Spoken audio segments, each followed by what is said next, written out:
Welcome in, welcome in, welcome in. Oh, here it goes. Here it goes. We got to change the camera angle. That's the only thing. Got to sprint back in, too, Helmsley. Helmsley sprinted from the TV room into the studio. 866 We Be Big, the number. Let's go. We have got a busy show on tap today. Yep. We got Greg hollering in the background and Helmsley running sprints in the studio. I love it. We have got Bubba off today. Caitlin graduates from Auburn, so congratulations to Caitlin Bussey. And so she graduates from Auburn. He is with family today. They've got a weekend planned, so he'll be back, God willing, on Monday. We've got also, don't forget, Rick speaking in Crestview, Florida, First Baptist Church, Crestview. He will be there tomorrow. More information is in upcoming events at rickandbubba.com. Just click on events. And this weekend's RBU, it is ready to go. We'll publish Saturday morning on all podcast formats. Make sure that you subscribe and listen and get your notifications ready for that. A daring faith in a cowardly world. Live a life without waste, regret, or anything unfinished. That is Ken Harrison's latest book. He, of course, is the chairman and CEO of Promise Keepers. We've had him on a number of times, but that was the focus on RBU this past yesterday for this weekend. And so we look forward to that. A very good podcast. You don't want to miss it. That's RBU this weekend. All right, well, you've heard him yelling and you've seen him sprinting. Greg Burgess and Michael Helms. What's up, guys? And let me get that instead of that. What up, gentlemen? Helms looked like he was shot out of a cannon. He did. I'm talking about his 10-yard sprint. I mean, good night. I thought he was going to go through the door. He got after it. So how are y'all? Y'all good? Yeah. We've got, yesterday Friday, was a man. very kickoff hour internal, staff talk with things going on with Helmsy, with me getting stuff. I got how many hydrofacial texts do you think I got from some of my buddies? And some of them that are podcast listeners, it's delayed, so it's like around dinner time. Hey, buddy, I hear you. Of course, they had fun with it like y'all did. But today we continue that conversation because there's now some other things we need to discuss between us, and one has to do with Greg. Helmsy, I know, is going to come clean on something he's been wearing. So we've just got a lot to discuss today. Your phone calls are always a part of that at 866 We Be Big. We've been talking about how, Greg, you try to do a little bit better at home, and you got your little system where you run. I've been trying to run a little bit lately. You run your driveway. I'm not a big runner, never have been, but I just kind of thought I'd give it a shot. Now, explain to everybody how long your driveway is. It's a quarter of a mile, so down there and back. It's a mile. The good thing is it's flat, so there's no hills. That helps me with my old running. Sure. But and I finally got me some Raycons. We talked about that because I'd been running with nothing. Yeah. And then so I got. I mean, you had clothes on. No, I was actually naked. Right. But were you at Woodstock 99? Yeah, I was at Woodstock. I watched that. Wow. Anyway, so we were talking on air about you stick your phone in your pocket. Yeah. You said you run, hold it in your hand. I carry mine like this. Yeah, that's what I do. Right so there. I had a listener send me an email about this. Y'all get ready. Don't make fun. Here we go. And I'll be the first one to make fun of this. Okay. But it's called a spy belt. Okay. Okay. Look at it. All right. Can't believe he's the one. Explain of all this, three of us guy. that got Explain it Well, here. It's got this Explain little what you're pouch doing, here. Greg. You take your phone, you stick it in there. We'll zip her up. You zip it right up, and then you go. But here's the good part, and this is what was great about the listener that sent me the email. He goes, you just put it around you. He goes, but you don't tuck your shirt in and run. Just put your shirt over it. You don't look so like a dipwad. Okay. All right. So it clips around. Can I see it real quick? So it's got like a little stretchy pouch and it's adjustable, and you can tighten it up, and it really doesn't bounce hardly at all. Because that gets on your nerves. When you run, but it hardly bounces at all. So do you ever see anybody like go around here? I was like just this? about to ask that. You can wear it on the front, the back, or across like that. I think that's probably how I would wear it. Really? Yeah. I think it'd move too much. Yeah, I'll try. Yeah. Okay. So the way you wear it, I don't. I have no idea. Yeah. Maybe the best way ever. the way you wear it, it's on your I put it lower on the back. Your lower back. And then drop my shirt over it. Sure. Well, buddy, nobody's looking at you at home. I know. Right. I know. It's more comfortable that way. Okay, it is. But So anyway, you're coming it clean looks ridiculous. because and- Mr. Greg Burgess, you know, But great man's advice. Our man has got a listeners pouch running around. Anytime we ask for something, our listeners, because we were talking This about is that day, kinda nice. I got an email immediately, and he said, "Hey, it works really good." And And it's Spy Belt. yeah, SPI, then belt. If you and y'all got it on Amazon, right? Yep. So y'all can. That's there you go. And any questions, just He go didn't like straight you to touching Greg. it, though. He wanted give it me that back. back. I like how that stretches. So the pouch is whenever there's not a phone in it, Yeah. it kind of just goes shrinks back backside. down to And you the can put belt. other stuff in there if you wanted to. Oh, like Wallet or something stuck Yeah. on top. Let's say you were going this long run. There was a store in the middle of the track somewhere you want to stop at. yeah. You throw some. See, now I'm Put getting ready put a because key every in year there I if you need I to. run the crap run Yeah. for Venice's foundation. That's right. And this is the earliest I've ever actually tried to get in shape for it. Right. Because guess what? 10th annual. This is the 10th. Wow, Yeah, that's so awesome. I'm going to try to. My time, I think I always usually fall around 35 minutes, which is terrible. Yeah. But so I'm going to try. No, look, I'm I gonna mean, try to break that. hey, you're running it though, you know, so that's good. But this year, this year you Now that I ready, got and the you got your spy pouch too. What do you think? And the Raycons. Man, you can be something else. The only thing is when somebody If tries you'd to have talk walked to in you with with your this, Raycons. I know that's a good thing. But if you'd have walked in with this, I'd have made so much fun. Oh, I know. We'll look at you. But you got to admit you like the design. I kind of like that, and I like the fact that too. It's not like the kind that you have to strap on your arm and stuff that you see Yeah. a lot of people running. And they got. Which, you know. But look, there's a lot of runners out there. There's people running right now, listening to this I think the you could fit a beer podcast or in the it. show right now. I really Huh? think you could squeeze a beer in there if you need. Yeah, let me see that thing with nothing in it. Let's show the audience, all the YouTubers. It looks a little out bit there. like a jock strap. Yeah. I'll give you that. Yeah, it does. It does. How about it shrinks down? Looks just like a little strap-on belt. Yeah. So they have some that don't, but I went with that one because it's like I don't know why. Yeah. You got some that are bigger and thicker and all this. Yeah, you don't I want mean, that. they got all. Who You don't wants want a that? fanny pack. Who Yeah. wants that? Then you got if you want to carry a bunch of stuff. Yeah, well, that's good. Now, It's where do you okay. put your diaper? Is it? That's good. Well, you only get one. Now, let me ask you a question. Have you told Cates about this? No, he don't care nothing about all that. No, you're hiding it from him. I have a He ain't feeling. worried about it. Huh? He ain't studying that. So I know you didn't He's order it. studying. You had Lisa order it. I guarantee it. Oh, absolutely. yeah. She's the queen of Amazon. Are you kidding me? And it Well, came to the front Second door. to Amanda. Oh, listen. Yeah, Oh, hey. not. Anything I bring up, I'll get it off Amazon. I think the construction workers are concerned that are at our house right Yeah. now. So many boxes are showing up. Yeah. And I'll give them credit. A lot of it's back to school stuff, but still. Oh, listen. There's Yeah, a you lot of know it's boxes. bad when the delivery people know you by name. Yeah. Hey man, yeah. what's up, Speed? Yeah. And they're tired of it. What'd she order this time? I don't know. And then you know it's bad when your wife doesn't even know. Well, what's that? Yeah. See, Well, I they're- don't know. You ordered it. I know, and they're tired of delivering it because if it's Amazon, they'll deliver on Sunday, Yeah. and they're like, "Hey, great, I had to get out and deliver this because you ordered something else." Did you get excited when your little belt came in? Hey, 2 days I had it. Okay. What about that? Did you? What if I like, just wore it all the time with my phone in it, and I thought it looked good? We wouldn't know because you put your shirt over Now, it. what if I put it on top of my shirt? No, I don't want you doing that. Were you how quick did you kind of fit the belt to your waist and get excited about it and go out and run? Well, it's real stretchy, so I Yeah. said, "Look, just stretch it." So I don't want it bouncing. no, Yeah, who, you who, don't who bounce. wants that? There's a slight movement. When That's you the whole run, but it reason you doesn't- got it is because we can put it in our pocket and let it bounce. Yeah, it don't bounce. The back pocket works okay, but I only have one pair of running shorts that's got a back pocket. So that kind of limited me. Yeah. And how much is it? $24. And it came in how many days? 2 days. 48 hours. And it's called Spy Belts. That's right. I'd like an endorsement for that. That boy's We great. talked about it. Yeah, we'll be right back. Rick and Bubba.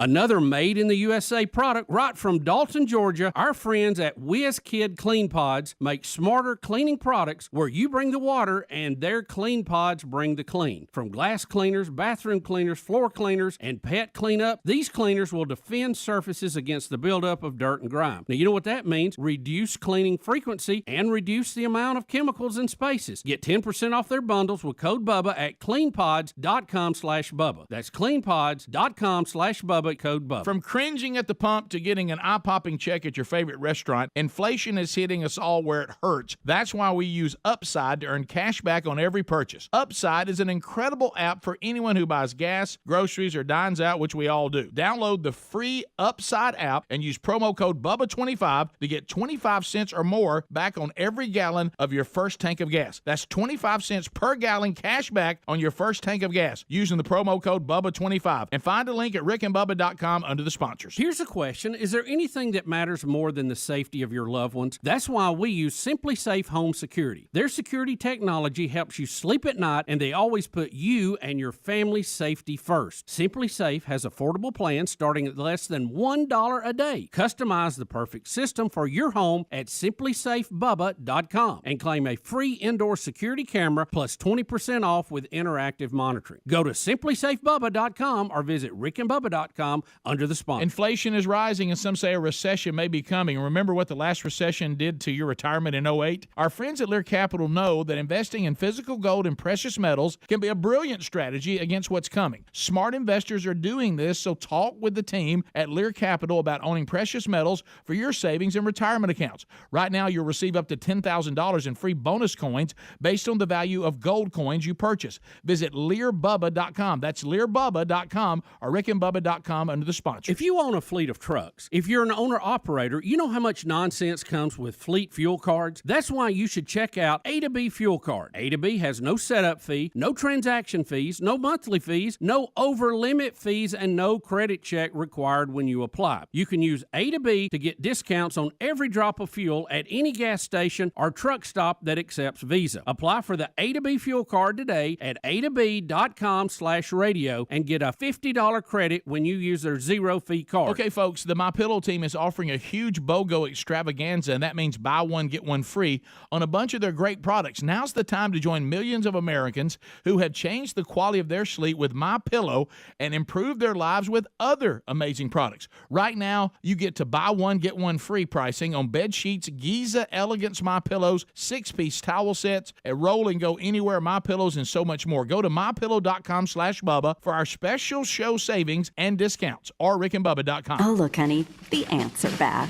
Wow. We leave one itsy-bitsy speck of food out, and they appear out of nowhere. Yeah, it's pretty hard to believe we used to try to get rid of these guys. Now they're just part of the family. To be honest, I liked our family the way it was before they came. I guess it's time to call Cooks. You don't have to live with pests. Get proven protection from Cook's Pest Control. Call or go online for a free quote. Cook's Pest Control. Have you tried the innovative Helix Sleep mattress yet? Well, we love it. If you need a new mattress, go to helixsleep.com/Bubba. Take the quiz, you order the mattress that you're matched to, and the mattress comes right to your door shipped for free. For a limited time, Helix is offering up to $350 off all mattress orders for our listeners at helixsleep.com/Bubba. That's helixsleep.com/Bubba for $350 off your mattress order. Or you can visit rickandbubba.com. Raycon's everyday earbuds offer quality sound at half the price of other premium audio brands.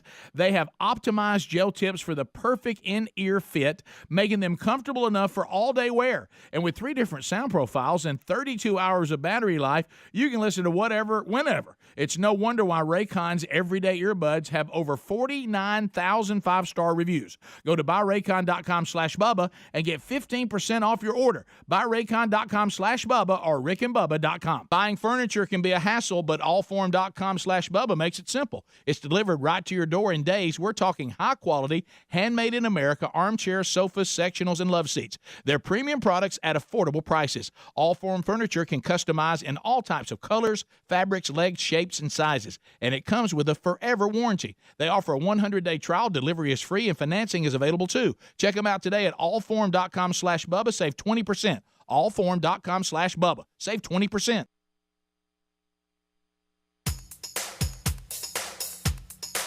Rick and Bubba's in Ohio. Rick and Bubba. Pass the gravy, please. Rick and Bubba. Ooh, it brings me to my knees. Rick and Bubba.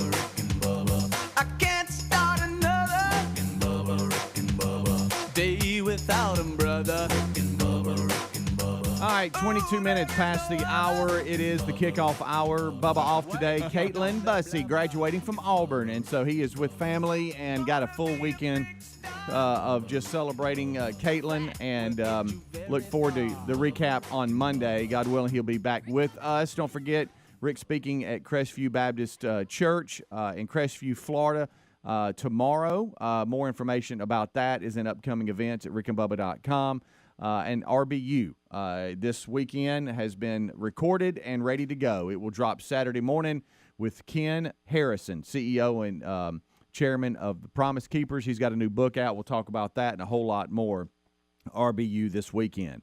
I didn't give this anything because I wasn't able to sit down and just watch TV last night, but the NFL kicked off last night with the Hall of Fame game. How about that? And you had the Raiders and the Jaguars playing. You can imagine everybody's set, but most everybody anyway. But some of the youngsters were playing and guys that were trying to get on the roster. But you had others that were, number one draft choices and all this kind of stuff, first-round picks and all that. Trevor Lawrence. You have the Las Vegas Raiders beat the Jacksonville Jaguars 27-11 in the annual preseason Hall of Fame game.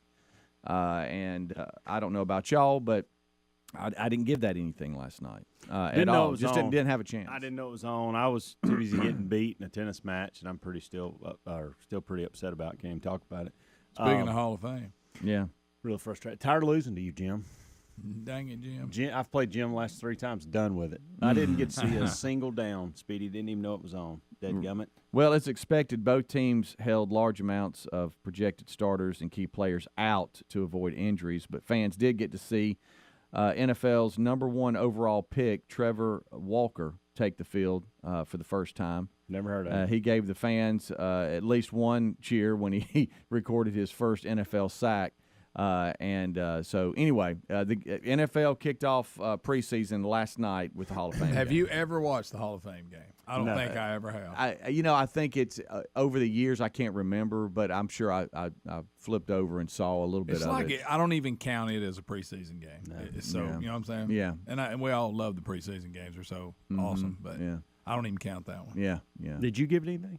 No, I didn't. That's what I was saying. I didn't get to turn it on last night, but I've never watched it. I saw I make it a point not to ESPN watch it. promoting it or whatever, and I saw Hall of Fame game coming up and all this, but and then you got the Hall of Fame ceremonies in Canton, Ohio tomorrow. Anybody going in that we care about? Oh boy, you asked me, and I don't have the list in front of me. But the ceremonies are Saturday Some of them afternoon. speeches are pretty good. Yeah.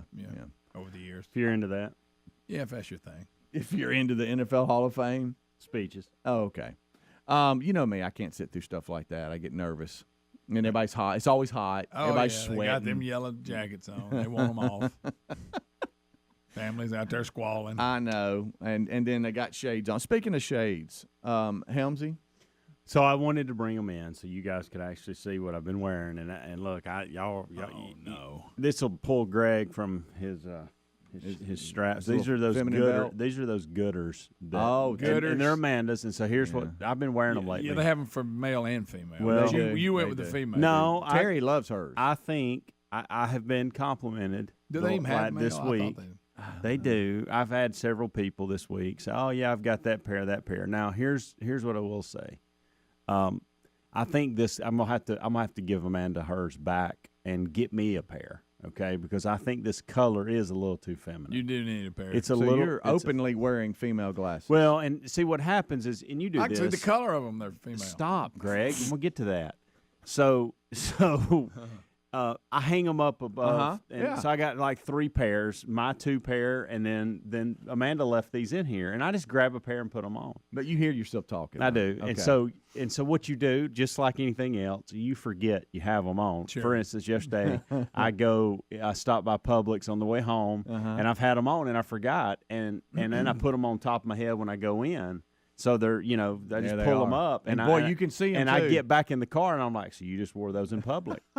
Did the same thing on the tennis court the other day for a lesson. Oh, my goodness. But I'm having several people go, hey, I like your – Coach Abby, for instance. Now she's a teenage female Well, that yeah, helps out with right. clinics. She's like, "Hey, Coach Michael, I like your glasses." Yeah, and if I'm you like, were a woman, they'd be I'm awesome. like, Yeah, I like wow, your girl okay, glasses. so I've got teenage girls telling me they like my glasses. I got gooders. And so I've yet to have a man say, "Hey, I like those." Yeah. So here they are. Look at the color of them. Helmsy, buddy, we got to do something. Come on. Man, Helmsy. I know. You're good I know. with those. No, I'm not. I'm not good. Helmsy. But what I've been doing Look is at I've me. been accidentally leaving them on going in public places. It looks like Elton John. Right. And so I Where's wanted your skirt? I wanted to come clean this morning and tell the world color itself that this ought to tell me you. walking in stores and on a tennis court was an accident. I didn't seek these out at that moment. Okay, Does- I had does- two other pair, and I Put just this on. I just Let me ask you a question. When you put them on, does your walk change? Like your gait and how you sashay you're across asking if the I got a room? little swish? Yeah, You yeah, start and, swishing. No. hey, and don't even No. realize it. No, Huh? no. I like the here's where I'm in trouble. My goodness. I like the lens in these better than mine, and so that's why I put them Yeah. on in the car. But Right. but hey, Helms, you're forgetting, buddy, that you're getting out and walking into public places with these on, Right. and that's an issue, and it's got to stop. People are talking about you when you Right. walk by. yeah. Look, here we got gooders for men. I mean, they're I know. They have We men's we glasses. we did talk about that. I just wanted to come. I wanted everybody to know that I don't actually like these. It's accidental when I walk in public. But I have a feeling they're comfortable on your They face. are. And, Gosh, and, they are. And that's why you got them They're on. comfortable, and I love this amber lens that's in them. I would look at them. I don't. If I just didn't know, I would go. I don't know the style. It's a little female, but it's more the color. It Yeah, is. it Color is is, what's yeah. got If it. Well, you these want to know were why? Because black- Amanda bought them. If these I were guess black that's- or brown glasses, y'all probably would be like, probably not my style. You But talking about they're what they not a- offer They're for not men? they're not Yeah. a female The color. glass. The Yeah. color. The color's what does it. So basically, you mean what they offer for men? Those choices. Yeah, they sure. actually have them. right. Sure. If right. you like those Yeah. glasses, So you I- can get men's version. Yeah. I have been wearing female sunglasses. You can in take them public. off right now. Yeah. You still got them on.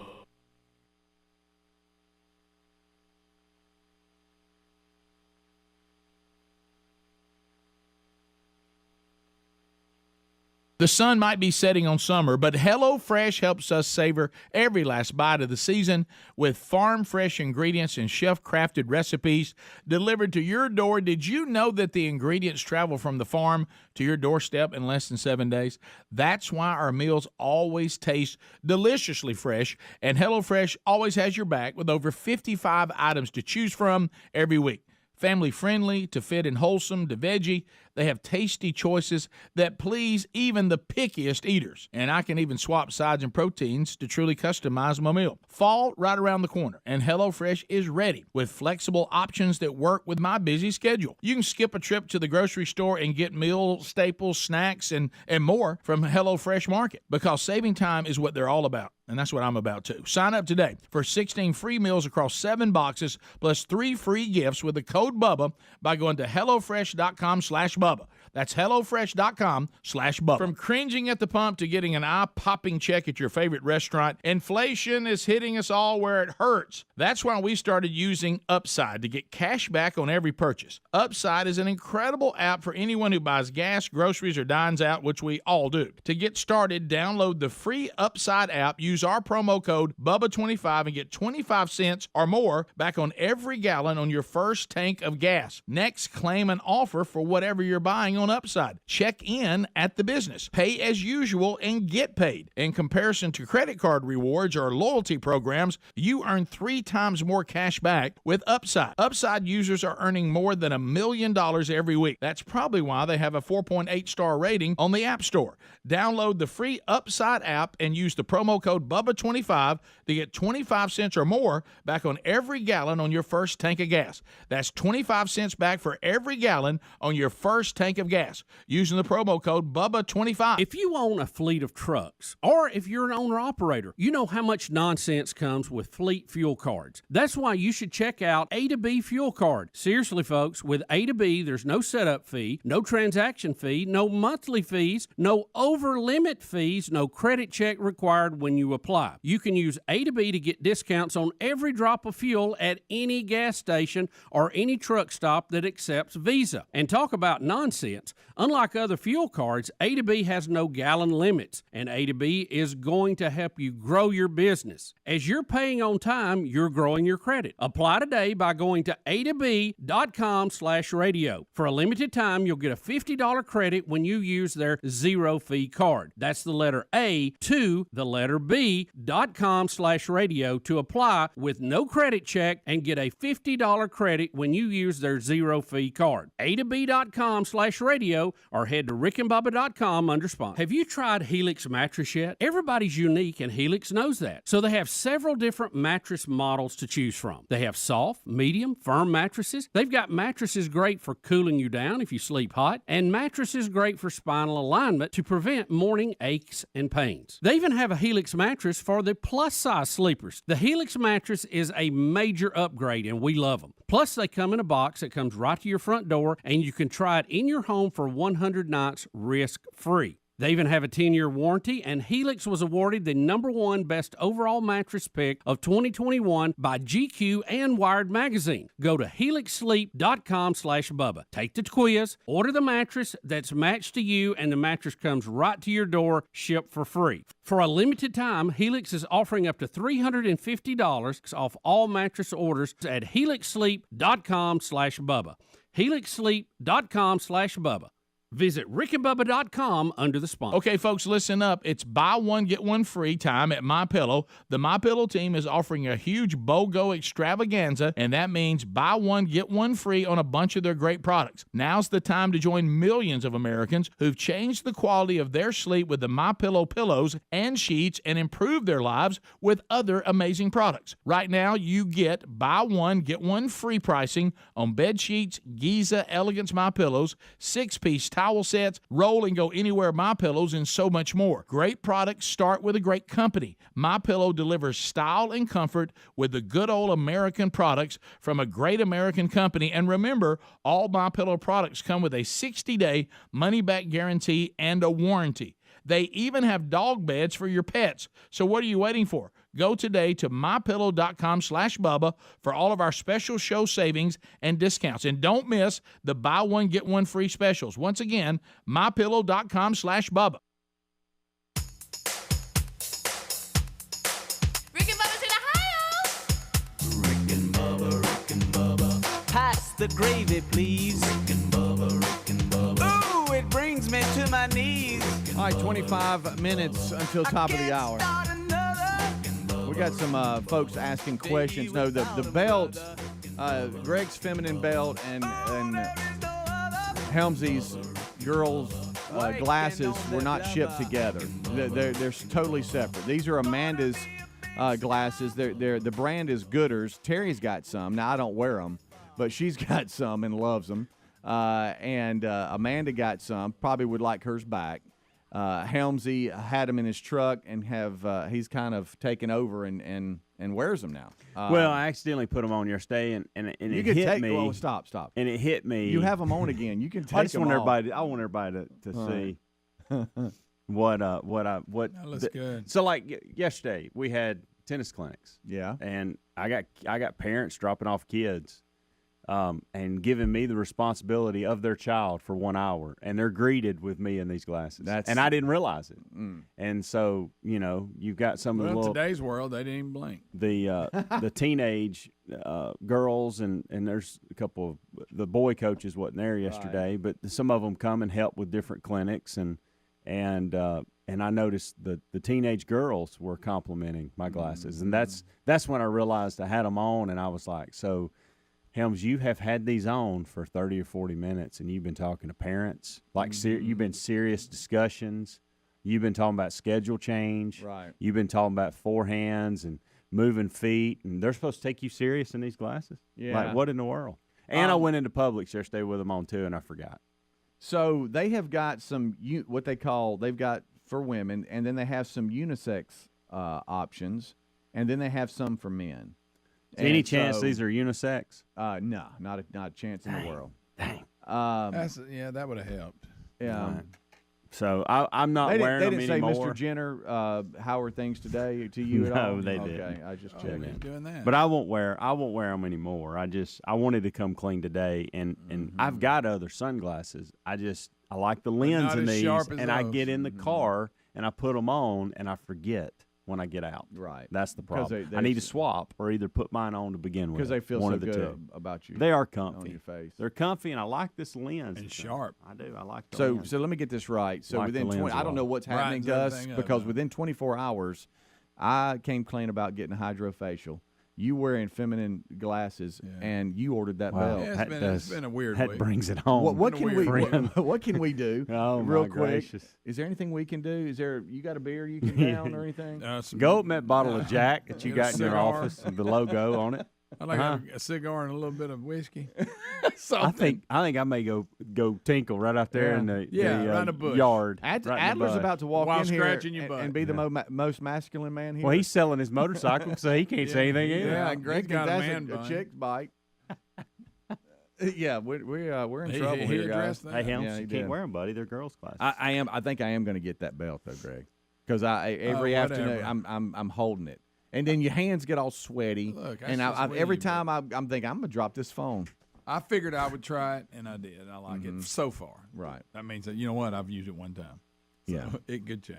I will say this: wearing it across your chest in the front. So, like, let's say Well, you get, then you're let's like say a you crossing guard, and everybody keeps expecting Yeah, I you to know. guide kids across. but you the road. technically, I guess you could wear it under your shirt. Why would you wear it like that? Well, I'm just thinking, like, let's say I know sometimes I'll have a playlist I'm listening to, Oh, and you every wanna now look and then down I at it? want to maybe Yeah. like skip through a song. Yeah. If it's on your back, boy, you're trying to do that and unzip You it. can And, well, you don't have Raycons. Raycons you can skip. right, yeah. You just hit the little.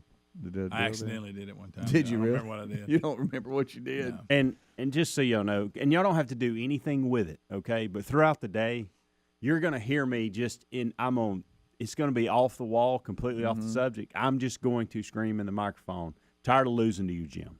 Okay. Okay, okay. Just at random times, Yeah. because it's good for my soul to say that. Right. And we I need didn't to go turn into our details, but I'm going volume to down? now because I think this will help me get it off my chest. Played tennis, adult tennis, last night. Didn't wear those glasses. Okay, that's good. And we we played okay the first set, won it, lost the second set, and lost the third set breaker. It's doubles. Yeah, and I have lost to this one guy, Jim. Mm-hmm. I've played him about. got two I've eyes played or him one? once a month for the last 3 months, and have not beat him. And it's starting to bother me, and I don't want to be He that owns guy that comes. I'm tired of But being. it's you and a partner, your It buddy, is. right? It is. He owns you. And Like I will say this: when he wants you to hit it, does he go, get it, Helmsy? the first time we played them, I had a different partner, okay, and we both played okay. The second time we played them, I played pretty good, and the partner I had, same partners last night, played pretty good. Could have played better. Last night, completely on me. It's completely on me, and I can't. I'm done losing to Jim. Jim, Okay. I Evidently not. I don't like losing to the same person 3 times in a row. Just Right, don't. I can right. come to the net and shake your hand, and I can be nice. But I'm going to tell you, when I did that last night, I was ticked off. Were you pouting? No, he didn't have a clue. He just thought, I guess Helms just enjoys losing to me. Because Is this He helping really, you? hey, he really takes this well. Yeah. Jim probably went home, but I want you to know it was Well, a get long used to ride it. home. Cussed a couple times. I was just, I'm done losing to Jim. Jim, I'm tired of losing to you. Is this helpful? A little bit. A little therapy for you?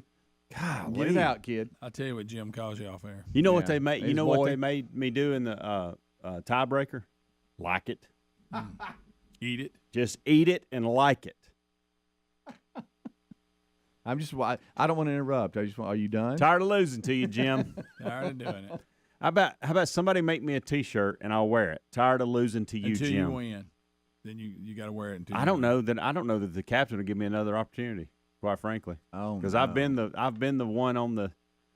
So when you losing say in. it was on you with the doubles, were you the one? Were you forcing errors? I and just stuff, didn't or play what? good. I just didn't. I don't know. I moved well, and my serve was pretty good last night. Right. I just and look, now Jim's I a moved good well. Jim's a good player, and he's playing with this guy Eric, and Eric's a lot better than I gave him credit for when we started warming up and playing, and he's from Tuscaloosa. He drove all in. He drove all the way in to play last night, and then beat you. I can't imagine having his drive if he'd have played like me, back to T-Town. Do you think if you put your glasses on, he would take it easy on you, thinking he's got female Probably glasses not. on? They were competitors. I like playing guys that mean business, and they did, and made you like it. And so I let the team down. I did. I'm sorry, buddy. This was an opportunity to go to state. Wait a minute. We have another opportunity. State, Uncle Rico. We have another opportunity. Okay. But last night we could have clinched it. So the Jim and Eric who made you like it, they weren't part of your group. They were an opposing team. Oh yeah. I didn't know if they. This was an official match. Oh. I'm back into that whole USTA team tennis stuff. Look at me. Team deck tennis. I got legs. Tired of losing to you, Jim. Tired of losing to you. What did you just say? Said you had legs. I just nothing. No, I'm not sure what it meant. Not sure at all. Well, I mean, he's okay. All right, so I'm sorry, buddy. Hey, speaking of, well, I'm not even going to say that. I'm going to go somewhere else. Did y'all see? I've got the perfect story for one Eddie Van Adler today. Okay.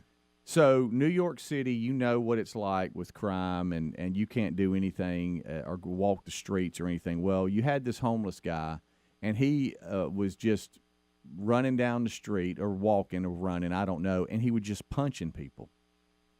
And I felt like that before. Yeah, I mean, he was literally. I felt just like it on the way people. home last night. So you have should have tried that. That would help. So unfortunately, he came across the wrong person, an MMA fighter that was a specialist in Brazilian jiu-jitsu. Yeah. You got when you're randomly punching people. Yeah. You got to every now and then take a closer look. Right, and this MMA professional saw what was going on and witnessed him hitting a couple of people. He hits one guy and goes over to the guy and says, "Are you okay?" And he goes, "Actually, I'm not." And so he sits him down or whatever, and then everybody starts saying, "He's been hitting people for blocks." Just walking I'm down just gonna and hit hitting people. the people. What in the world? I'll tell you what I'm going to do. I'm going to walk. I'm going to punch people. And so this MMA fighter says, well, that's going to stop. I can tell you that. And goes after him. None of that. And slams him on the ground and talks about how, and Adler, if you're listening, I know you'll help us here. He said he put a certain move on him. And I thought he said it was like a recliner or something. You talking like about it's the camel a move. clutch? He gets him on his chest so fast and pins him down and holds him until New York City's finest comes walking up and takes over and then backs off. But this MMA fighter took him down quick. See, Adler will get and excited Adler, think he can do that. Right, and he'll go out and try to do something that way, and they're going to reverse it on him. Well, some woman pin him like they whenever Adler he did ask me if you could play the homeless man. Me? And then he slams you today. But I told him I didn't know if you'd go for it or I'll not. go for it. But the big news is not only he's just MMA, but his specialty – Brazilian jiu-jitsu, and so he got him on the ground. So he's and one of pinned him. Adler's peers. Yeah, I guess so. But he's in Brazilian jiu-jitsu also. How about though this guy? He just everybody's like, no, you understand? He's hit, Just 5 for other no reason. people. There's people laying all up and down the sidewalk. He's just knocking people out. Yeah, just walking through. Tell you what, we got. Hey, I got a question. When we get back. You know one of my favorite things to talk about. Don't ask it yet. Well, there's I can't say that on air. Yeah, for real. There's a number of things you like to talk about. No. Okay. What category is this in? It's in sports memorabilia. Okay. Oh yeah. I always bring this up. Yeah, he doesn't believe anything that you get. No, it ain't. Well, I got a question. Okay. Rick and Bubba.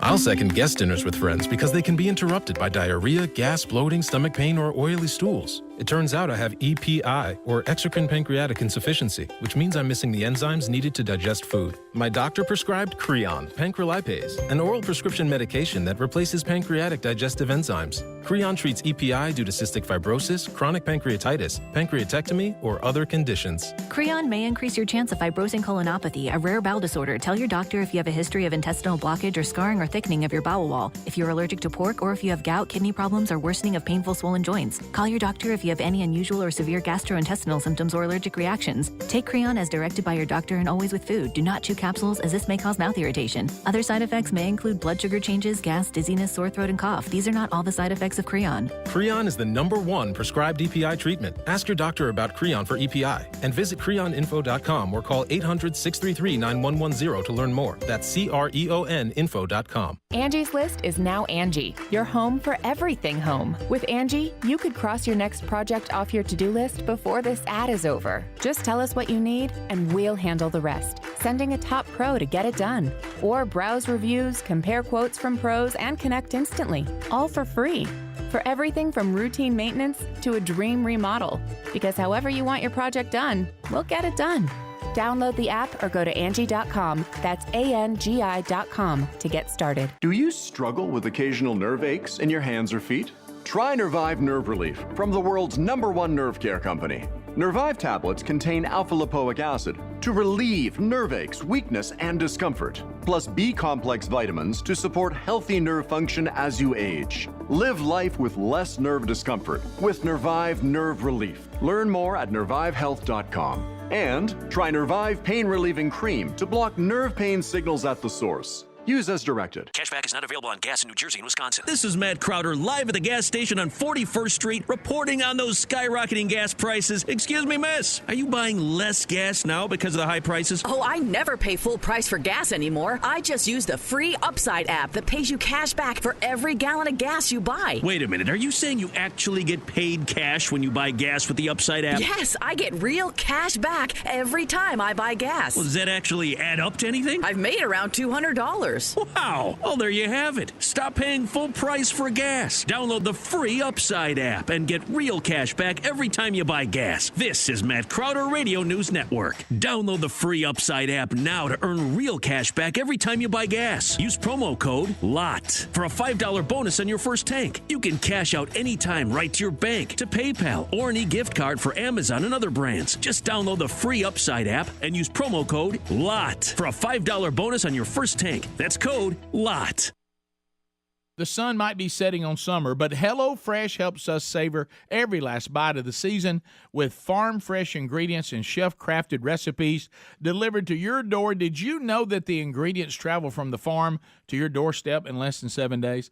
That's why our meals always taste deliciously fresh, and HelloFresh always has your back with over 55 items to choose from every week.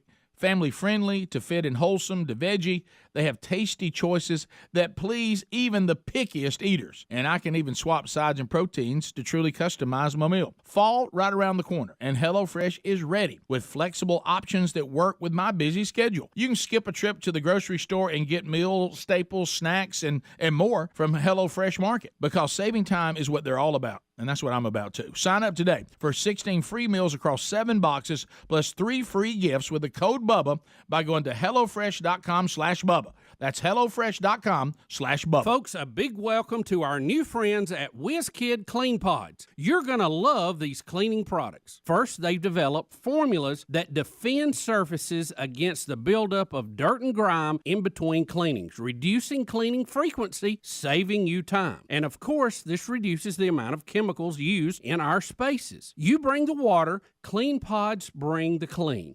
These are concentrated cleaning products in water-soluble pods. And you're getting your homes clean with a smarter, cleaner system, which means less plastics in our oceans, rivers, and landfills. These are high-quality spray bottles with high-quality cleaning pods that get the job done. So get yourself some WizKid Clean Pods and embrace the smarter clean philosophy. And you can get 10% off their bundles with code BUBBA at cleanpods.com/Bubba. That's cleanpods.com/Bubba. Use the code BUBBA or find a link at rickandbubba.com.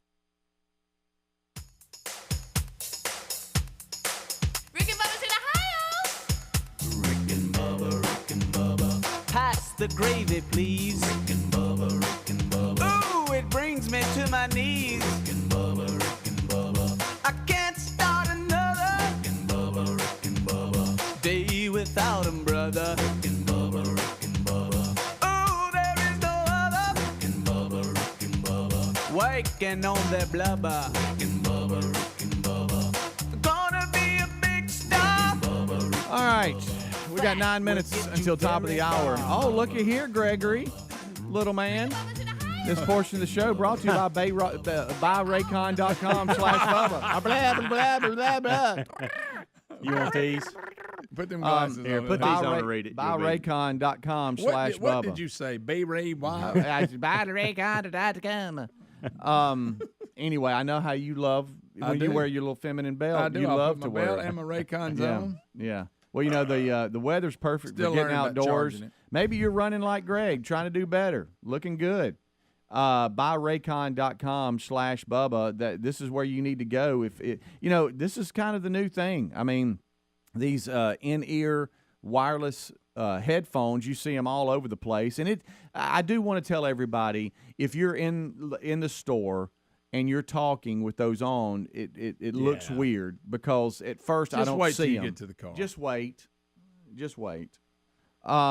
They have 3 sound profiles to match whatever you're listening to. So you could be like listening to somebody talking, a podcast. Yeah. Maybe you're listening to us right now. Maybe. Music, whatever the case. You'll also get 8 hours of playtime and 32 hours of battery life. And they start at half price off the premium auto brand. So if you are looking at maybe other brands, you're looking at about half the price. So check them out right now. That's right. You've got the Raycons Everyday Earbuds have nearly 50,000 5-star reviews. And right now, as a fan of this show, and we thank you for that, you can save 15% if you go to buyraycon.com/Bubba. That's buyraycon.com/Bubba for 15% off your order of premium wireless earbuds. Buy them for yourself. Buy them for your kids, whatever the case. Maybe it's a back-to-school thing. They're riding the bus or something like that, and they just want to listen to something. Maybe it's your grandparents, whoever, maybe yourself, as I said. It is 15% off this great deal right now at buyraycon.com/Bubba. You can always go to rickandbubba.com and look under the sponsors button.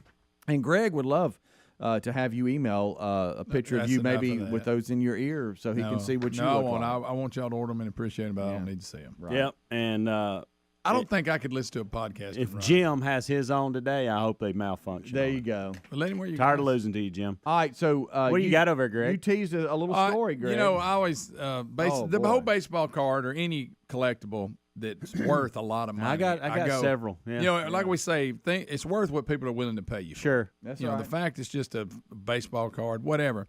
But Honus Wagner's always been the walking dog. It has. Well, we got a new record. The T/206 Honus Wagner. I didn't. Here's where my question. First of all, let me announce it. This just sold for $7.25 million. Yeah. Okay. Get it? I've always heard the Honus Wagner. I knew there were more than one. Yeah. But do you realize that it says fewer than 50? I thought that's a little high. I didn't know there was that many Honus Wagners out there. Nearly 50. Really? Probably, yeah. I know. That specific it card. says fewer than 50 authenticated copies left in the world, Greg. That's the world. So 50 Is this you talking to yourself? Yeah, Okay. because I'll be honest with you, I was a little disappointed. I thought there was like 4. You know, but anyway, this one just sold for $7.25 million. And the origin of the card itself, they were produced by the American Tobacco Company, and they put them in cigarette packs. Yeah. Okay. Well, Wagner, they said, objected because he didn't like his likeness being used in such a way. Now, they say the popular story is he didn't want children to buy cigarettes because of him, but they say it's possible he just wanted more money from the company and they wouldn't pay it.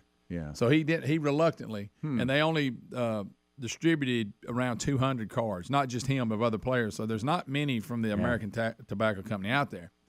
And it said the other record was a Honus Wagner that sold like for $6 million.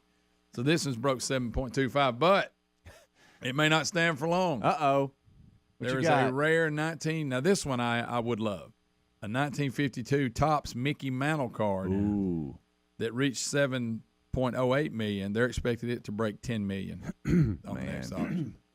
Now I'm not saying I will pay that for it, but now that I can relate to the Mickey Mantle. Honus Wagner. So was Honus even any good? I don't know. He was backing him. I'm not sure. Yes, he was good, but it's the holy grail of cards. Yeah, it's just rare. But I didn't know there were around 50 of them in the world. What recently sold that the Colts owner bought? Do you know? I saw a Mickey Mantle card go for sale. I forget.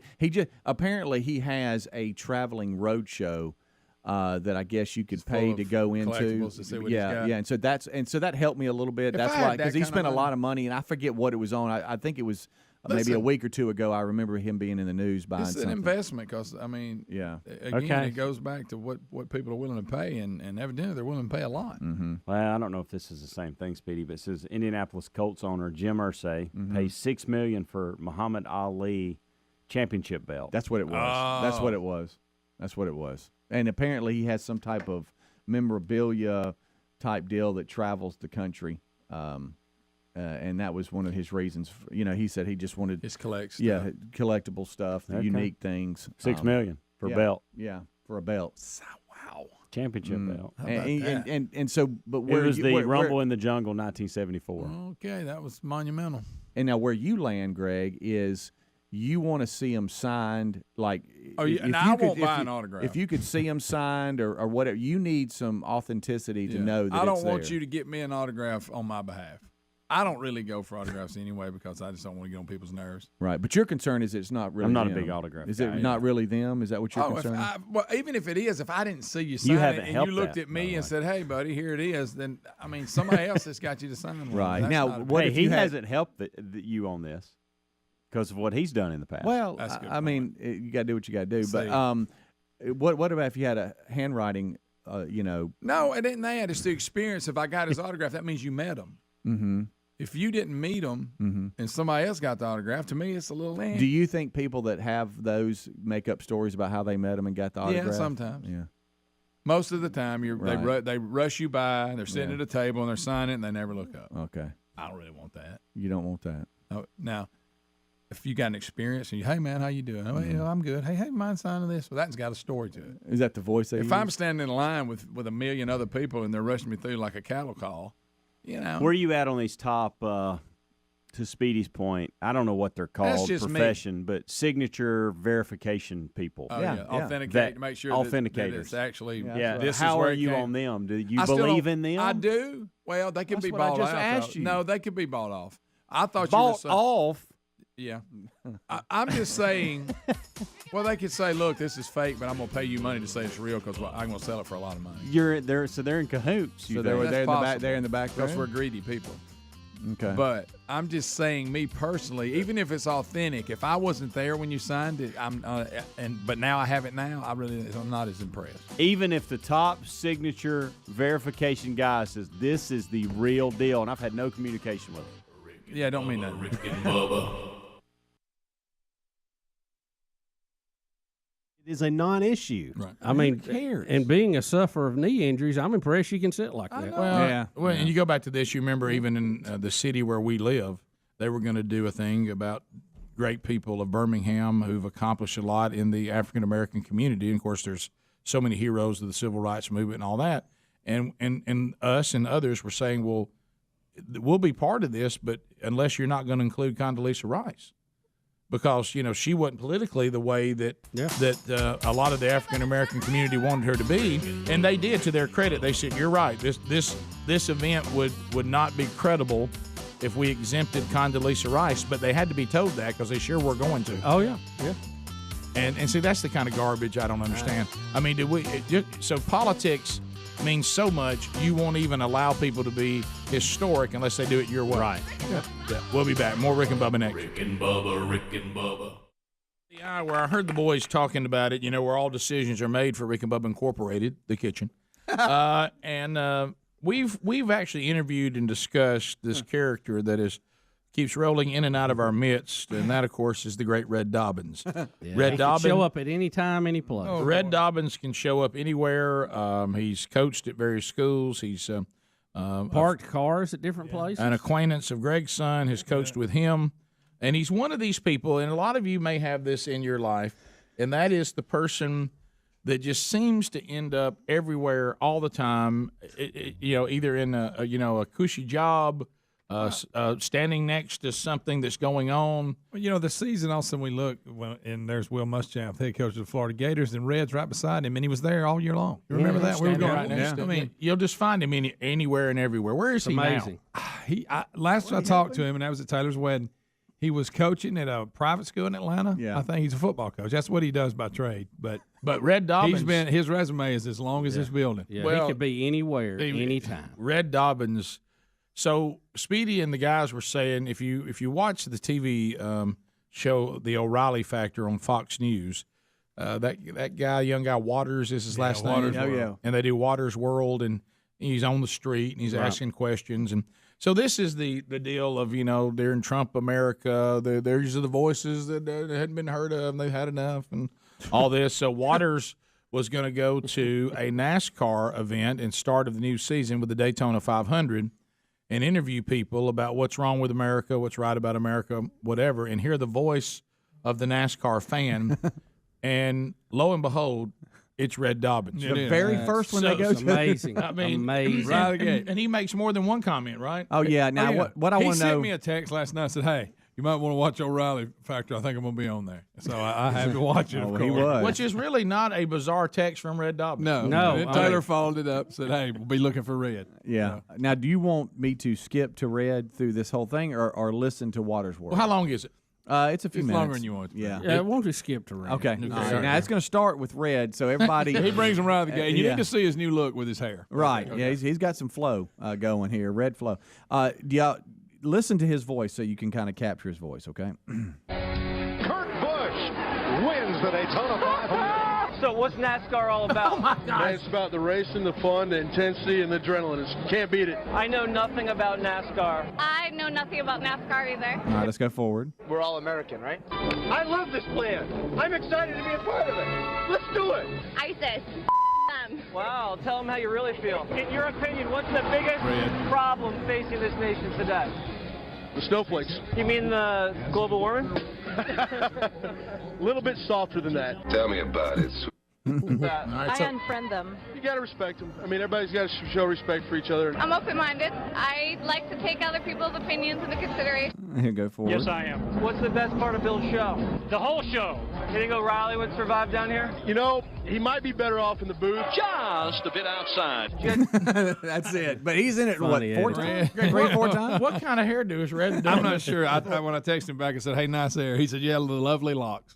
Yeah, Oh, he's my The goodness. flowing locks. Yeah, the Red, I don't even know why he was there. I'm trying to figure out what hat he's got on. so Waters talks to Red Dobbins At 4 Daytona. times. Out of how many people was there? Yeah, He yeah. lands on Red Dobbins. Yeah, It's remember, amazing. This is how Cassio got his break with It is. Leno. Red Dobbins shows up everywhere. Oh, he's everywhere, right? I mean, we can't.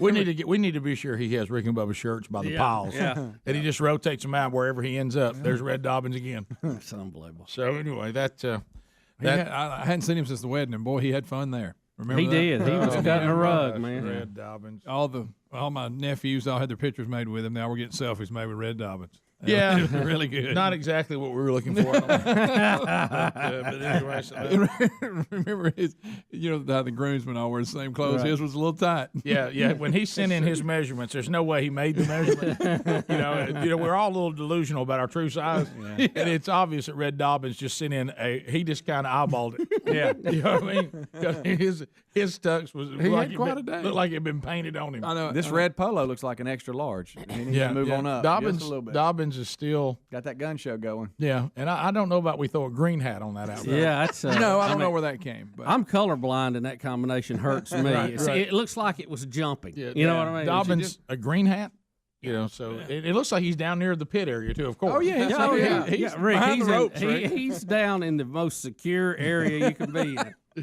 You know it. He's down where the Fox reporters are roaming. Come on. Yeah, he's all over. So he is a character. So the how about how did I know they sold out the Daytona 500? Yes. How did anybody talk about? I mean, I really didn't hear much about it. Pass the gravy, please. Ooh, it brings me to my knees.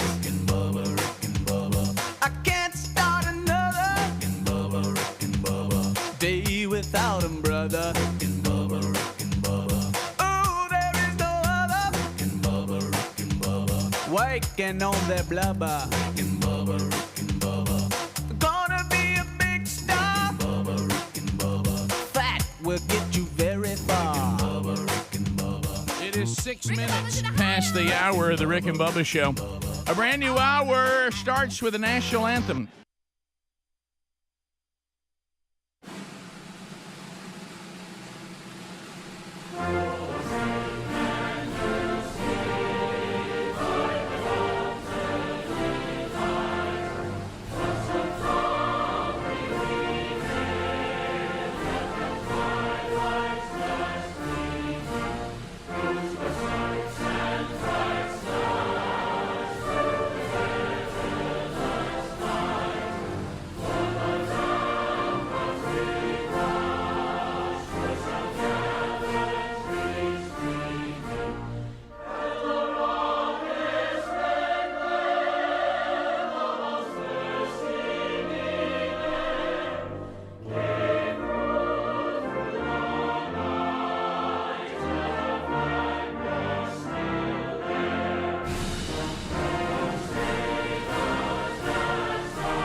It is 8.5 minutes past the hour, the Rick and Bubba Show, and here we go. We don't have Bubba today, but he'll be back, Lord willing, on Monday. He and his family, rightfully so, are celebrating the graduation of his daughter, Caitlin Bussey, graduating from Auburn this weekend, and then going on, as he told us yesterday, to work in Washington, D.C., and so they're celebrating that this weekend, and we wish them nothing but a wonderful time, and congratulations to her and all who have worked so hard to give her that opportunity. And so that's what's going on with Bubba. Today on the show, Speedy, the real Greg Burgess, and Helmsley have already rocked a kickoff hour for you. They're here. I'll join them now. By the way, I'm Rick, in case we haven't met. How are you doing? Nice to meet you. Eddie Van Adler, he's settling into his little booth. Look at Eddie Van Adler, and they're ready to go. He's got his cameras on the show if you want to watch that on our YouTube channel live, or he'll archive it for you, and you can watch it on your own time. Also, don't forget there's podcast archives of the show. Those are available to you soon after. Helmsley knocks those out and gets those out for you to listen to on your time. And coming up this weekend, we have a unique podcast called Rick and Bubba University. And I would strongly encourage you to find a way to hear it and watch that this weekend. I'll tell you more about it. But we'll interview the CEO of Promise Keepers, Ken Harrison, and you'll see his story in his new book about how he was called to reignite Promise Keepers, but it's a book about much more than that. That's just a simple, hey, this is who this is. He's got an incredible testimony and a story, but his book is ragingly convicting and timely. It's called A Daring Faith in a Cowardly World. Live a life without waste, regret, and anything unfinished. And it is a doozy. I've read it, and it's great, and we talked to him about that coming up this weekend. I will give you a caution flag. Don't wade into that lightly. It is strongly convicting. So catch that. Also, I'll be in Crestview, Florida tomorrow night. The Man Church is out on the road.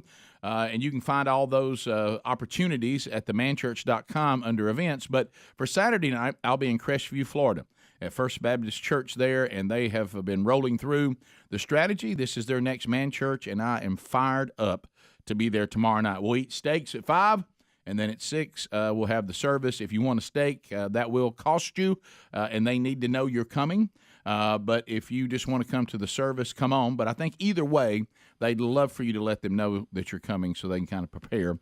And you can find all those details at rickandbubba.com or themanchurch.com under events. So, Speedy, Greg, Helmsley, Adler, hello. What's up? This is that thing where we a show without one of the members is always a different show because the team works uniquely. And so if one of us is missing, I hope the audience does miss that element. Because everybody brings something unique, and when we don't have all of it, it's a different kind of show. But we will give it our all, and it doesn't mean it'll be a bad show. It just means it'll be a different show because we're missing one of the elements. I had lunch yesterday with Scott the Rock Gorosky. Oh boy! And most of what I was able to understand while he was talking to me, he's ready to go. There's a lot eating Scott Gorosky. Oh yeah! And he will be here. That's become a pretty popular segment on the program. So what's eating Scott Gorosky will be here today. Also, we give you another opportunity to win today when we ask you how much Rick and Bubba knowledge do you actually have. It's the giant game of Rick and Bubba knowledge. It could happen any time on the program. This is when callers from different markets play each other and see which one of them has the most Rick and Bubba knowledge. That person will win a nice prize from our store there at rickandbubba.com. I do want to update you guys because I know you have probably didn't sleep well last night wondering what is happening with Rick in the air fryer. So I just want to understand the air fryer, and I think we established yesterday, and those of you that have dabbled in it told me, Rick, look, they're calling it an air fryer, so people like you will have some interest in it. The word fryer is being used very loosely here because I was confused that the word fryer and health could be used in the same sentence. I was very confused by that. Tell me if I've got this wrong. Sherry experimented with it. She can tell that I don't like it being in our house. That I think it looks like R2D2, the one she got. I think it's a little big and clunky. She did find a place for it last night, which made me feel better. You can put it up. Do you keep it out or put it up? Put it up. Okay, we do too. It can't be out. It's in the way. And so and some people do keep theirs out all the time. Well, I could see, like you have a coffee pot up against the backsplash. I could see if you got a good spot on your countertop. Sure. You could push it back up against the backsplash, and it could stay there all the time. We're not set up. Didn't think I'd hear you say backsplash. Yeah, but well, look at the shirt I have on. But it's something like when I put this shirt on, for some reason I have a flare about. I've got some sunglasses you can use later today as well. Thank you, buddy. And Greg's got a belt. By the way, I was so fired up and excited, of getting on here and doing our job today. I made a decision today. I'm not going to let Greg or a gay man that hit on me keep me from wearing a shirt that I want to wear. There you go. That's you be you. It's so comfortable, Greg. Come over and touch it. It looks comfortable. Yeah, that's where it stops, but it does. Yeah, it looks like a pajama top. It looks like a pajama top. And you know what? Pajama tops are comfortable. They're very comfortable. I probably shouldn't have worn the pajama bottoms, but if you walked in with a matching pair of pants. Yeah, right. Awesome. No. Tell you, hey, if we were to get the band back together, I would get some pants that match this, and I would sing in them. Yes, sir. With Helmsley sunglasses on. Sure. So anyway, and we would apparently be going for glam rock. Yeah. But yesterday, Sherry almost had to calm me down and say, "Look, Rick, let me tell you what this is. It's a better microwave. Okay, microwaves make things soggy. This makes things crispy if you'll learn how to use them, and they're crispy, but they're not crispy with cornmeal and batter." Yeah, we're using air. But we're using air to make something crispy. Can you live with that? Is that right? Is that accurate? You can use it for that. We've heated. We've put stuff back in there. Well, like she even said, and then she said, "All right, so that didn't sit well with me." She goes, "Let me say it again. You like stir-fried vegetables?" Yes. And I said, "Absolutely. Zucchini, squash." She said, "If I'll put them in here, you'll be eating sooner." Okay. Yeah. Does that make sense? Does that help? I like it. She said, whatever works. She said, "I haven't dialed it in yet because I overcooked something." And she said, and then she made something. She thought she could get me on the option it has to, what's the word? Dehydrate things and make them into chips. Yeah. Mm-hmm. But then she said the setting was for 8 hours and 2 hours. Dehydration is a long process. Let's not start that. You're making beef jerky. And then I looked and I said, "Pass." You know how you can pass on something? Next question. Yeah, let's move on. So I don't know. I don't know what it is that's bothered me about it. I don't like it being in the house. But I don't know why. But I don't know why. Why am I bothered? Give by it a chance, Rick. Give it a chance. Well, here's the deal. I'm gonna have a meal that comes out of there that was cooked quickly and tastes great. That's right. And once that happens, I'll be jumping up and down. Yeah. And I think there's potential for that happening. I think you have to land there. She said, "Rick, I'm working on it. Let me figure it out. Yeah. And you just quit worrying about it." I said, "Well, it's got to go up in the cupboard." Rick and Bubba, Rick and Bubba. It's great. I watched the second half of it. A lot of wrecks. Wow. Yeah. There were only 2 cars that were undamaged when they crossed the line. They're trying to, make it better. And now this year they're running in sections. Like we'll run 60, take a caution, run 60, take a caution, kind of keep everybody bunched up. Of course, on those tracks you don't really have to, but that'll help more in some of these tracks where everybody runs off and leaves each other. It's almost like a competition. Well, wait a minute. What? Oh yeah. I mean, you only get awarded stages. They go in stages. Yeah, like but a pit stop. But they just pit stop. It's just like a competition caution. Some of these tracks would throw. In other words, I didn't know about competition cautions. I had no idea. I'm out of the loop on some of these different lower racing leagues do, but this year they're breaking the races down into segments. Not that you win or lose; it doesn't matter if you win. But I mean, they'll say who won it, but they basically just everybody comes in pits, and then they got like a time limit. You only have 5 minutes. You can come in and out. They're trying to make it be a little more. I didn't know anything about that. And I will say this, based on the articles I've read, the TV ratings were up 7% from last year. Okay. So you take that for what it's worth. Yeah. Well, yeah, because of all the things that when we had the downturn in the economy, you see things rebounding, and for some reason NASCAR has not rebounded. And so there's really, it's hard to figure out why. Yeah, it's an interesting study. I'll say that. because of how popular it was. And at one time, I mean, dominating. They could name the price. And it seemed to get hit by the economy change and maybe some technology issues. I don't know. Maybe it was the people who were dominating that just people didn't find interesting. I don't know. I think that a lot of that. But college football did not dip.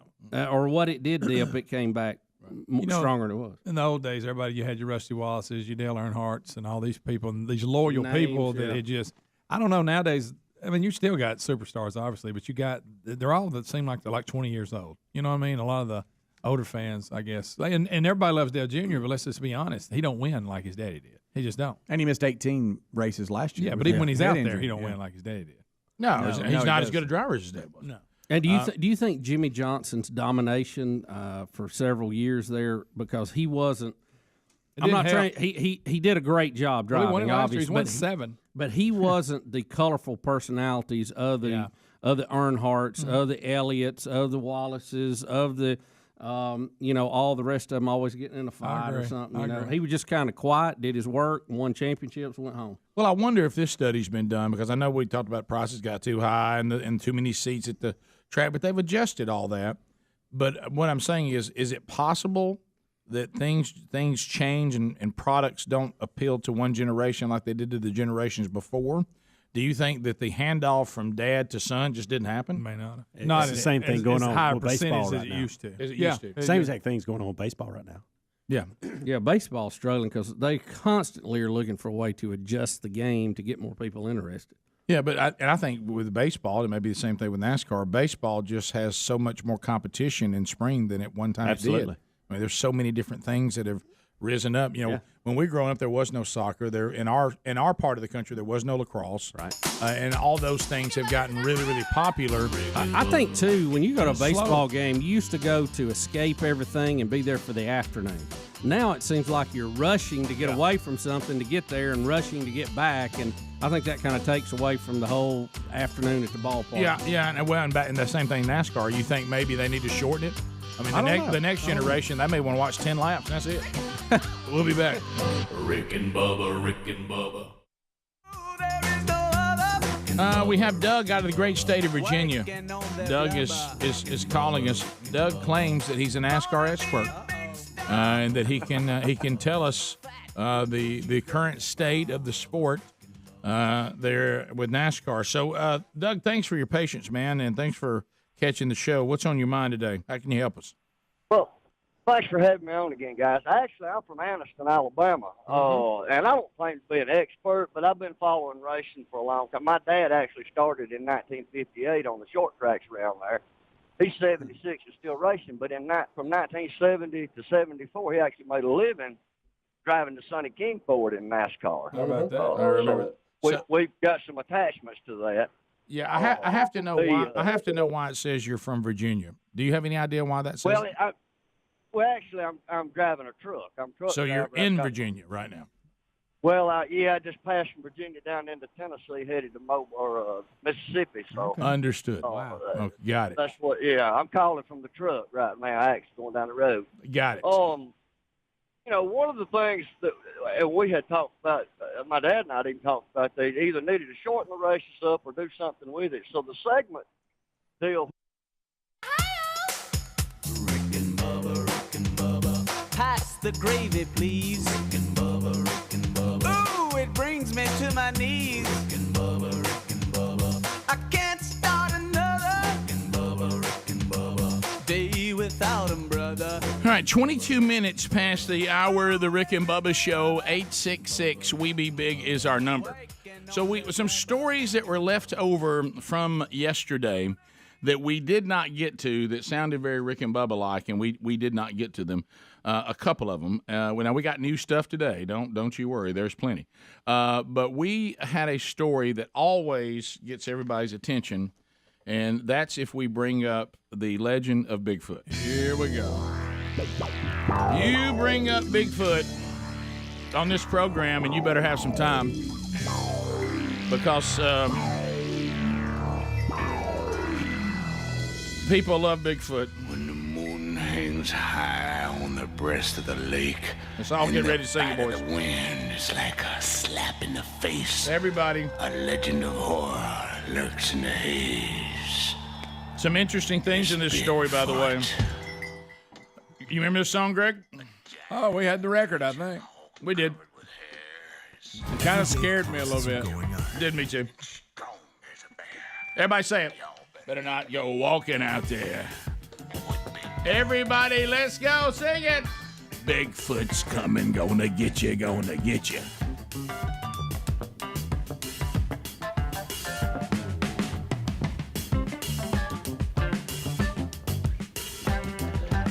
I know. I pictured the guy that sings this song, what he looks like, and I bet he looks nothing like it. I forget his name. Gonna get you. I forget You know, his name. I picture him with a long beard and all this stuff, but I guarantee he probably looks like somebody's. By the way, pulling the curtain back, and can I tell you emailers out there and get people that support this show, I love that you can get that kind of information.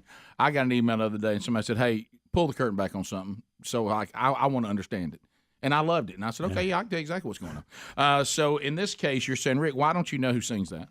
Because at one point we found it, Speedy put it in this computer called the Instant Replay, and it just says Bigfoot theme, and I have no idea who the guys. Can we do that and do our little, what's that app, Speedy? Have we tried that? Shazam? Have we ever tried to Shazam it? You know, Play it again, Rick. I'm not sure. I want to say I've even researched this before, and he's hard to find. Remember, we went to Apple Music and finally found, but it's hard to find that song. Yeah. Here we go. Let me see. Adler's all over it. I can see him getting active in there. Rick. Bro Smith, Bigfoot. Who? Bro Smith, Bigfoot. That it? Ro Smith? B-R-O, bro. Bro Smith. Bro Smith. Rick, you get us in a room, we'll solve a problem. You really will. Bro I Smith. love Team Rick and Bubba. Gonna get you, gonna get you. I just take stuff, throw it out there, and say they'll get it. Y'all There's just an stand app by. for that. There you Make go. sure Bro Smith Band. Yeah, so this Bro is what I Smith got. YouTube. All right, guys, I There don't. he is. Let me tell everybody. You're welcome. Okay. You're welcome, America. Thank you, America. All right. Well, so, he does look like I thought he did. I know. He does. I thought he does. Yeah. So, all right. An Ohio woman thinks Bigfoot has returned to the wilderness near her home, and she believes, and Adler has it, she believes she has audio proof. This is the first time I've ever recorded the howls. Her name, Suzanne Farron. Whatever. Now, here's the part that gets me. The quote from Suzanne, and Greg, this is where we go to you because you study this culture, and it's everywhere. Even though this is Ohio, we have your people everywhere. Mm-hmm. I always have a recorder going. Now I want you to think about that statement. Always. I always have. So just in case, Rick. So 99% of the time you got nothing, right? Yeah. But I'm gonna run it. And all that time, I've not recorded anything decent, but I think But I'm gonna run it. I think. All right, so you got it, Adler. Let's hear it. All right. So this is what she's recording. She says it's just some of this knocking on a log and all that. When she says it's Bigfoot. She says it's a Bigfoot howl. Here we go.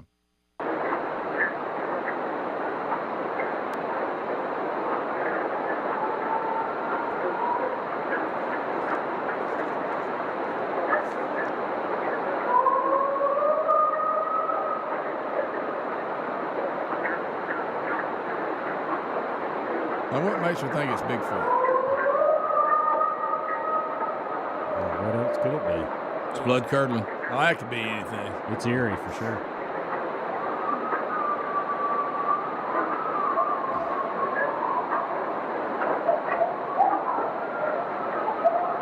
Now that sounds like coyotes. It does. That's not a Bigfoot. Yeah, they said you do hear a chorus of coyotes, and then they think the coyotes are interacting with the Bigfoot howl. Oh, I heard it. All right, no, that was me. Okay, I wanted more. I thought it'd be more evident. It's Okay, not. all right. So background noise. The face that came with that. Well, okay, so that was a waste of time. Well, according to wildlife experts, they say they believe it is a male coyote who is the alpha. Nope, it's Bigfoot. And said that's the closest thing. Even though the expert, and I don't know what his credentials are. Kyle Casey. He said that. So I'm an expert in the sounds of the wild. But Greg, people, we know who we'd call. I mean, we'd call Chuck. Yeah, and ask him, and maybe Chuck's listening. He's probably seen Bigfoot. But yeah, I love to talk to him about that. Of course, but you ever seen one time Chuck saw Bigfoot fight a Black Panther? Boy, I tell you, but anyway, quite a fight. He says it's the closest thing, even though it's not exact. But when you start thinking about that, well, I'm sure not every male coyote sounds exactly the same. Right. So what do y'all think? What do y'all think Bigfoot would sound like? In other words, what would you have to hear to go? Okay, now that. Okay. Interesting. Would it be a deep? I mean, what do you think? No, it's not deep. Sounds like a siren. It's a siren. Okay. Interesting. I'm more in the camp of like your Chewbacca. I don't know why. To me, they kind of look the same. So to me, they would sound the same. You think that, but no. Okay, that's a bear. That's not bad. Like that may be just like kind of like when a turkey's purring. It's a different sound than they normally do. I'm more of a like a. Why does he have to close his eyes? Why does he have to close his eyes? I'm back to. But let's say you're going to the stand, all of a sudden you hear.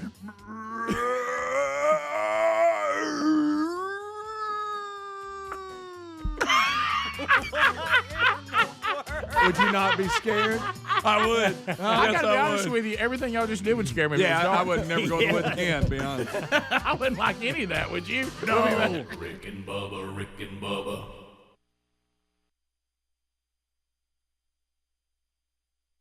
They're doing is actually paying points per segment. That just be like if you win the first. Oh, okay. So they're making them little mini races. 10 points. Yeah, what they're little doing, bonus they're points. taking 10 points. Exactly. There's 10, 9, 8, 7, all the way back through 10th place. At 10th, if you finish the first segment in 10th place, you get 1 point. So all that will add up at the end of the year. So that's why they're racing so hard, especially towards the end of each segment. Okay. And that made, like you say, it made shorter races inside a long race. So it actually made it. Which will keep the viewers. Yeah. Yeah, I mean, I watched the race Sunday's first race I've watched in a year. I mean, I didn't watch any last year; just lost interest in it. So why would someone like you, with even a history, lose interest? Because I can understand trying to market to a generation who's, who the way they want to be entertained has changed. But why would someone who loved it, why would they lose you for the races last year? Well, one thing, the cars basically, to me, were cookie-cutter cars. You couldn't tell a Ford from a Chevrolet from now a Toyota. And, back even into the early 2000s, you had the Monte Carlo SS. You could tell it from a Taurus or a Thunderbird or whatever. You could look at a car and kind of relate to what you were looking at. But now, and I will give NASCAR credit, or give them their due. They've made them look better. They've got the flared fenders, and they do look more stock front and back. They look like something you can go buy. Because really, if you look at the cars on the showroom, they nearly all look alike anyway. It doesn't matter which brand it is. They're doing that for fuel mileage and things like that. But, it got away to, back when my dad did it, and even on up into later, not that long ago, a guy worked on the short track. He worked on his own car. He a lot of times built his own car, came in, then he went in, he was an independent, he had to make a living at it. It was him, and probably you'd put 2 or 3 teams together as far as bringing a guy or 2 for each pit stop. You didn't have professional, very few people. You had probably 5 or 10 teams that had professional pit crews. Everybody else kind of teamed up, and the guy that ran the best that day, he pitted first, and that crew pitted him, and then he'd go out and they'd pit as they went down in their sequence as to what position they were running, as to which car they would pit next. It was just a lot of, there's a lot of guys now out there, and I'd say most of them, their mom and daddy put them in a go-kart at 3 years old, so they've never really, what I call paying their dues. You've got a few guys that know how to work on a car, but there's not that many of them. Most of them have bought their rides. Talent doesn't necessarily put them up. So you're a purist, and you think it's lost its pureness in its roots. Absolutely. So the old school people think it's become too. They don't. It's not what it once was, and then the new generation just doesn't seem that interested in it. So now you've got yourself a bad situation. Well, that's true. I mean, they have done better. Just like I believe in putting the 40 fastest cars on the track. Don't, because that's what a race. What are you racing? You're wanting the fastest guy on the front row. You want the fastest, and they do that. But just say you got 40. Just say you got 40 cars to racetrack. You're gonna start 40. Well, 35 of them are already locked in. All they've got to do is get into a position, and then say you've got 45 cars for 40 positions. And I'd dare say there's probably more than that at Daytona. I don't know. Some of them didn't make the race, but you've already got 35 cars. They know it doesn't matter how they qualify. They're in the show. Then you've got 10 cars that are actually just beating their brains out trying to get in that could be actually faster than one of those 35. But if they're not faster than that 10, they're not going, they're going home. I don't like the lucky dog. If you get a lap down, you ought to race back to get that lap. Not NASCAR give it back to you to keep everybody on that lead lap. I got you. Okay. I like the lucky dog. Yeah. So what you're saying is we got a purist that says it's lost its roots. Well, bottom line. And I don't know what does it mean? There's 35 cars that get into it. He's giving a scenario. Owner points, you're guaranteed a spot. Right. Here's the thing: purists every week we ought to put the fastest cars out there. Right. And that's what he's saying. You better get to the new generation because the purists aren't going to be here in so many years. Right. I mean, you better grow the sport for the young bucks. Well, I've got another angle on this. Do you think people who knowingly and willingly would buy a hybrid would care to go see cars run fast? Thank you. Good point. Think about it. And he's right about the deal. Bubba speaks. When they went to that one template for most of the cars, people love to argue Chevy Ford. Yeah. And I knew a guy that wouldn't pull. It didn't matter if his favorite driver was Bill Elliott, but if he wasn't driving Ford, he wouldn't pull for him. Guys, Really? I know y'all know there's people that buy vehicles based off the driver. Yeah. Oh, they are. Yeah. Everywhere. Let me ask y'all a question. I did it when I was in high school. What is it about NASCAR? Because you've got all sports that adapt with time.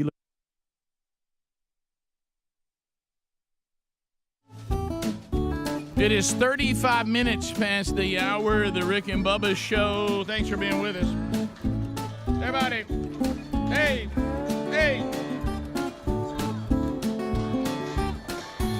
All right, still to come on today's program, What's Eating Scott Gorosky? And we'll play a round of the giant game of Rick and Bubba Knowledge. But we'll continue to break down the stories of the day. But first, I want to introduce you to something. Right now, you want to put everything you can in your arsenal to save money. And sometimes you get these things where we talked about these reward programs and loyalty stuff, and some of that can be all right. But I think if you're like me, I just kind of want to simplify the whole process. And if you want to do that, you need the Upside app. So go to upside.com, or you can get this app out of the App Store if you want to. Here's kind of, because we've all been there. I mean, things have gotten a little better at the pump, but it's still more than we were paying just a year ago. But we've also noticed, things is simple with this inflation, just as simple as what in the world happened to chicken wings? You try to go to a wing place and they're like, and they even, let me tell you when you know the prices have gone up on something is when the menu has a warning on it. Warning. Yeah, I know. So things like that. Put it on the door. Yeah, things like that. So it's a great app for anyone who buys gas, groceries, you dine out, like we all do. All you have to do is download the free Upside app and then use the special show promo code. So you want this. Are you paying attention? Bubba25. That's going to get you 25 cents or more back for every gallon on the first tank of gas. Now, after that, you're just going to claim an offer for whatever you're buying on Upside. You'll look and see, oh, you bought this, or you get this much back. Did you know that there's so many people using the Upside app that it has an average of 4.8 out of 5-star rating on the App Store. But do you know that people are they're getting back $1 million every week. That's how many people are using it. So it's a free, I got Speed's attention, free Upside app, and use the special promo code Bubba25. And you also find that link if you're looking for it at rickandbubba.com under the sponsors. That's pretty simple. Just go get the free app and put it to work for you. All right, so we have a video, and Greg, you had a comment after we look at it. You've heard us talk about this on the show, on this whole conversation about dinosaurs. Well, there's some dinosaurs that made it, And the Komodo dragon is one, and we all have I think, a very wise fear of the Komodo dragon. I don't want nothing to do. I don't want to be in a room with a Komodo dragon. Ever since I was a kid, I don't like it. It's called a dragon. I don't want it around me. Watch this video. Doesn't it saliva even kill you? Oh, yeah.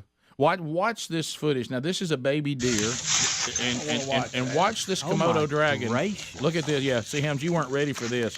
This creature exists in the world you live in, by the way, just so you know. He better slow down. He's going to get choked. Look at how quick that baby deer, hoofs and all. Look at the size of that. Look at him. See, he's working it down. And my goodness. Did you How did they get that close, that thing? Eating a deer like question. That is a great question. You ain't got to worry about it eating you. Is that real? Yes, it's real. Yeah. I mean, that's a Komodo dragon right Guys. there. That's Greg, you said, I don't want to be in a room with a Komodo dragon. No, I don't. I have been in a room with a Komodo dragon. You have not been in a room. They told you it was a a doggone lizard. Okay, all right. My senior year of high school. Oh, boy. I went to, you guys Where'd remember, you go? On the Isle of Komodo? You guys remember Career Day? Yeah. Did y'all do that? No. Oh, yeah. Did you? Okay, it's when you shadow somebody. I don't remember. Yeah, I didn't do it. I myself don't remember doing it, but all my kids did it. Okay. So my senior year of high school, we were supposed to do like a career day when you go shadow somebody. I went to the zoo and I shadowed the reptile guy. Oh, right. This is Birmingham Zoo. And guys, I think about this a lot sometimes. They had a Komodo dragon? The Birmingham Zoo had a Komodo dragon. I remember that. Evidently, Montgomery Zoo has one now. Yeah. Yes. According to emails. I wonder if that's the one that was at the, they move them around sometimes I'm for not some getting reason. in the room with them. Zoo to zoo, but now the Birmingham Zoo, if I'm right, they don't have it anymore, right? Correct. He passed away in 2020. But I Good riddance. I remember the Komodo dragon exhibit because, my kids, we were at the zoo all the time. They had a statue and everything. Yes. Yes. So you don't have to keep showing. I know. Oh, sorry, I forgot. That is so. How quick did he get rid of that deer? Yeah. He swallowed that deer. I don't like that at like all. like And Bubba does breakfast. it wasn't a tiny. It wasn't like a It's a deer. It was It a really- small It's a baby deer, but it's a deer. I didn't see spots. No, I didn't either. No, that was like a small doe. Mm-hmm.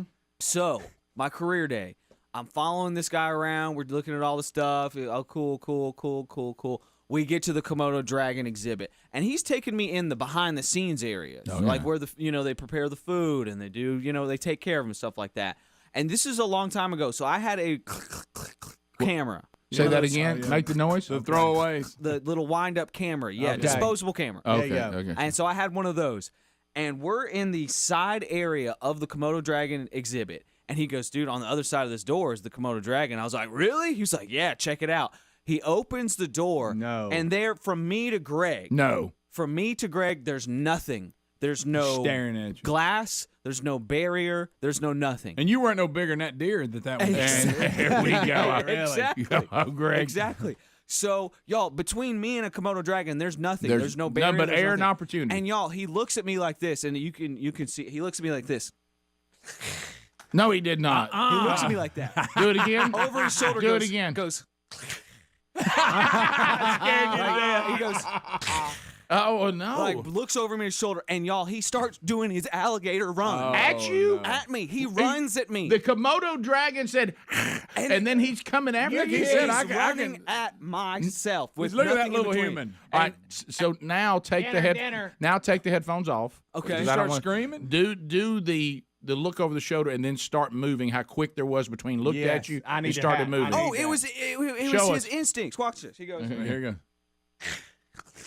It was that quick. With a big old. So there was that quick. He saw you, made a noise, and said, "I'm coming after you." Yes, yes. Who's this idiot at the zoo? Guys, okay, I think about this all the time. I'm sorry. How long was his fingernail? Well, that I could've think went about bad. this all the time.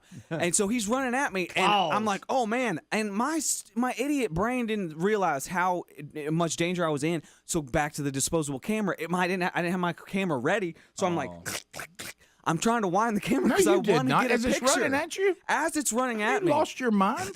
And then I realized, wait a second. No, he's really running at me. Like, he's not going to stop at the door. Yeah. He's going to go Now, through you the fist door. to have a really good picture. Yeah. And the zookeeper goes, you better hurry, slam, and slams the You door. better like hurry. Seconds before, like, I mean, slams the door in the Komodo dragon's face. It was like a scene from Jurassic Park. Wow. When the raptors are coming. got at What if you. it had got He your leg? slams it, and then I'm like, wait a second, that was Is that how they feed it? That was serious. Is that how they feed it? Do they just open the door and throw food in? Did he think you were the food for that day? Yes. No, I think really. Yes. Andrew, I know this. Just straight up. And look, just hear me out. Okay, hear me out. This is not. I'm not pulling a Greg here. Okay, but let's just talk animal instinct. Yes. I was literally talking yesterday with somebody about coyotes. Okay. Yes. And of course, my wife has what really is, honestly, I love her. Her fear of dogs is a little, but she says the reason why I have a different look at dogs and other animals is I'm not big like you. I realize that some of these animals won't go after humans. They'll go after children or smaller humans. If they think they can take a human, that's when they're dangerous. You don't experience that a lot. There's not a lot of dogs that I think I could take him. Right. She said, so you don't deal with that. She said, all of us down here closer to the ground, these predators sometimes see us as a potential kill.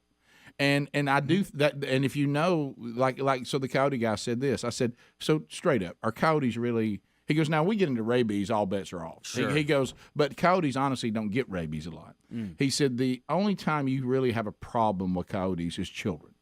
You know, if they see a child and it's the wrong situation, it can be bad. He said they're not going to go after, an adult or something like that because they don't really. He said, no, rabies, all bets are off. He said, but in a normal situation, and I think the Komodo dragon is similar.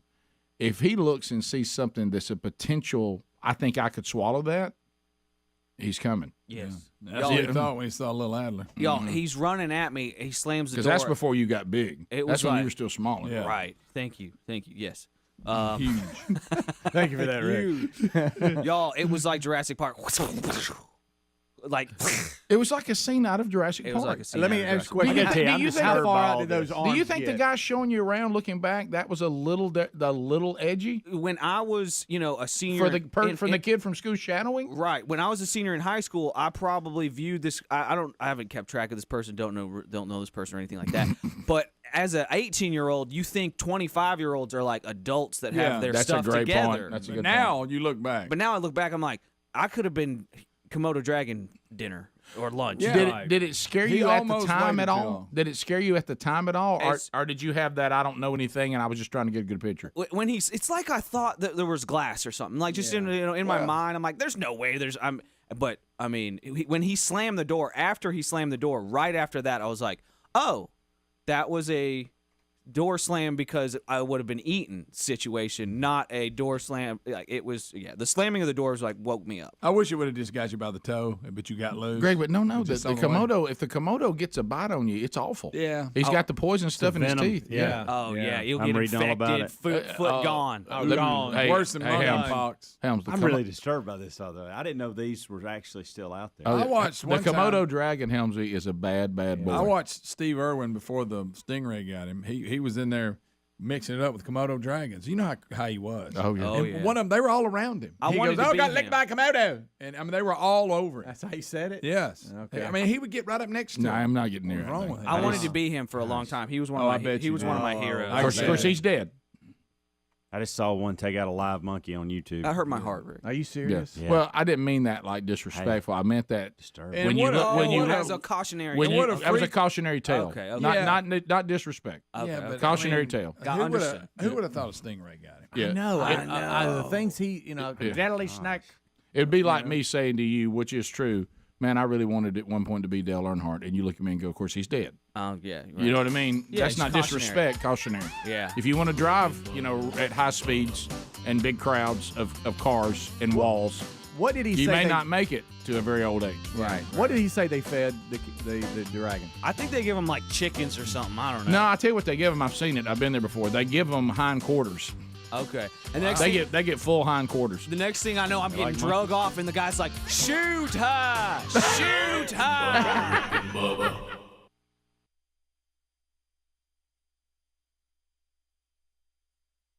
Football and the targeting rule. We hate it. We thought it was crazy when it started, and great idea. And the rules changes. You go to baseball, and some rules changes. Like you can just look at the dugout and put somebody on first. You don't have to intentionally walk. They're gonna have the light now and to stuff flip like off. that. And then NASCAR, they're trying to adapt a little bit with the time as well. And and tweak the sport a little bit. But why is it so ridiculed, I wonder, versus some of the others? It's with the purist. Is it just that the old school NASCAR folks, they just don't want it to ever change? I don't really think you want to see. Well, it was originally. No, I think you bring up a great question, and I know what you're trying to say, and I look at it a little bit different, but you see how good NASCAR and how strong it was, and they were building, and ticket prices and more technology to it. And you have football that also was doing very good, and you saw the dip in racing, and it hasn't quite made it back yet. Football has held on, but I think football's making a lot of mistakes too. You know, they pushed this Michael Sam's thing on everybody. Nobody liked that. These rule changes, people are not liking that. They're hollering, hey, they're going to turn it into flag. I mean, is the NFL and football making the same mistakes that NASCAR Their made? Their numbers were down. And not seeing the future that they're falling off the cliff too. Well, you look at the Oscars and all this kind of stuff. When politics enters sports, it ruins that escape that everybody goes to watch the entertainment of the sport. With NASCAR, though, it seems to have stayed pure to that American flag and the tradition. Rick and Bubba. They also get a copy of the new Rick and Bubba double CD. Who's got it better than us?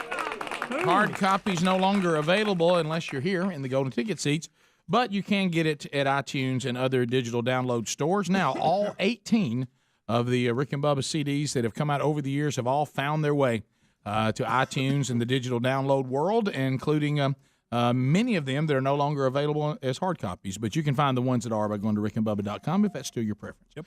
All right, to the phone. Whoop, watch out, Rick. Oh, look out. I just hit myself right in the head with it. A little wild there. Those are those moments where you think, okay, it's going away quickly. I wish you'd knocked yourself out of the chair. Well, if it was, I'm just glad I wasn't throwing something that was actually Adler catch that on video. Did I just shot myself in the back of the head. got it. He said he got it. We have to review that later. I shot myself in the back of the head. Stop! You're pretty good at catching that garbage. Note to self. Your head's getting a little big. Get checked. Rick, I think your head's getting a little big. Well, a little big about yourself. Here we come, phone trolling. Phone troll. Hello, Summer. Welcome to the program. How are you? I'm doing fine. Green Acres, by the way. Thank you. You're so kind. Go ahead. Oh, what is your opinion on the legalization of marijuana in the South because of the fact there's a lot of people that I know that need it medically? Well, and I would think if we're going to try to do a campaign where we don't doctors prescribe that now? Don't we already have that? I don't know. I don't know about in Mississippi.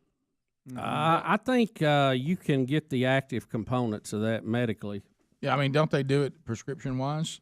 You know, the thing that you were talking about, recreation, that's what I'm trying to clarify. Are you talking about medically, or are you talking about recreationally, or both? Oh, well, both, really. Well, now we're getting to the truth. But I mean, right. Well, what I'm saying is, Speedy's giving you a timeout. What I was saying is this, and I've asked this question over and over again because I know what the next thing is going to be. Well, we legalized alcohol, and you're right, But so here's what I'm going to say though. But here, and this is just me. Look, and I don't know a lot about marijuana. It's never been anything that I've ever been intrigued with, so I may be ignorant. Okay, so let me say this. I know though for a fact that someone can have a glass of wine, someone can have a Komodo, and never be altered, never be under the influence of it, never be high. And then if they don't do that, then of course they keep drinking, they can become high. Is there and I know that people that smoke cigarettes can smoke cigarettes, enjoy the smoke in and out. You know, some people love that; it relaxes them, but they haven't lost their faculties. Mm-hmm. So those two things aren't really. That's apples and oranges, in my opinion, for that reason. Is there a version of smoking marijuana where you do not become high? You're just enjoying blowing smoke in and out, because at that point, shouldn't you just smoke a cigarette? So is there any version, and I'm talking about recreation, I'm not talking about medical. Recreationally, is there any version of marijuana smoking that you are not high? Well, there's two different type of oils that come from the plant. Not talking about that. I'm talking about recreational use of marijuana. I'm not talking about clothing. I'm not talking about medical prescriptions. Not talking about people on chemotherapy. The gravy, please. Rick and Bubba. Ooh, it brings me to my knees. Rick and Bubba. I can't start another. Rick and Bubba. Day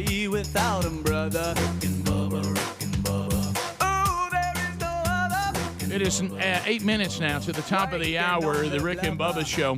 Bubba out today. He'll be back, Lord willing, on Monday. And so we do have some updates on stories that we've already brought you. Let's see. We got News update. It's a Rick and Bubba news update. It's a Rick and Bubba news update. It's a Rick and Bubba news update. Couple of updates on things that we brought to you on yesterday's program. And I know, so we have Brittney Griner now.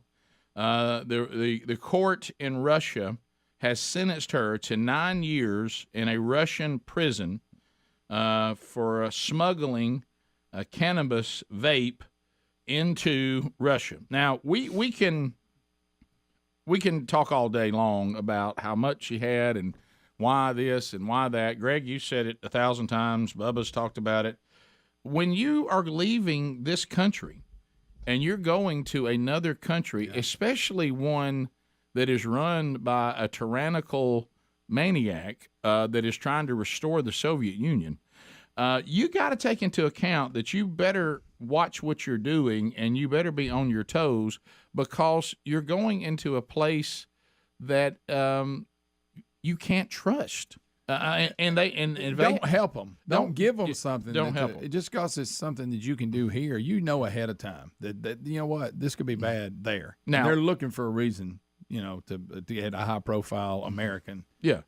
And now, with that being said, do I think her being sentenced to 9 years in a Russian prison is over the top? Well, sure. Of course it is. But she put herself in a situation that you really don't need to put yourself in. And I will say this. We hear all this stuff about boycotting this and boycotting that and this, that, and others.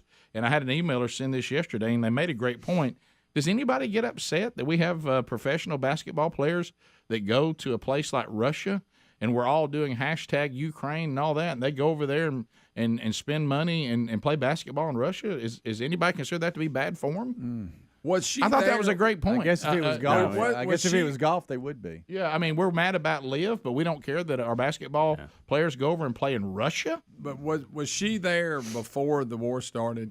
Started while she was there. Yeah. I think. Possibly. Correct. She was But I mean, overall, have we? No. I know what you're saying, but But don't we? It shouldn't have took a war for us to be frustrated with that. Yeah. Because it didn't take a war with the Live Golf. That's what I'm saying. No. Comparing it to Live, if you Yeah. compare apples and Yeah. apples, Yeah. so Russia is something we love, and Saudi Arabia is something we're mad about. I mean, and the reason she went was for the money, and Right. I don't blame her. But that's why, of course. So, and now we're talking about the Live guys. We all just worried about the money. Well, I don't fault Yeah. her. I don't fault her for going there, and I do think that they're playing games with her life. Absolutely. But you don't give them that opportunity. You know they're that type of society, Right. and if you give them, don't help them try to harass you. Don't give them any reason to. So, but you guys are thinking she's not going to serve 9 years in a Russian prison. No. We're going to do the prisoner swap, and this is them putting the Biden administration in a place of disadvantage. I think if you don't want to send make us, it more urgent. Yeah, what's the nickname of the guy they want to swap? And it was something murder or some kind of. he was an Victor arms or dealer. whatever. It's a merchant of death. Merchant of death. That's the Okay, one. it hurts if they So- go, okay, we give you Yeah. your basketball player, you give us the merchant of death. Right. It doesn't seem like an even swap. We get a basketball player. Y'all get the merchant of death. Yeah. Well, in order for them to get the merchant of death, you got to come up with something that makes us willing to give you the merchant of death.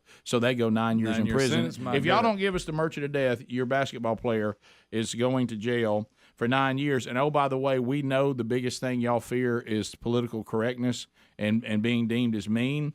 If y'all want to live that you sent a lesbian black female into a Russian prison for 9 years, and you think your administration can survive that kind of scrutiny, well, then don't give us the merchant of death. Yeah. This is the game that's being played here, and Brittney Griner is just a pawn in the game. But you also she's got to take some responsibility for putting herself in that position. And I apologize for being not up on the facts. The other guy that they're also trying to swap for, is it a former Marine? What did he do? He's been in jail there. He was already in jail. Yeah, he was, locked up on espionage charges in 2018. Okay. He was sentenced to 25 years in 2012.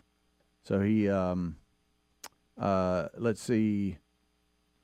No, hold on. No, wait, I'm sorry. It was Paul, is it Whelan, I believe, I'm the not American sure. who has Yeah, been locked up since 2018. And they're saying that he and Griner would both be part of the deal, that they both would be released. But now they're saying you got to add one to even up. If I'm giving you the Duke of Death back, or whatever his name Merchant is, of Death. Merchant of Death. If I'm giving you him, you at least give me a basketball player and a guy. Yeah, I got to have one more. Yeah, I can't just have a WNBA player. It's not even an NBA player. That's yeah. But I ain't like LeBron James, right? I mean, come on, guys. I love when somebody says LeBron James would be different. It would be different. Okay, so the Merchant of Death is who's been locked up since 2012, I think. Quickly, because we're running out of time. Also, want to update you on this. Alex Jones. How about this? He has been ordered to pay in the civil case $4.1 million to the parents of Sandy Hook over his heartbreaking hoax lies.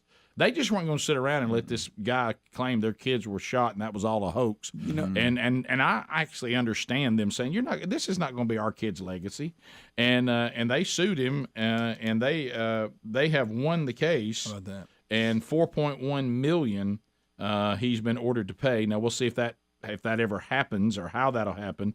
But he has been charged, and many think this may be the end of Alex Jones as far as his platforms, because if he owes that kind of money, but he may have plenty of money. I don't know. But he has been ordered to pay $4.1 million. So that's the two updates on those cases. That look on his face when they read his emails to him. Oh, wow, that was hard to watch. But you know what? Again, just as Griner's got to take some responsibility for the position that she's in, even though I think, the way Russia is handling this, I don't agree with. But Alex Jones also, when you go out there and start telling people that all this was a hoax and it involves the horrible massacre of their children, you kind of got to take responsibility for putting yourself in this situation too. We'll be right back. Bubba, Rick and Bubba.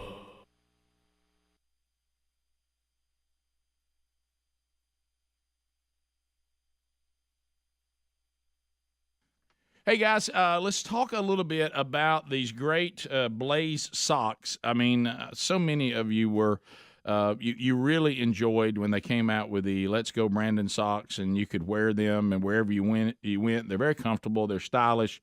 They bring a great laugh. Well, there's another opportunity for you. You guys got so fired up about that. Blaze is bringing them back by popular demand, but not just those.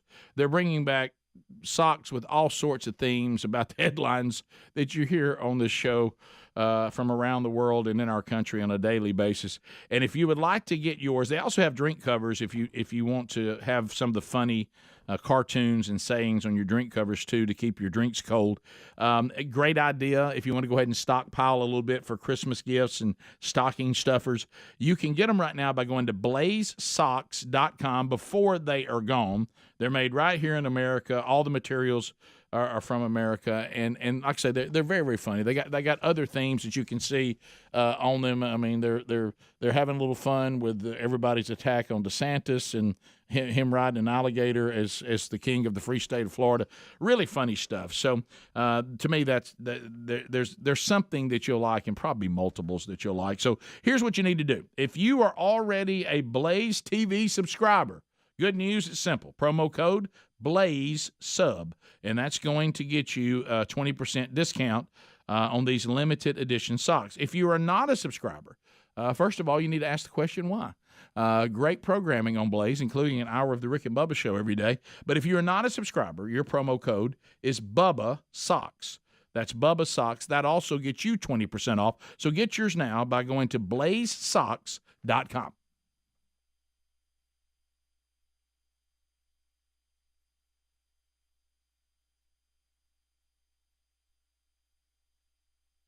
I'm talking about I want to tear one down. I want to smoke a good one.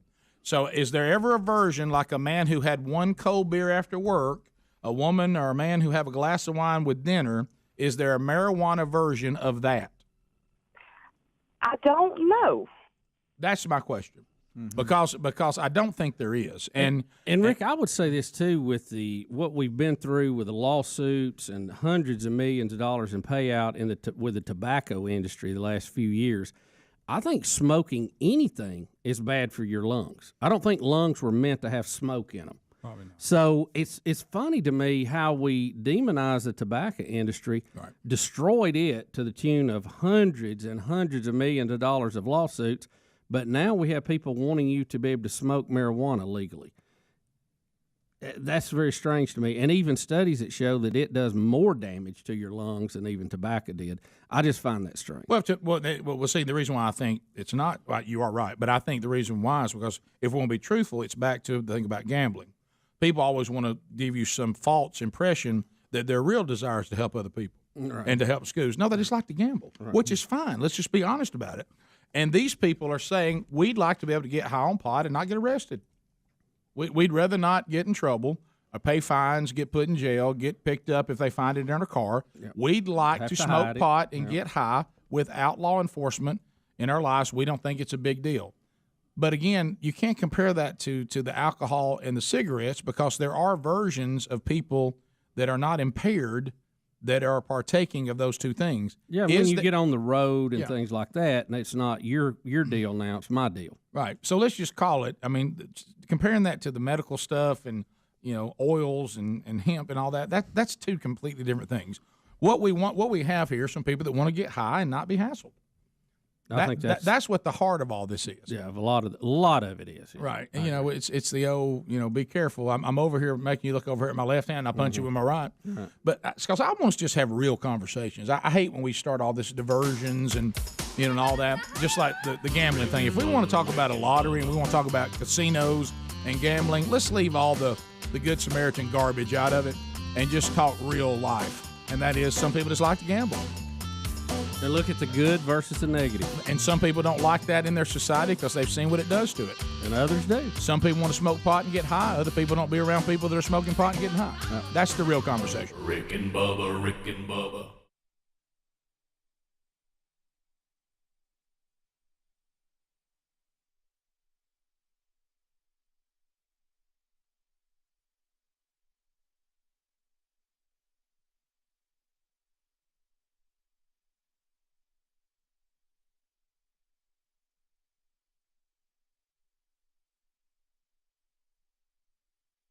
To the elephant. Yeah. Back against the wall. How about it? Bubba, much to do going forward. We'll meet Wednesday, and it is, I want to just be the first to say happy Pig Day to you, sir. Well, I don't know who declared it Pig Day, and I know to some folks that may be slightly offensive. But, Pig me, baby. I don't. I love the pig. When did this Pig Day thing start? I don't ever remember celebrating this. Are you kidding me? 1972. But we've never celebrated it before. Well, it's because they normally only do this out in the Midwest. Yeah. Really? If you want any kind of pig fact at all today, Helmsley's a teacher actually started this. School teacher. Pig me, baby. All right, can I ask you a question? And one, I want to clarify my opening comment that got some strange looks. Yeah. The cover of the New York Post this morning says, "The time for small thinking is over. Dream bigly." From the speech last night. Y'all gave me some funny looks on that. We did. Well, I thought you was locked up. I didn't know. No. I thought you said think pigly. I think you said bigly. Well, yeah.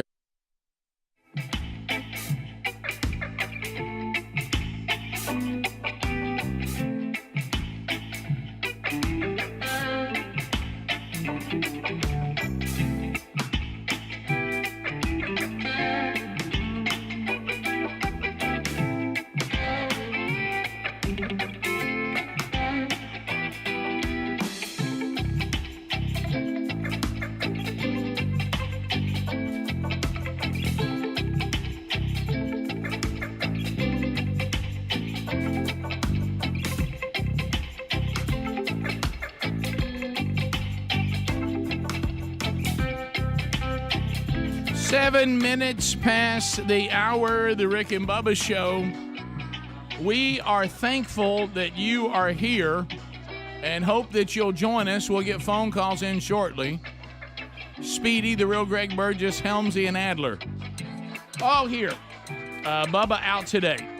Congratulations to Caitlin Bussey and the whole Bussey family and friends as she celebrates her graduation from Auburn University this weekend. And Bubba will be back with us, Lord willing, coming up on Monday. All right, so I mentioned ran out of time. We were updating you on these two cases. By the way, coming up this hour, what's eating Scott Gorosky? Gorosky will come in, and the parts of it that you can understand, he'll let you know the things that are eating him, things that he's frustrated by in our society, and that will come up this hour. All right, so we had the Alex Jones. That's the one we ran out of time. We gave you the Brittney Griner update. We're all updated there. We'll see what the next move is. I do believe there'll be a swap, and I do believe she will get home. I don't think she's going to serve 9 years in a Russian prison. But anyway, when it gets to Alex Jones, this is a different deal. He loses the civil case. $4.1 million he is ordered to pay the families of these children at Sandy Hook, the ones that were participating in the case. But Adler was telling me in the break, and he's got the videos here, that he did have one W in his back and forth with the lawyers and the judge, but he also had another loss. So we'll start with the loss first, and then we'll get the W. This one is not as bad as yesterday when they brought up, by the way, all your text messages have been sent to the prosecuting team, and the look on his face with that. But do you know what perjury is? Right. Mm-hmm. Now we have another one.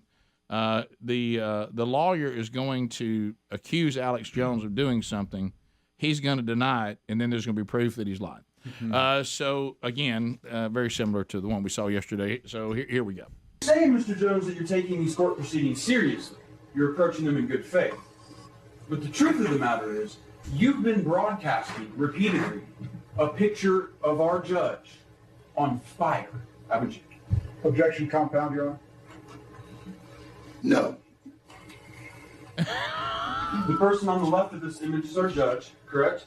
Yes. The person on the right is another judge you don't like, right? Yes. Okay. Okay. So he says he's not been posting pictures, But there it is. of the judge burning, and then the lawyer just pulls it up and says, "Is this not them Did right he here not think they had on access fire?" to that? I mean, I get he didn't know they were going to send him his text messages. Okay, I get that. Right. So Alex Jones, I don't understand. Excuse me? This is. I like when he does that fake confused face. Like, Yeah. what? And all he's doing is thinking. Let me tell all of you. Face is real red. Let me tell all of you out there, okay? Those of you that still live under the authority of your parents, you need to be listening first.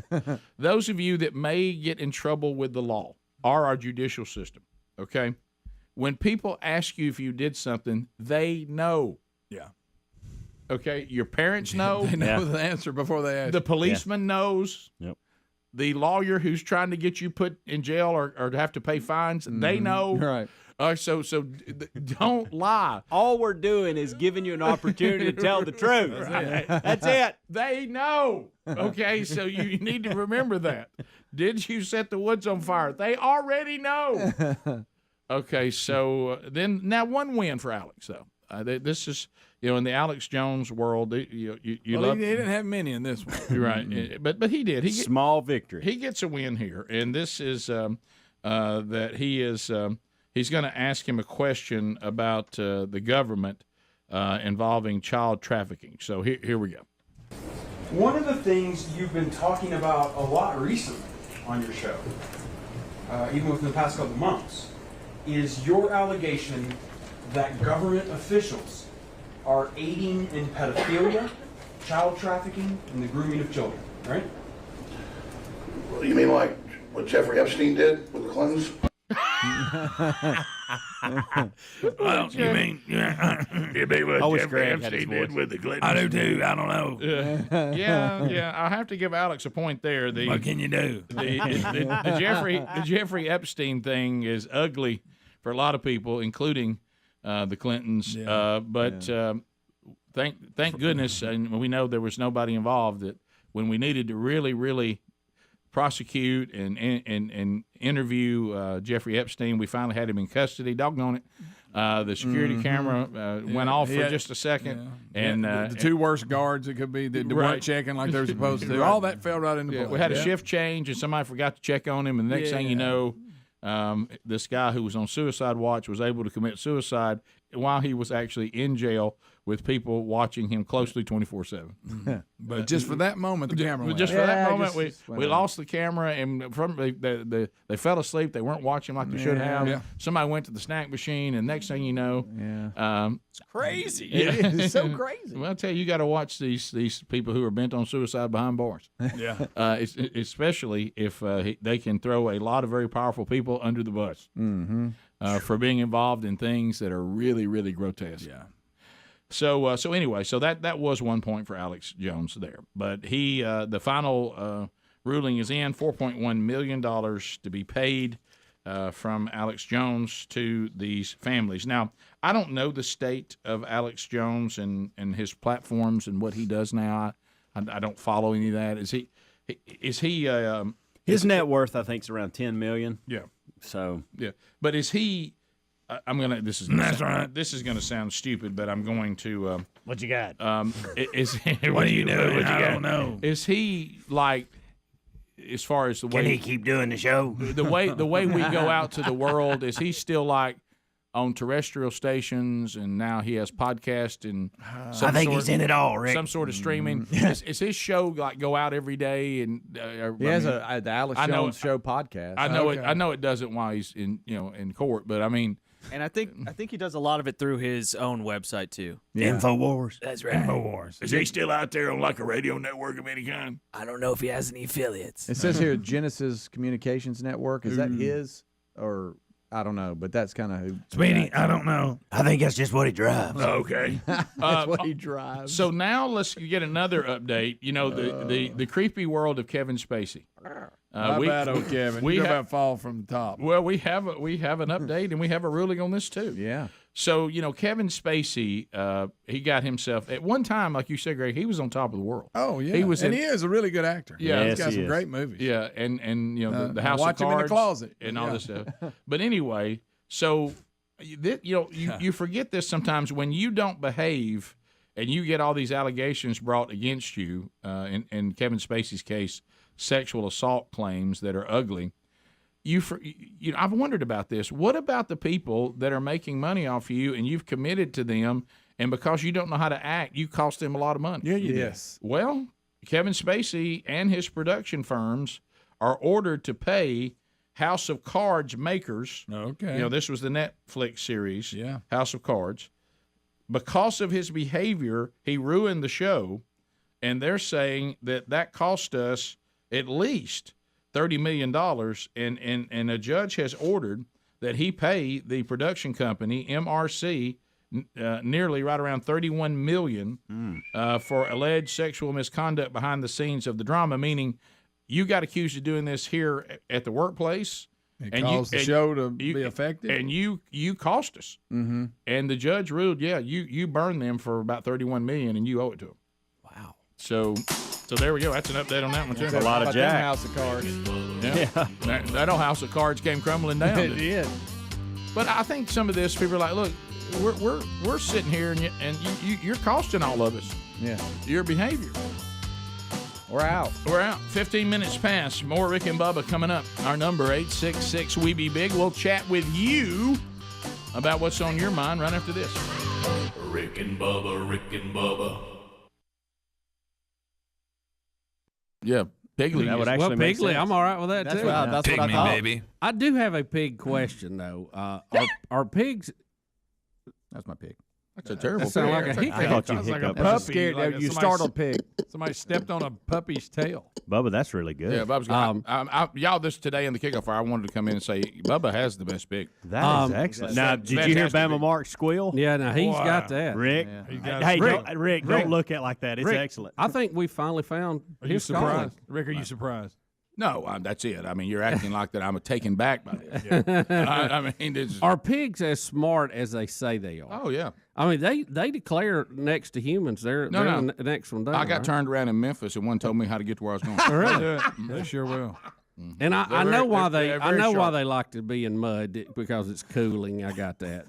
But are they that smart, Hams? Well, Very intelligent animals. Helmsley, you with the pig facts. Well, Tell us. They're but very I mean, if intelligent. you had a pig In and a regards to monkey, who's the animals, smartest? well, now you got something. Yeah, you do. Well, that posable thumb's going to cause going to give It's gonna be a nod to the old ape there. Well, he But can maybe do not more with smart. it, but what about pure intelligence to understand what's going on? If the pig had opposable thumb, could he do even more? Or does he just tell the monkey what to do? Because he. What if can't a do it? pig could climb like? All right, one mark against their intelligence. Are you ready? Porky doesn't even realize he has no pants on. Yeah, that's true. Yeah. Wow. I mean, They can if be you a- go the trouble to get that blue jacket, I mean, if you're really intelligent, you put some pants on, maybe some shorts or something. Yeah, that's. You know what? Would we agree? Yeah. Yeah. He could use a pair of slides. They don't live quite as long as I thought they did. How long they live? 8 years. No, we're saying. Yeah. Time out. Are we Just saying? an You're average. shocking me with that number. Yeah. So we're judging by just pigs that aren't being slaughtered, obviously. Oh, yeah. According to this. Yeah, Natural. Look, if you get slaughtered, you don't make 8. No. Maybe 8 months. And I would There's say a that's few that a, ain't gonna get near that. I would say that's a negative for the pig versus the monkey because, nobody's going to, have monkey sausage. In some places. Did you just say But I would monkey encourage you not. sausage? Well, I'm saying on the battle of intelligence on the ladder, the monkey doesn't get slaughtered for food. Here, If it's ever on the menu, I would encourage you to stay away. Yeah, Greg I'm must sure be there's asleep. monkey brains somewhere. No doubt. Now, that really goes I on. know If you that. didn't hear him, Bubba just said monkey sausage. What? Well, people, I'm saying I was just asking a simple comparison between the They're not intelligence consumed at of the the rate of the pigs pigs. No. and the monkey, and I said, well, the pig is at a disadvantage because it is used for food Right. here in America a lot. Yeah. There are cultures. There are no one growing monkeys to Not in make America. monkey sausage Not in today. America. And in the places where monkey is consumed, they just go grab them out of the trees. There's no farming of them. Right, you just go pick them like fruit, right? Yeah. Now, people do eat monkeys. Oh, yeah, they eat monkey brains. I know they do. I don't know if that's good for you. Yeah, there's pig brains, too. People eat that, too. Oh, yeah. I eat everything on a pig. Everything. Everything but the oink. Yep. How about this? We make the most of that pig. We do. I mean, we really do. Nothing goes to waste. Nothing. We'll be back. 16 minutes past. Happy Pig Day. More Rick and Bubba next. Rick and Bubba, Rick and Bubba. You might find Deal or no you get what you need. I don't wear a toupee. It's my hair. Many people are heralding it. Really, so many. I'm now thinking, should I go back and watch the speech again? Yeah, I saw the whole thing, surprisingly, and I was a bit shocked, Rick, really, in that it was not the usual Donald Trump tone that we see. He didn't waver off of his points, but his presentation was definitely more presidential last night, and a lot of people seem to like that. I'm looking at Snap polls, find 78% reacted positively last night. They say that he has adopted a statesmanlike cadence, hitting notes of inspiration. And really what has concerned us, I thought he did good last night too, just watching it. And you could tell every now and then he wanted to go Trump on something, but he really held it down, held it together. And when I saw that CNN people were praising him, then I got worried about it. Did I miss something? Because I was sleepy. As a matter of fact, I almost went to bed before it, and Sherry had even declared, you ever have your wife and she sees you struggling, just go to bed.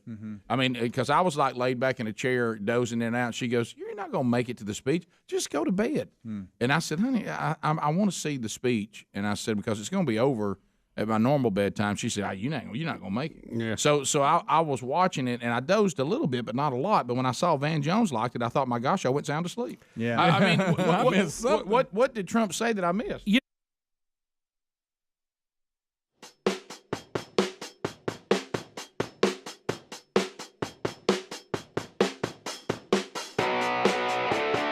It's 21 minutes past the hour, the first phone troll of the day. Let's go.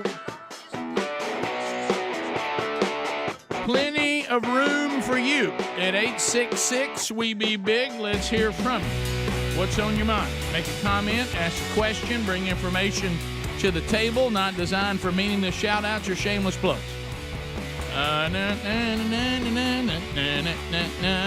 Things you need to know. Man Church coming up tomorrow night, Crestview, Florida. I'll be there, excited about that. You can join us. You want a steak? That starts at 5, and that will cost you. But if you just want to come to the service, no charge for that. But they would like to know you're coming. And I'm really, really excited about that tomorrow night. August 12th, Rich Wingo from themanchurch.com. He'll be at Old Friendship Baptist Church there in Henderson, Tennessee. And that is a ticketed event. They need to know that you're coming. Look for those details at themanchurch.com. That's August the 12th. If you've never heard Rich Wingo, you got to go. Or if you've heard him, go hear him again. And then Andrew Varvudis will be at First Baptist Church, Bolivar, Tennessee. That's coming up the 20th of August. That is a Man Church kickoff. They're about to start the strategy, and Andrew Varvudis, very well versed on our discipleship strategy, and has a great message to get you started. Go out. He is a character, and he is a one of a kind. Also on the 21st of August, I'll be doing a Man Church. We're starting the discipleship strategy at First Baptist Church on the Square in LaGrange, Georgia. I know that church is going through a lot of change right now. Excited to be there with those men. Men, you are the key to walk this church through some of the changes that are going on, and the question is, are you ready to do so? There'll be a challenge coming up on August the 21st and an opportunity for you to invest in your spiritual growth into the curriculum small group. So look for that at themanchurch.com. Then on August 26th, Mark Garnett, great Bible teacher, Harmony Baptist Church, and a great friend, Avon, Indiana. They've been rolling through it. They're in year 2 of the discipleship strategy. This is their next Man Church service. As they're in the second curriculum, Mark will be there. And then Rich Wingo again in Tuscaloosa, his home church, First Baptist Church, Tuscaloosa, coming up on August the 28th. So all these opportunities are available to you, and you can go to themanchurch.com under events and find a Man Church near you. And Crestview, I'll see you, Lord willing, tomorrow night. All right. Let's start with Chris in Georgia. Chris, you got 30 seconds on the Rick and Bubba show. You go right ahead. Yes, sir. Good morning, gentlemen. Hey, buddy. I wanted to put in on Wednesday. I listened to you guys off the podcast, and I'm surprised that Adler didn't bring it up. Listening to Bubba talk about the slow-mo stuff, right? Yes. There's Smarter Every Day. He got together with the slow-mo guys. They've got another channel on YouTube, and they did some really cool stuff. But the slow-mo guys, I just want to throw it out to Bubba. They have a really good YouTube channel with a lot of cool slow-mo videos. Yeah, didn't somebody mention that? Was it you, Adler? Somebody mentioned that, didn't Yeah, we mentioned Smarter Every Day and how much cool stuff he's doing out of Huntsville, Alabama. You said he came to the show, Golden Ticket Seeds? Yeah, a decade We gave ago. him nothing. Well, I didn't know who he was until he introduced himself, and he was like, "Yeah, you should check out my channel." I went and checked it out, and I'm hooked. He goes on tours of nuclear submarines and rocket factories. Bubba needs to be all over that. Any chance that gets back to Bubba from any of us? Well, or will we forget we talked by about it Monday? when Bubba was here, though, right? And I've been in touch with him to get him on the show. He's out of town right now, but when he comes back, we're supposed to be. By the way, I'm working on a guest I'm going to hand off to you that we got from Ken Harrison yesterday. Awesome. And I'll just tell you all you need to know, and I'm going to watch everybody perk up. Adler couldn't believe it. He said, this guy is a modern-day Indiana Jones. What? The things you see in the movies of Indiana Jones, he is out doing that kind of stuff all over the world. Christian, and he's a Christian. Yeah, and he's the things he does to get to try to find the Ark and things like that. It's amazing. And then the Smarter Everyday guy is also a Christian too. By the way, look at the Christians. Everybody loving on Jesus. Rocking, I love that. Rocking and rolling. Jay in South Carolina, 30 seconds. Jay, go ahead. Good morning, guys. I'm going to try this in my best Alex Jones voice. In life, there's good ideas and bad ideas. Go to court, tell the truth, good idea. Show a picture of the judge in fire, bad idea. That's pretty good. Right. You did sound like him. Let's go to Reed. Don't go so far with it. Cody in Alabama. Cody, 30 seconds. Go ahead. Hey, I was just calling to ask you about the Brittney Griner show or the Brittney Griner story. What do you think about that? How do you feel? Do you think they'll do a prisoner swap? And do you think the sentence was too harsh? Give me some insight. Yeah, you must have missed it. We actually did that update about 30 minutes ago, so you must just now be joining the show. And what we said was what you said. I think that Brittney shares in responsibility of putting herself in that position, that lacked wisdom. However, the sentence is over the top considering what she actually had and what she was doing, and we do believe it's an over-the-top ruling, so now they have leverage. Because, look, when it's the merchant of death that you're trying to swap, and we're going to have to get, Brittney plus one, and if we're going to give you the merchant of death, and they're just trying to make our need for the swap, they're putting us in a tougher situation by giving her that kind of sentence. I mean, that's obvious. Do I think Brittney Griner is going to stay in Russia in a prison for 9 years? No, I don't. I think there'll be some sort of swap for her. Let's go to Parker in Alabama. Parker, 30 seconds. Go. Hey, good morning, man. All right, this is kind of a random point. I wanted to make her a question. What's the most unfortunate name you guys have ever heard? My brother knew a guy from New Orleans. His first name was Saxon, S-A-X-O-N, pretty normal first name. But his last name was B-A-U-L-F. So I'll kind of let y'all pair together what his name was. No, that's but I just wanted y'all to. I was just wondering, what's the most unfortunate name y'all have heard in your personal? Well, so glad Greg's not in. Yeah, I know. We've done multiple segments on that, and they usually get away from us. Yeah. But honestly, I'm not trying to make excuses. But sometimes people's names are their names, and is that really on us? I mean, the whoever named these people is what I don't get. Mm-hmm. And the ones that get me are people who name their kids not even anything that maybe sound phallic or off color. Is just names of because I always like to go back to find out when they were born. Mm-hmm. Was this celebrity that popular when they were born? Like, who names their kid if the last name is Jackson Michael? I mean, who does that? Mm-hmm. And like I've got I've got a friend of mine that I went to church with for many years. His name was Dick Clark, and I was kind of like, and I look back, was Dick Clark popular when? Right. I mean, when you get stuck with a name that everybody knows, but they know it because of somebody else. Mm-hmm. I understand if you go back and realize that person wasn't famous yet. Nothing you can do about that. Right. But when you name somebody, I know this is a little bit of a different, it's another category of what you're talking about, sir. But we've heard some really unfortunate names. Well, just like Bubba's daughter, when Caitlyn Jenner picked out the name Jenner, she was like, really? So that's what you went with? Right. But that wasn't one of those things she was saddled with to begin with. No. It happened later on. But you can't help that. Then there's the weird celebrities like Kim Kardashian and Kanye West naming their kid North. So now their kid's name is Northwest. Yeah. See, stuff like that. We'll be right back. Rick and Bubba, Rick and Bubba. It was the normal deal that you would expect. A lot of the Democrats not clapping, not standing Hey, up. I got my white suit on. Of course, what was that? Women's what was that all suffrage. about? Yeah. So, but it was strange, and Trump got heckled a little bit when he announced the Office of Crimes Against Citizens by Immigrants.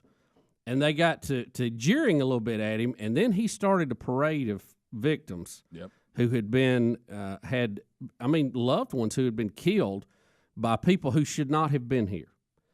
And several were African-American, and boy, I thought that really hit home with a lot of people last night. When you see, crime and murder's bad anytime, but when you have a crime committed against somebody who should not have been here, right? Yeah, I tell you that is a liability. To One of them the US deported government. twice. One of them had been deported twice. Right. But let me say this: I think what he's doing, which is one of the most effective ways to make a point. There's and it was funny because I introduced you to Bruce yesterday. A lot of you around the country may have heard of this place in Northern California called JH Ranch, and one of the things that they try to impress when they bring in parents and their kids to go through this camp is, I heard and I forgot, I saw and I remembered.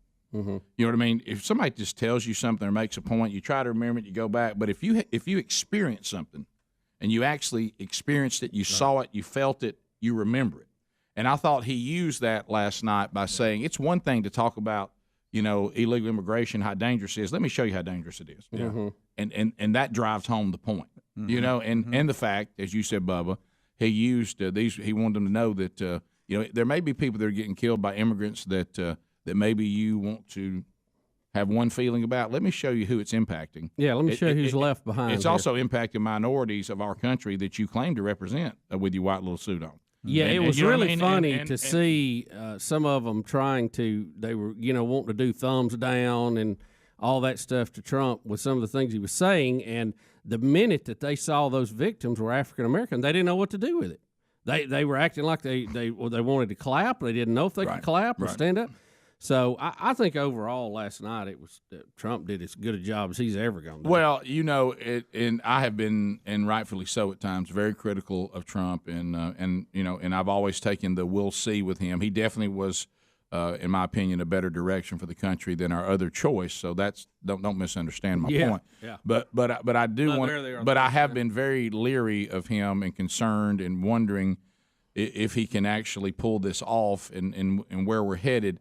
And I will tell you, I'm so just know I'm not in the Trump trance. I'm very critical of Donald Trump, and I will tell you, I thought he did a fantastic job. I mean, it was the best speech I've seen him give. Mm-hmm. Yeah, and I thought he inspired the country. I thought he was coachable.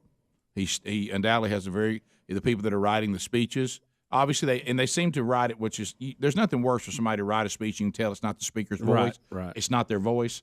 They still had it in his voice. They just had him smoothed out a little bit and making the points. They didn't let him go too long and get on and do tangents. Mm-hmm. Yeah. You know what I mean? And now I will tell you, we were talking about this from someone who speaks a lot. I don't know how any of these presidents speak, getting interrupted, and they don't know when everybody's going to clap, and then they clap, then they come back, and then sometimes they'll start pausing like, are y'all going to clap this time, and then they don't. It's trying to do a speech, stopping and starting like that has to be. And the guy running the teleprompter having to hit pause, stop, and try to find it so he can go back and find his spot and all that. So I thought all that went smooth too. Really never. Well, Rick, you know what it is? It's a little holdover. It's the British in us. Yeah, it is. If you've ever watched the House of Commons, the way they do it, where they stand up and jeer and boo on every point. I mean, I used to love to watch the House of Commons. That was great. Right. Margaret Thatcher would go over there, and man, you'd think they're going to fight. Well, to your point, it's one thing to be interrupted by people clapping. It's another thing in Parliament to be interrupted by people screaming, "Oh, hey, Charlie, right." Tell him, Maggie, you're stupid. But anyway, so it was. I thought for the Trump presidency, it was the best moment so far, and of course, that very moving time when they recognized the widow of the Navy SEAL that has just been killed in the last 30 days. Yeah, that was a tough part of the whole thing. And what an ovation, well deserved. And then watching a wife, emotionally dealing with the fact that even though her husband, was put in harm's way and chose to be put in harm's way, still when it happens, no matter if you knew that was part of the deal or not, that's very difficult. And I thought that was classy for everybody last night, the whole country. So.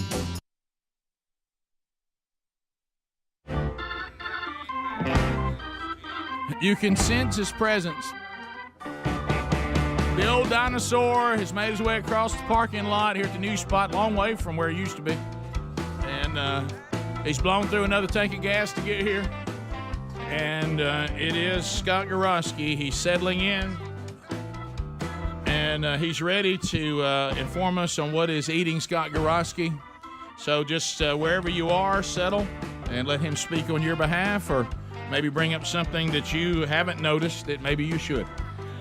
So the dinosaur himself is making his way in. There it is. Any Williams songs. Let's all sing it. Let's welcome Scott Gorosky. I'm a dinosaur. He's outlived his time. I should have died out a long time before. He's still kicking.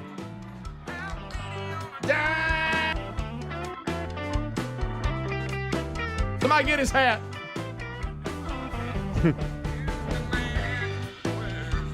Welcome back, Gorosky. Thank you. Good to be here. Did you have a nice trip over? Spent the night at Summit last night. Got the trip in half. Got the trip in half. What y'all don't hit the IHOP this morning and came on down. What y'all don't realize is Gorosky back for 14 years our office was just around the corner from his, so he would just kind of ease over. I mean, walk Over. It was no car. 300 yards. No, nothing.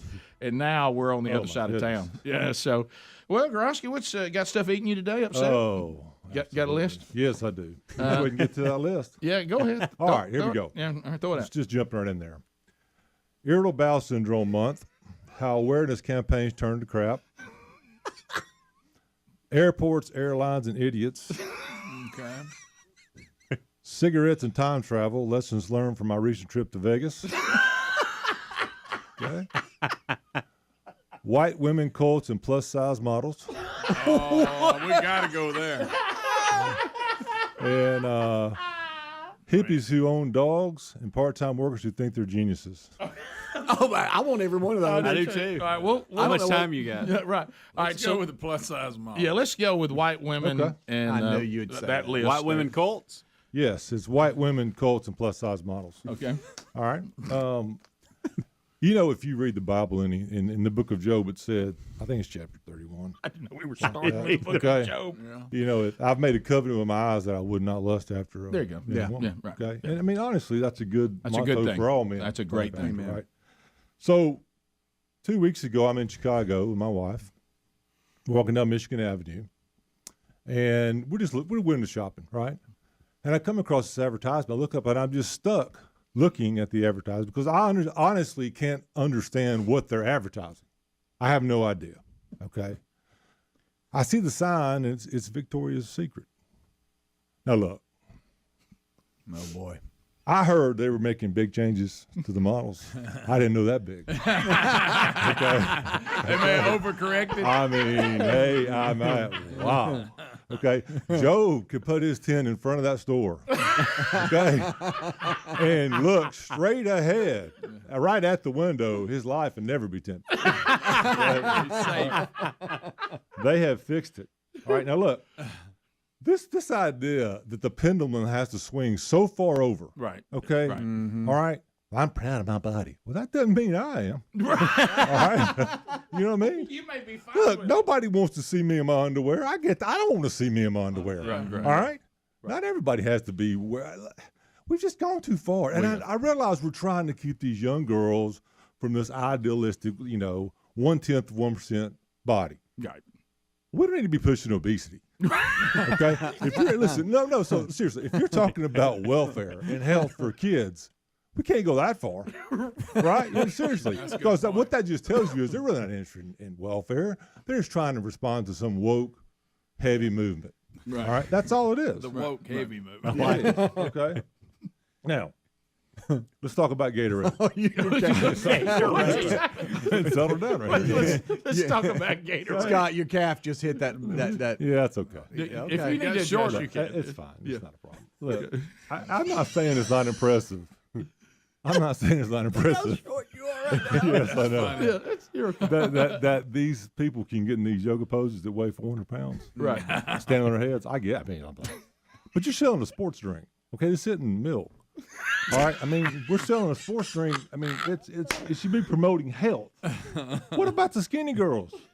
We just gonna discard them. They were born that way too. You know what I mean? Yeah, they were. They were. We're just saying, well, look, you're not any good. You're too thin. Right. Look, I mean, there's room for everybody. We don't have to have Wonder Woman running around at Victoria's Secret. We don't need Roseanne Barr. Okay? There's a middle ground. Can we all agree to that? They're somewhere in the middle. Right. And it just irritates the stew out of me. I got upset about it. Yeah. Much. Yeah. Okay, and look, we're all beautiful to our spouses. They've gotten past it all. We all have, all right? It's fine, but you don't have to advertise where they are. Now, look, moving on.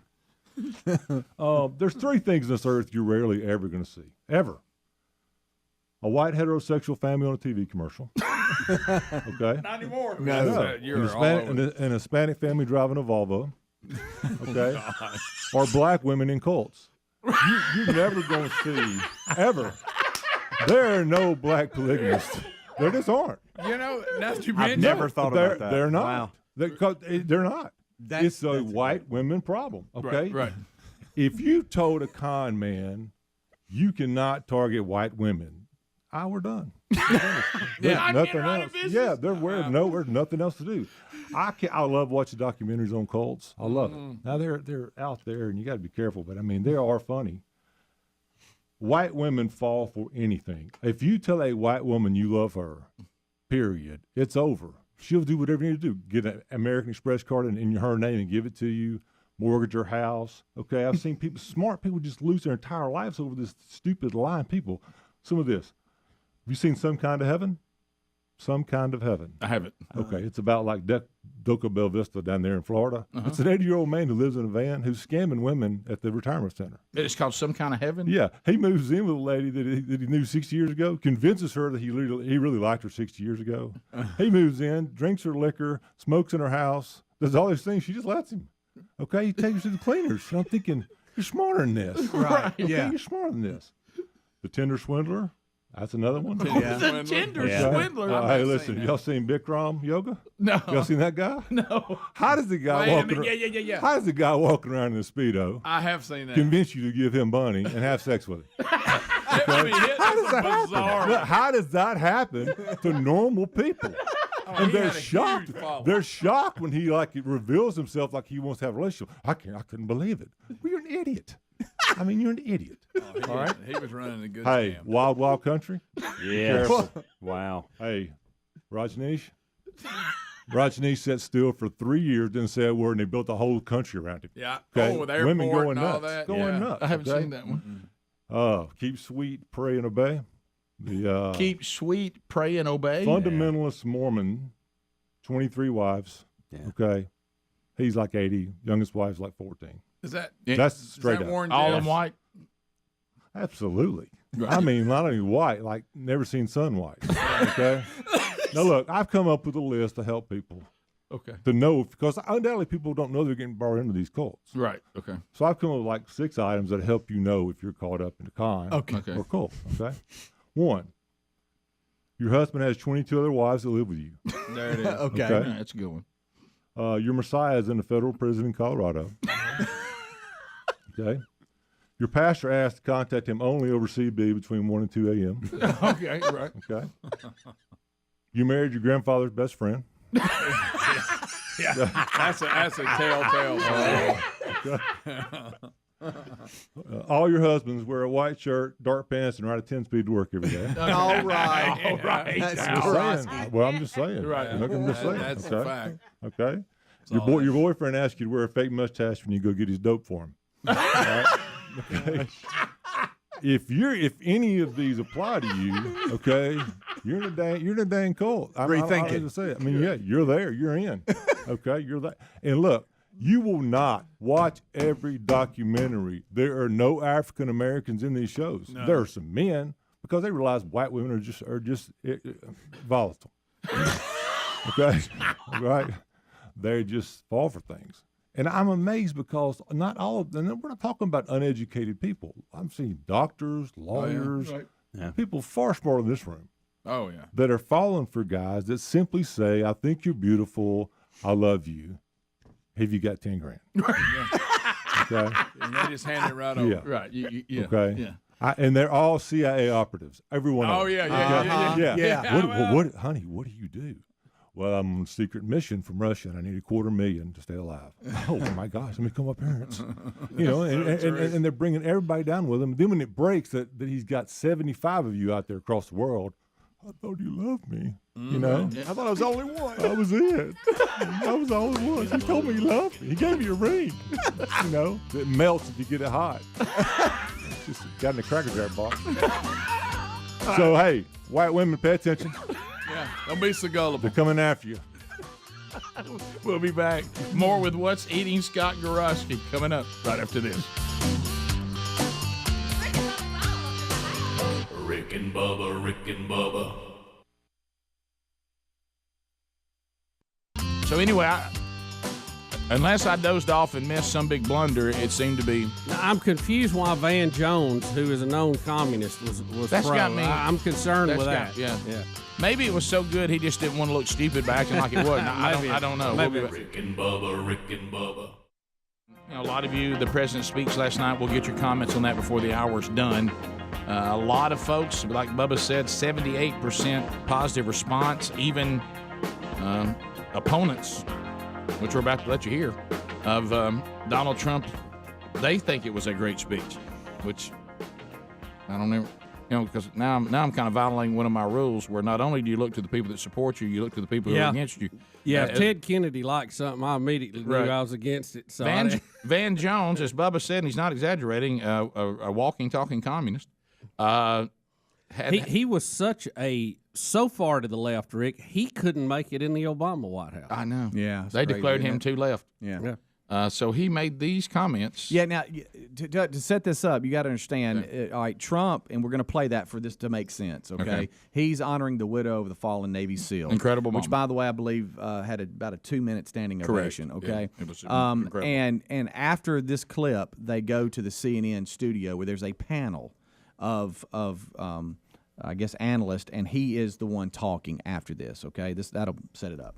We are blessed to be joined tonight by Corinne Owens, the widow of U.S. Navy Special Operator, Senior Chief William Ryan Owens. Ryan died as he lived, a warrior and a hero, battling against terrorism and securing our nation.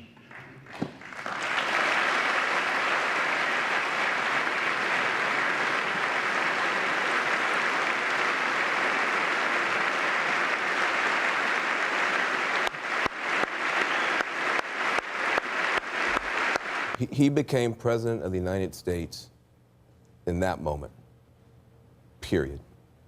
There are a lot of people who have a lot of reason to be frustrated with him, to be fearful of him, to be mad at him. But that was one of the most extraordinary moments you have ever seen in American politics, period.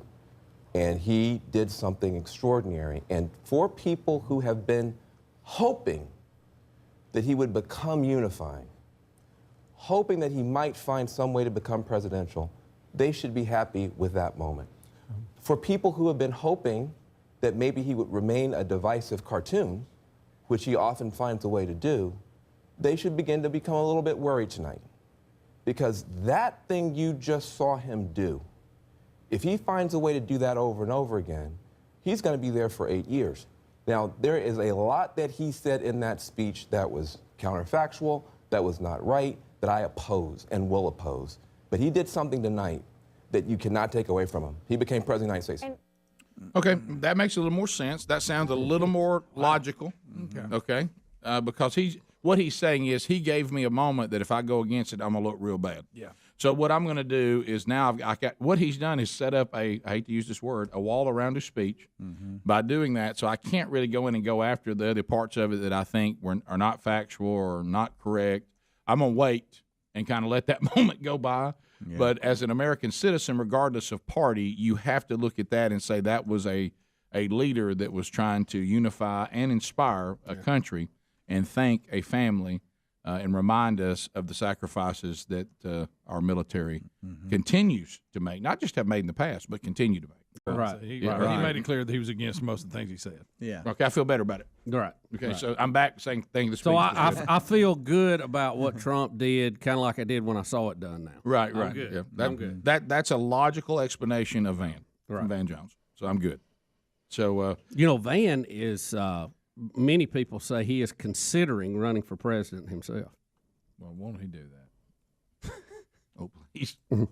But you never know. I mean, in our country right now, he might be able to, you look at the people, but this is a good way to look at it.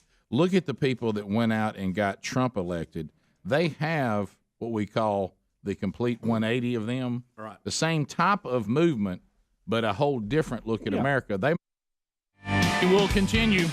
I do want you to go to HelloFresh.com/Bubba. Attention, if you love great food, just like we obviously do here, and you want to enjoy the rest of the summer that we have, get chef-crafted, foolproof recipes delivered right to your door, featuring the season's ripest fruits and delicious fresh vegetables.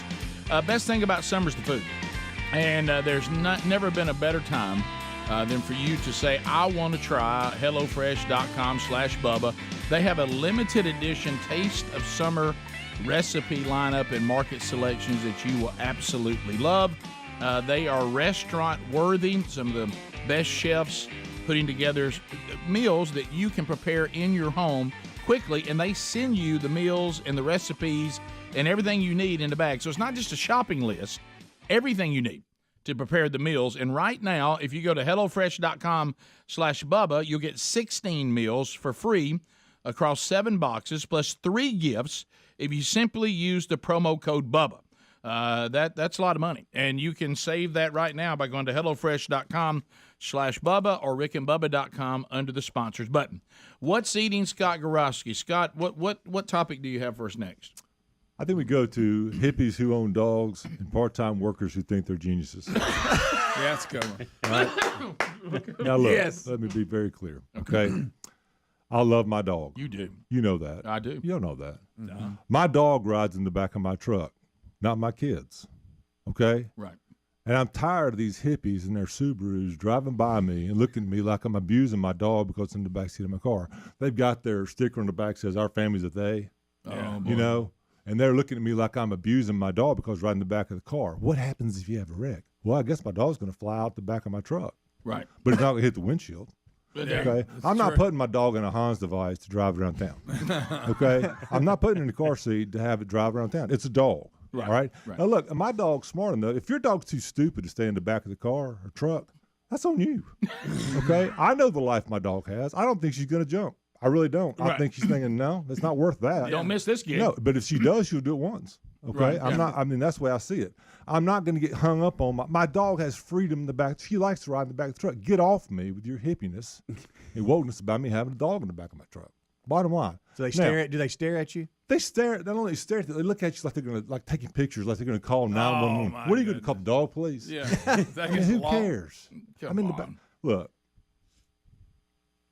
I can't say that. Never mind. Okay. So this is why I have notes. Okay. Because if I didn't have notes, I'd been done with this a long time ago. Right. Yeah. Everybody be fired. All right. So look, dog park. I'm gonna take you. I've never seen a better description, Rick, than you gave. Okay, it's a hippie family. Lady walks up, looks like she's got buckwheat in a headlock. Right. Hair just pouring out. Oh, armpit. yeah. All right. Slightly bumping. Yeah. No, not slightly.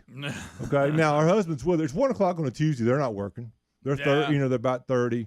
Husband's got a skateboard. No offense, Adler.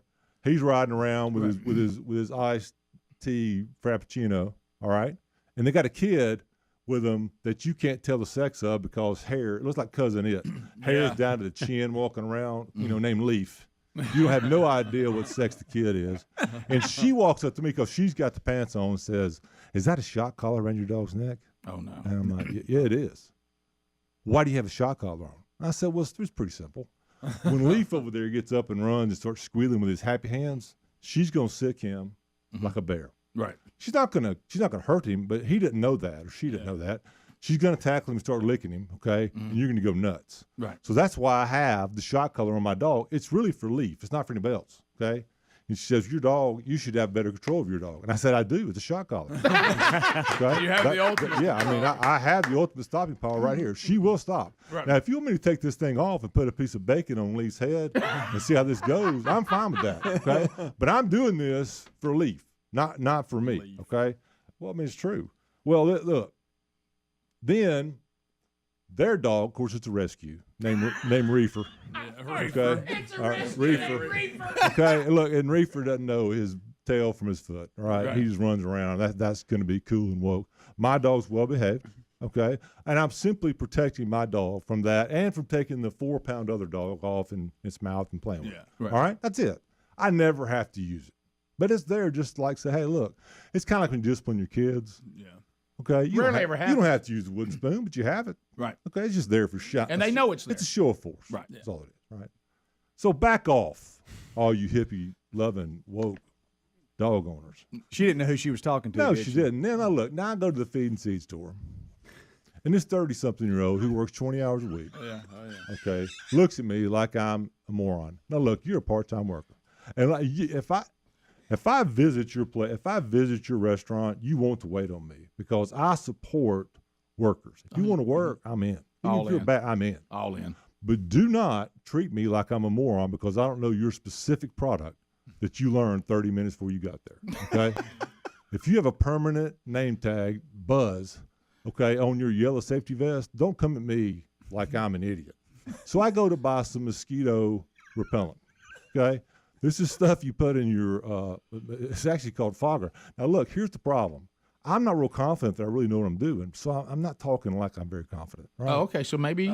So the young guy walks up to me and goes, "Can I help you?" Mhm. And I said, "Yeah, I'm looking for some mosquito fogger." Oh, so you don't have confidence with it? No, because I don't know if mosquito fogger is the right terminology. Right. He said, "What are you looking for?" I said, "Mosquito fogger. You want some mosquito fogger?" I said, "Yeah, I want some mosquito fogger." "What kind you want?" I said, "Well, if I knew that, I wouldn't be talking to you." Yeah. Okay. Well, there's 15 different kinds. I said, "Well, okay, let's look at what we got here." And he said, "Well, you want the part 2, part 1, the phosphate, rims out, Agent Orange, CO2, Duline." I said, "Look, man, I want the stuff that I pour in the $500 fogger that I bought from y'all, okay, that kills mosquitoes, it doesn't kill my dog, and doesn't give me cancer. That's the one that I want." Okay? Quit looking at me like you just got kicked off Jeopardy after a 10-week run. Okay? All right? Okay? I know you know everything there is to know about mosquitoes. You got me. Look, I get it. I get it. Okay? But I just need something to put in my fogger to turn on and fog mosquitoes. That's it. Fog mosquitoes. That's all I want to do. Okay? I'm not an idiot. I got here in a car. My parents didn't drive me. Okay? All right? I had a job. Okay? I could do that. I just spent money buying a fogger. If you bought a fogger, you've gone somewhere in your life because that's the biggest waste of money you could possibly buy in your life. Okay? I use it twice a year. Just give me something to pour in my fogger and I'll leave you alone. Okay, man, we'll just pick up and use this. Try to use this. Look, if it cranks, rolls, drives, has an engine, you know more about it than I do. There you Okay? go. And Yeah. I respect those people. Me too. Okay? But don't think I'm an idiot now. Right. Okay? I know how to get from A to B. Right. Okay? Just give me what I need. You get the same thing at Lowe's. Straight up. I'm buying a cable for my dog. Not to put the dog on the chain, not that it's any of his business. Right. Guy tells me, "Hey, you can't put your dog on that." I said, "First of all, that's not your business." He said, "Well, I'm a dog trainer." I said, "Well, look, you're working at Lowe's at 1 o'clock on Wednesday." Okay? Undoubtedly, the training business ain't working out for you, all right? So I'm not going to take that advice from a guy working at Lowe's at 1 o'clock on a Tuesday. I need 26 foot of cable cut. That's all I need from you. I don't need any opinions. There he is. There's the dinosaur himself, Scott Garosky. Rick and Bubba, Rick and Bubba. Go out there and take a Van Jones to the top. Well, and I know, and sometimes There's enough I of think when, it's been painted, anytime you say someone is well-spoken, that that's some kind of racist comment, people try to make it one. I mean, I know people who are well-spoken when I hear them speak, and, I'm not one of them, so I can comment on it. But I think Van Jones is well-spoken. He looks good on TV, which I think is another thing that will play in his favor. And I think in his mind, he sees himself as being Obama 2.0. That may be. And you're talking about being able to inspire. But now he's far, far, far to the left. Well, I'll go this far. And it, like you said, it has nothing to do with skin color or culture.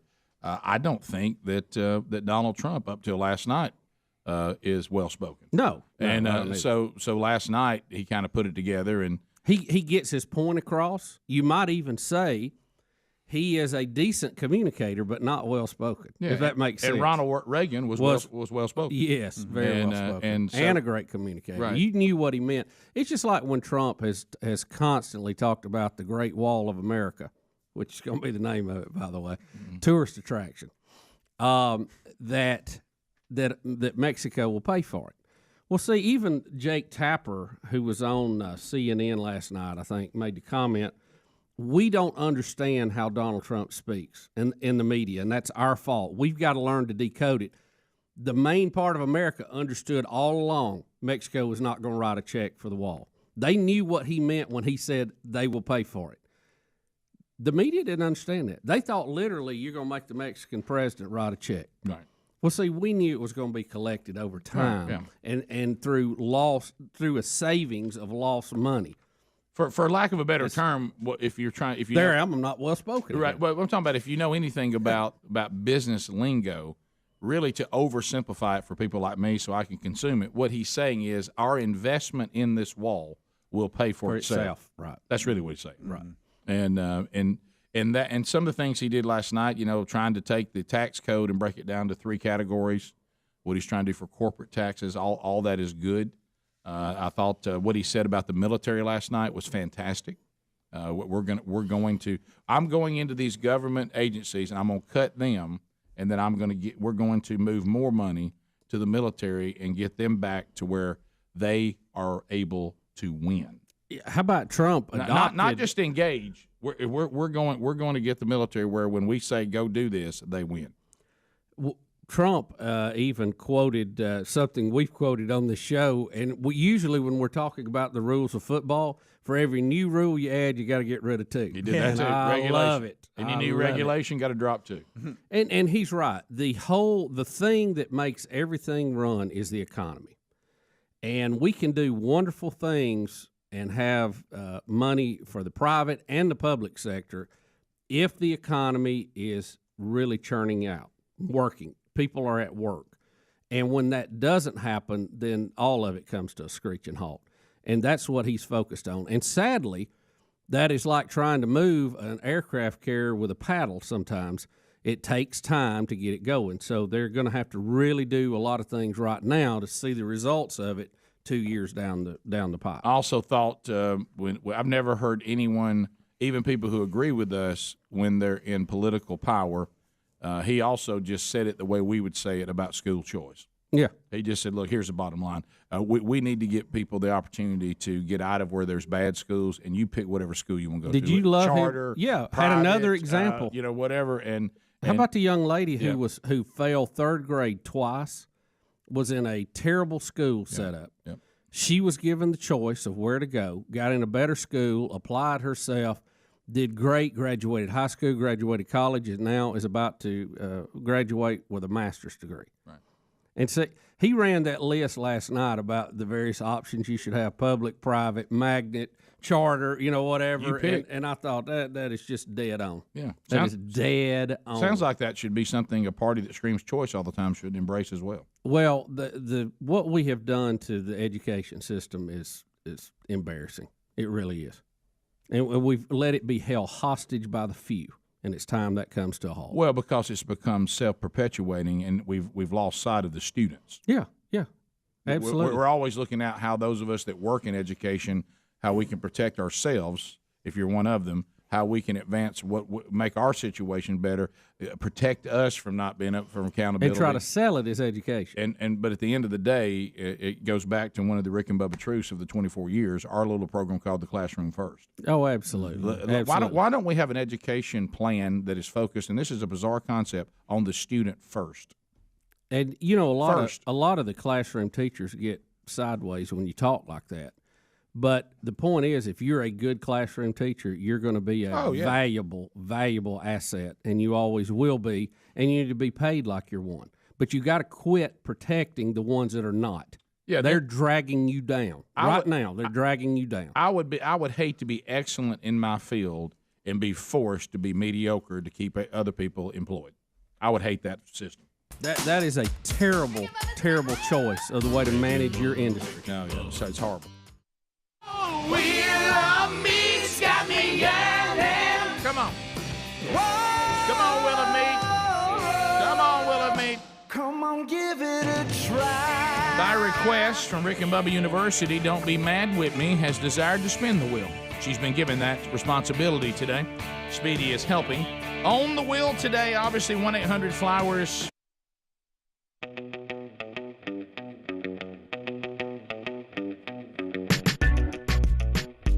It is 6 minutes past the hour. She got clothes on the line. Ah, yeah. What's eating? Scott Gorosky, another episode last hour if you missed it. And I hope you didn't miss it. It was a lot of fun. And so he pops in out here periodically. It sounded like I think this time it really was was a lot therapeutic for him. I felt like he got a lot out and needed to get out today. So welcome in to another hour of the Rick and Bubba Show. To rise up. We'll get to some of your phone calls this hour. Bubba out. He and his family are celebrating the college graduation of his daughter, Caitlin Bussey. Congratulations, Caitlin. And they're all going to spend the weekend celebrating that and trying to work on the next step she's got, moving to Washington, D.C., and Bubba told us a little bit about that yesterday. So he is where he should be today, and will be back with us, Lord willing, coming up on Monday. So Speedy, Greg, Helmsley, Adler, all here. So I did want to ask a question. You put together a 2-minute commercial, Adler, for your motorcycle, and I was wondering what the response was. Greg, has given you a hard time about the motorcycle. I think your commercial was so good that even Greg had a different attitude about your hog. I really that's how it felt. It's almost like it was a good presentation. You did so well. Did you not hear him say, "What is that? A different motorcycle?" Right. Did you catch that? I thought it looked different than what you had. Yeah. So how was the response? It was good. A lot of emails. A lot of women trying to buy it. A lot of men trying to convince their wives to let them buy it. I actually got that from several people. Yeah. They would initially email me, "Hey, can you send me some pictures so I can see some more? Make sure that how it really looks or whatever."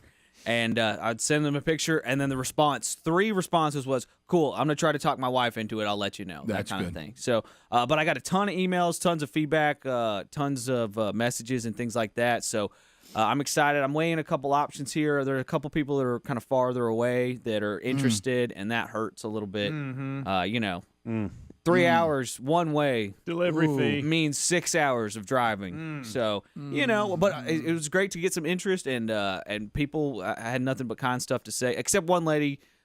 She did say, "Why did you have to cuss? Not all Harley riders are like that." Oh, did So, you get that? I got it. Are you serious? It was all. Lighten It's up, okay. Francis. We just can't take a joke. Most Harley drivers do cuss. I worked at a Harley shop, and there we go. But don't forget too, when you get into the world of comedy, part of comedy is to take stereotypes. And he didn't say a cuss word. No, and he bleeped everything out. And of course, in Greg's world, you didn't even say anything. I didn't even cuss in Greg's world. But you're doing a tongue-in-cheek exaggeration of a stereotype. Yeah, exactly. And apparently, it was. He's playing a character. Apparently, it was effective. But so what you would love Dirty Mouth. What you would love to hear, Dirty Mouth, is what you would love to hear is somebody say, "I'll take it. I'm coming to get it." Dirty bike. Well, yeah. And then whoever brought me drives back, and I drive the motorcycle back. Right. That's really what you'd love to hear. Yes, that would be cool. Didn't That'd be realize great. Alabama's a big state. Wow. It is. I mean, it's not a small one. Really long. You realize Ireland is our size. Yes. The entire country. Pretty good there, Rick. Isn't the UK pretty close to it too? Or is it a lot bigger? I don't know. Let's just stick with Ireland. Size. I know driving the length of it can take a minute. Yeah, I know that. Yeah. But I'm weighing some options, and Erin was glad to see that I got some traction on there. That's good. She did say that you didn't have to say "get some" so many times during the You did commercial, say that but a I lot. thought that that was just a creative choice on my part. It was. Yeah. I'm telling you, back to the character. You remember the You're wife? never gonna make everybody happy. Yeah, you remember the wives talking to her when y'all first got married, saying, "I just got to let you know, there's going to be days when the show's going to be going for the laugh, and the wives pay a price." Yeah. And you try to minimize that as much as you can. And I think you went for the laugh. I thought you might hear about that a little bit, but I thought you'd get more negative on that than you would actually the cuss word that Greg doesn't think is a cuss word. Right. Yeah. But I thought both of them were creative. It went good, and I was glad to get that out there. So by the way, Oregon and Michigan are bigger than the UK. Both of those. Okay. And Wyoming, some other smaller states. Not us though. Not Alabama. I'm gonna go ahead and throw Texas in there. Wow, definitely Texas. Greg, Definitely. Texas is bigger than. Well, I'm just helping. I'd like to know where Texas ranks. Yeah. I mean, Yeah. on That's a all the big one. countries of the world. It is I a mean, big one. it's got to be pretty far up there. Here's a picture of the UK inside Texas. Yeah. So you can see Oh, it. my It goodness. fits Look at that. Easy. Don't mess with Wow. That's from fits- Dallas to Houston. That's right. Did Bubba say this on the air? Or was it off the air when we had the person from the January 6th trial that was sentenced to 7 years in prison and when she said, "Y'all go to." Yeah. You know, to Hades. I'm going back to Texas. Oh, yeah. That's another one of their slogans. Oh, I didn't know that. I didn't know I think that. it's a Davy Crockett, though. Yeah. Okay. I didn't know that. Is it Davy Crockett? Ooh, I should know that. I'm from Texas. Who's the other one? Daniel Boone. You should know I think that, it's Davy Adler, by the way. Crockett. Because he moved. I think he said that heck with y'all, I'm headed to Texas, and I think that was he was famous for saying. Okay. One Yeah. of them. So I thought, but they Dang it. say that's up there with like I don't gotta mess look. with Texas. Oh, Yeah. okay. Davy Crockett said it after he lost his Tennessee bid for U.S. Congress. Oh, okay. Isn't that the one's Kennedy, or is it the other? Daniel Boone. Okay. For that probably 31st time, I'm going to say it again. Speedy's family ties to Daniel Boone, not Davy Crockett. Now I know that They're the same to me. Well, I know, and just because How they dare dressed you. the same doesn't mean they. But I'm guilty of it. Well, I can't I know say it's that. one or the other. We've all been guilty of confusing Daniel it's Boone Speedy and Davy Boone. Crockett. We It's have Speedy been. Boone. Speedy Boone. All Yeah. right, I got it. Yeah. Let's point forward. Right. All right. By the way, it's Speedy. Davy. Yeah. Davy Crockett. Which explains why Daniel Boone wore that hat all the time. He was bald. That's good. I didn't know how I would get to that. Coonskin. Well, you knew I was going to find a way to it somehow. Well, I mean, really, you think about that cap. It gave me a perfect opportunity. Right, of course. Yeah. All right, now back to Adler's motorcycle. Any desire to wear one of those? None. Okay. I can't see any It scenario. I keeps got your one head on. warm, I'll tell you that. All right, okay. So it's not a great look. You know I wanted to wear buckskin. I talked about that years ago. Oh, yeah. Yeah. I'd love to have a buckskin suit, but it's a little more difficult to get one, I thought. You got to cinch them up.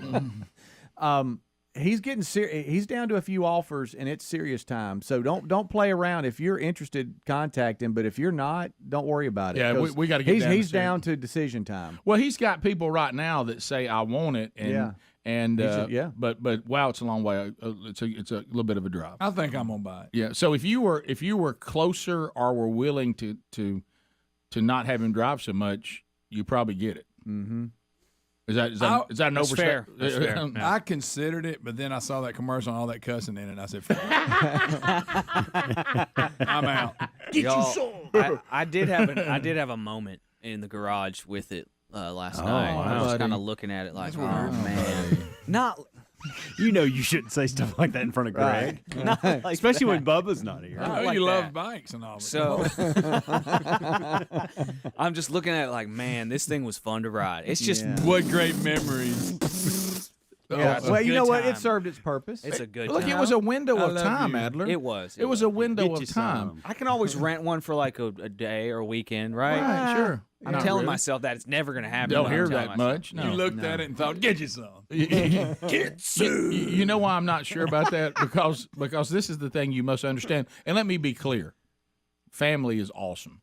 Okay. Well, thank you, Rick. and the people that, but what I'm saying is, and Greg, you know what I'm about to say. You can insert really any hobbies you had when you didn't have a family. Oh, It's boy. the only way for you to even rent a motorcycle. You still ride away from your family, Right. And getting that kind of green light to ride away with your helmet on, away from your wife and children. It's harder to drive away. It is. So you might as well get rid of it. Yeah. So it was. Hey, it was Not gonna get like you said. It was a window of time. It's going to bring someone else joy. Right. Yeah, it is. yeah. It was a window of time. That's it. Mm-hmm. And that window is closed. Yeah. and it's and it's Greg and all the guys. It served you, man. It It's did, not like it yeah. didn't do its job. Yeah. No, Don't you want someone else to be happy? I do. Right. That's right. Not really, but yes. Your next shot at this is when you're an empty nester. Just so you know. Right. That's it. Wow. Okay, so It's a long way off. 25 years. Cool. Yeah. All right. Cool. I guess I need to stay in shape. We'll be back. 866 We Be Big. Rick and Bubba, Rick and Bubba. .com has put some incredible things on the wheel. Got 24 assorted roses are there. Also, we've got on 30 assorted tulips. Of course, Stockyards.com bringing meat to the table today. You can get a $50 gift card to Stockyards.com. Also on the wheel today on National Pig Day, Dreamland, who's serving up food for the entire audience today and the staff. We've got a big Dreamland package on the wheel today. So there's the pork taken care of today. Moultrie has a package on the wheel today, a camera package, a feeder package.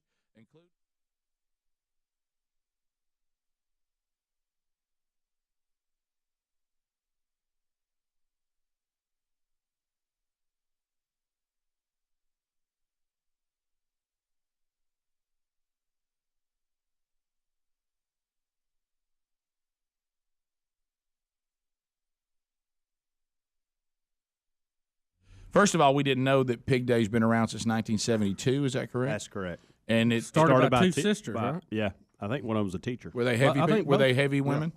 Now that I don't know, Rick. One was in Lubbock, Texas. One was in Beaufort, North Carolina. Okay, Beaufort, North Carolina, and today we celebrate the pig and all it's done for society. Now, Rick, do you want me to give you their quote? The purpose of Pig Day. I don't want to get into Helms's area. No. Go ahead. I'm eating pig right now as we speak. Says So to go ahead. accord which I'm the going to pig, address in a minute, by the way. To accord the pig its rightful, thorough, generally unrecognized place as one of man's most intellectual and domesticated animals.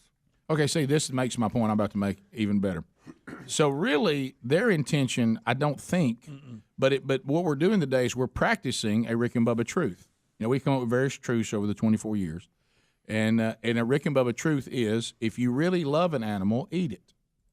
And a lot of people have misunderstood that. But if you make an animal a viable food resource, you'll have all of them you want. Yep.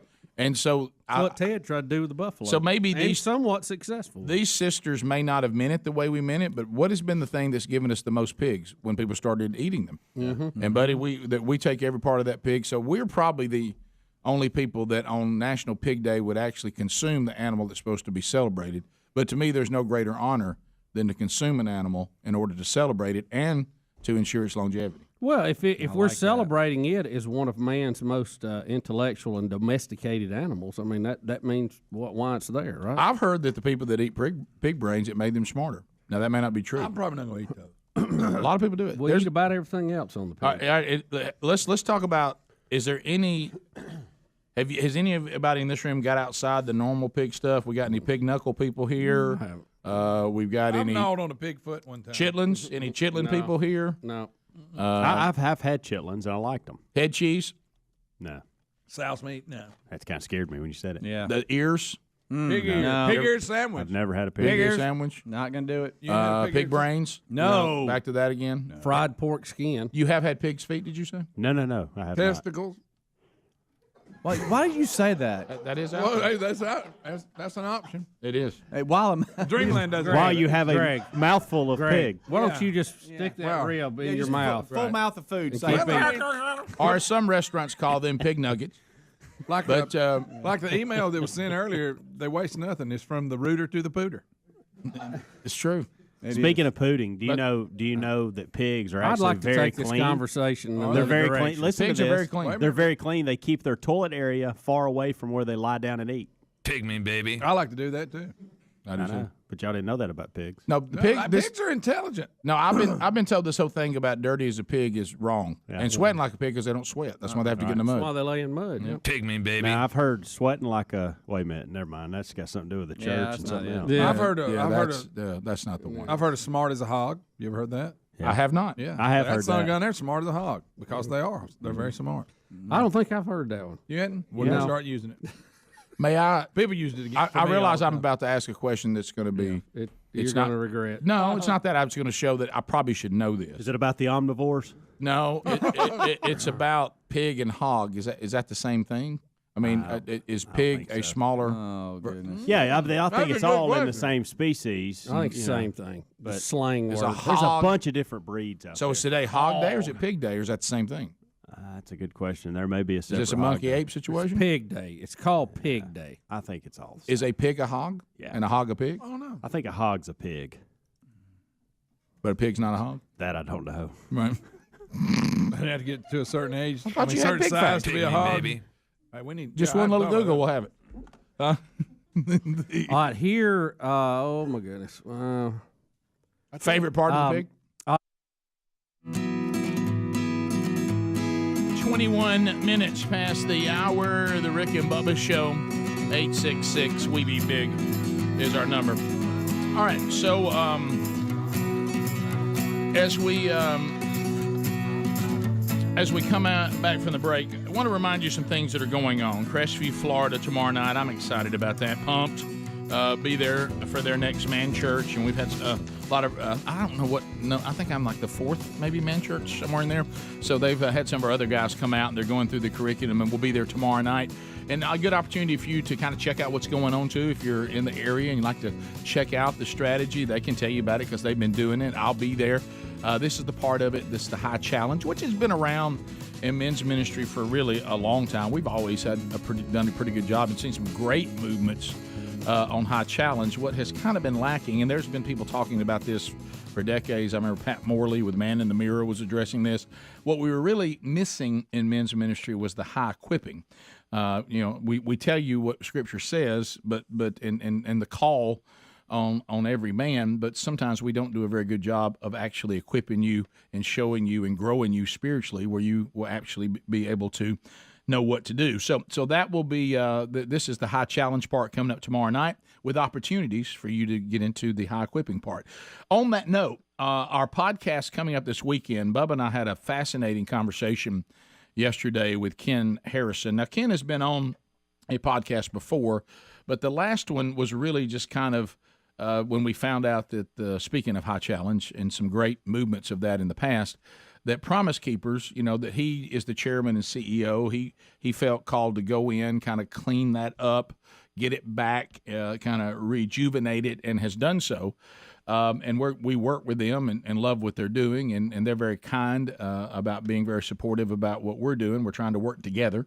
But this podcast, so I don't want you to hear that we're interviewing him. You go, well, I think I've already heard that. We don't really get into the Promise Keepers thing this weekend. We really just spend, what would you say, Adler, probably 95% of it on the book. We do hear a little bit of his story, which is also part of the book. But the book is called A Daring Faith in a Cowardly World. Live a life without waste, regret, or anything unfinished. And I think if you've taken time to study Scripture, I think one of the things, and we unpack this, and it's this point of what does the life of the redeemed, what does it look like until Christ returns or they die their earthly death? What are we supposed to be doing? And Scripture is not even remotely silent on this.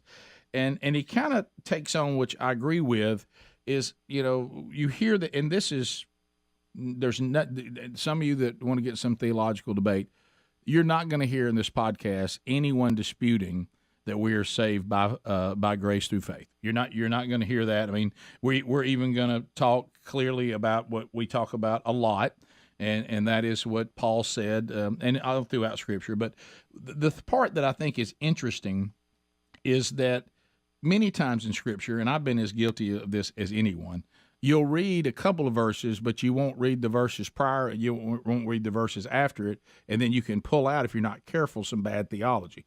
Or you can pull out, and we should let our theology rise out of Scripture. We shouldn't push our preferred theology down on Scripture.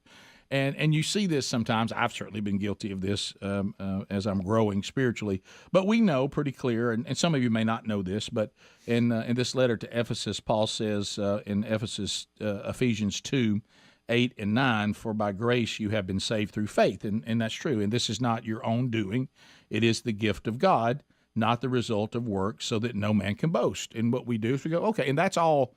Because here it is, Scripture is clear, 100%. We can't save ourselves. Our only hope is the grace of God, and this was provided for us through Jesus. He paid the price that we could not pay, and it is only through the grace of God and the sacrifice of Jesus Christ that any of us can be reconciled back to a holy God and be deemed fully righteous. In our faith, leaving faith in ourselves and putting faith in Christ, leaving our authority and putting our authority in Christ, Scripture tells us, Romans 10, 9 and 10, another place, that we will be redeemed. But many times we walk off and leave out verse 10 in Ephesians chapter 2, and that's kind of what Ken's book is about. For we are his workmanship, created in Christ Jesus, meaning redemption, which he's just talked about how we're redeemed, for good works, which God prepared beforehand that we should walk in them. Well, 10's pretty important. So there is something no, we're not doing anything to earn salvation. And I talked about this with Ken, and I'll give you a little bit of it, and just to kind of sum up the podcast.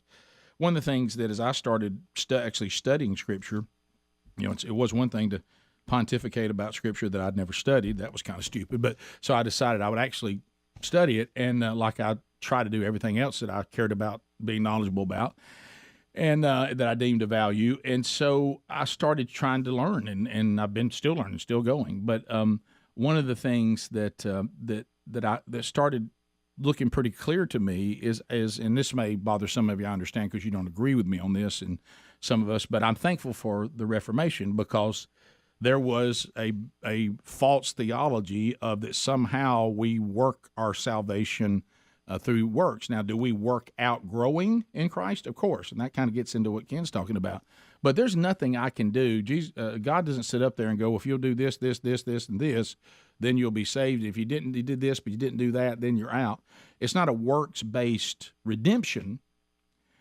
And I think in our really good, and it was the Reformation was a good thing for us to say, we've got to make sure that this theology is sound, that it is through grace by faith that we are saved, not of our own doing, not of our works, but then the works flow from that. And one of the things that I think we've made a mistake, especially in the Western church, and I was taught this at one point, and maybe it was just the way I was interpreting it, that in our effort to remove legalism from the church, which is a good thing and should be applauded, I'm afraid that in many cases we've also removed obedience. And Scripture does not say that. Legalism and obedience is not the same thing. And we kind of have this notion, that there's this one judgment, and it's the white throne, and it's the redeemed and the unredeemed. True, and the redeemed won't be part of that judgment. But there's a bema seat that is talked about in Scripture, and there's these crowns, and there's Scripture that says that He will give and He will take away based on what you did in the flesh. And there's a strong message throughout Scripture that those of us that are redeemed are required, and we are told over and over again that there is work to be done, and those who don't do it, there will be repercussions for that. Not they'll lose their salvation, not that they'll go to hell, but there is a difference of those that will be receiving crowns and rewards, and those who said, okay, I've been redeemed, so now I'm going to knock it out of gear and just kind of enjoy the world and enjoy the good times until I die or Jesus comes to get me. And it's a very, very convicting podcast. And like I say, you may take issue with some of it, you may not. But it is important to try to catch it this weekend. Rick and Bubba, Rick and Bubba. Rick, you want a definition? You want your center cut pork chop. An absolute definition here. Pig, hog, and boar essentially describe the same animal, but there are some distinctions. Okay, here we go. A boar, well, easy. Did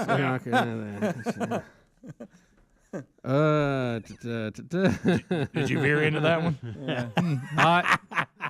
A boar is a male domestic pig that still has all of his equipment. You got some big testicles to pull this off, bro. Oh, Rick, that's awesome. What? But it also can mean a wild pig of any gender. Okay. All right. A boar. Okay, I got you. A hog often means a domesticated pig that weighs more than 120 pounds. Okay, so that now Pig is my less size. than 100. A hog is a big pig. Got it. Okay. So pigs are also called swines. So you have pig, hog, swine, and boars. All right. What And about then the female a sow? Yes. Yeah, but Atta boy, they Greg. say a boar could be a wild pig of any Oh, gender. really? Really? Well, now That's you've just confused under wild pig. Now you've confused me. Yeah. All right. So what about? So are we celebrating only small today because it's Pig Day? I think they didn't mention pig is the quick way to cover the whole species. Right. But a pig becomes a hog when it gets a certain size. Yes, you're correct. Well, that makes And sense. if it lives out in the wild, it's a boar or a swine. Right. Or it could be boar and sow, boar being male, sow female. Right. All right. right, y'all, our pick facts are really coming in. Yeah. Pick me, baby. That's good I mean, you got to admit. I mean, we've got pig facts everywhere you look. Yeah. So, do you prefer? I like the center cut pork chop a lot. I like the pulled pork a lot. Oh, I yeah. like the ribs. Pull me. All right, I've noticed I like everything with a pig. Yeah. There's not. Now, Alex, I've never ventured into the weird area before. The closest animal you were asking about the family, and it is in the genus of Sus, however you say that. Sus. We talked about that in the kitchen. Yeah. The closest thing that I can recognize in these animals is a warthog, and it's got hog in the name, so you kind of figured that, right? Yeah. So is that? Well, yeah. There's 2 billion pigs in the world. And a javelina is not in the pig family. It's a rodent. Are you kidding me? Yeah, I knew javelina is more of a rat. I would have thrown it over there with the warthog, but I guess not. Where does the swine flu fit into all this? Well, don't mention that while we're eating. Rick and Bubba, Rick and Bubba. As we make our way back this hour, Bubba, people are once again disheartened, and I'm afraid it's going to involve your Minnesota Vikings to start. Well, Rick, the Minnesota Vikings, they've had a hard run in the NFL, a lot of ups and downs, a lot of close but no cigar moments. Yes. And, Rick, I'm proud to announce they are now number 1 in the NFL. And what are they number 1 in? Well, it's not something we're proud of, Rick. They kill more birds than any other NFL team. Rick, it appears that the new home of the Minnesota Vikings, the U.S. Bank Stadium, which cost a nice round figure of $1 billion plus, with its 200,000 square feet of clear and reflective glass, is so indistinguishable to the surrounding environment that it is now a bird-killing machine. Uh-oh. They said it looks like something out of an Alfred Hitchcock movie. Birds are falling out of the sky because they keep running into the reflective glass. Volunteers from the Audubon chapter, the Minnesota Citizens for the Protection of Migratory Birds, and Friends of Roberts Bird Sanctuary these are have bird all been studying the situation. They now call it a killing field around the stadium. No, there they lay. They said they have been walking around the stadium, doing, keeping up with how many birds run into it. They now call it the Walk of Shame. Yeah, 60 dead birds in one pickup. Wow. Rick, they said that right now their estimates, based on reports from maintenance staff, security guards, and their own monitoring, that the stadium is killing as many as 500 birds per year. Even if that estimate is twice as high as the actual amount, it would still make the stadium the most lethal structure for birds anywhere in the state of Minnesota. They said, though, that the windmill community was very happy to hear they're no longer, but they kill big birds. Yeah, they kill national treasures. I mean, you kill a few little yellow birds. I mean, but let's go back to this. And on a somewhat controversial story to go with this today, Rick, the Vikings did not renew Adrian Peterson's contract for next year. They found his contract. They killed him too. He found his contract lying next to a bird. Yep. Yes. But let's go back to this. And Jerry Seinfeld said this, so I can't take credit for this. He said, this thing about birds run into windows or reflective things. He said, here's what I don't get.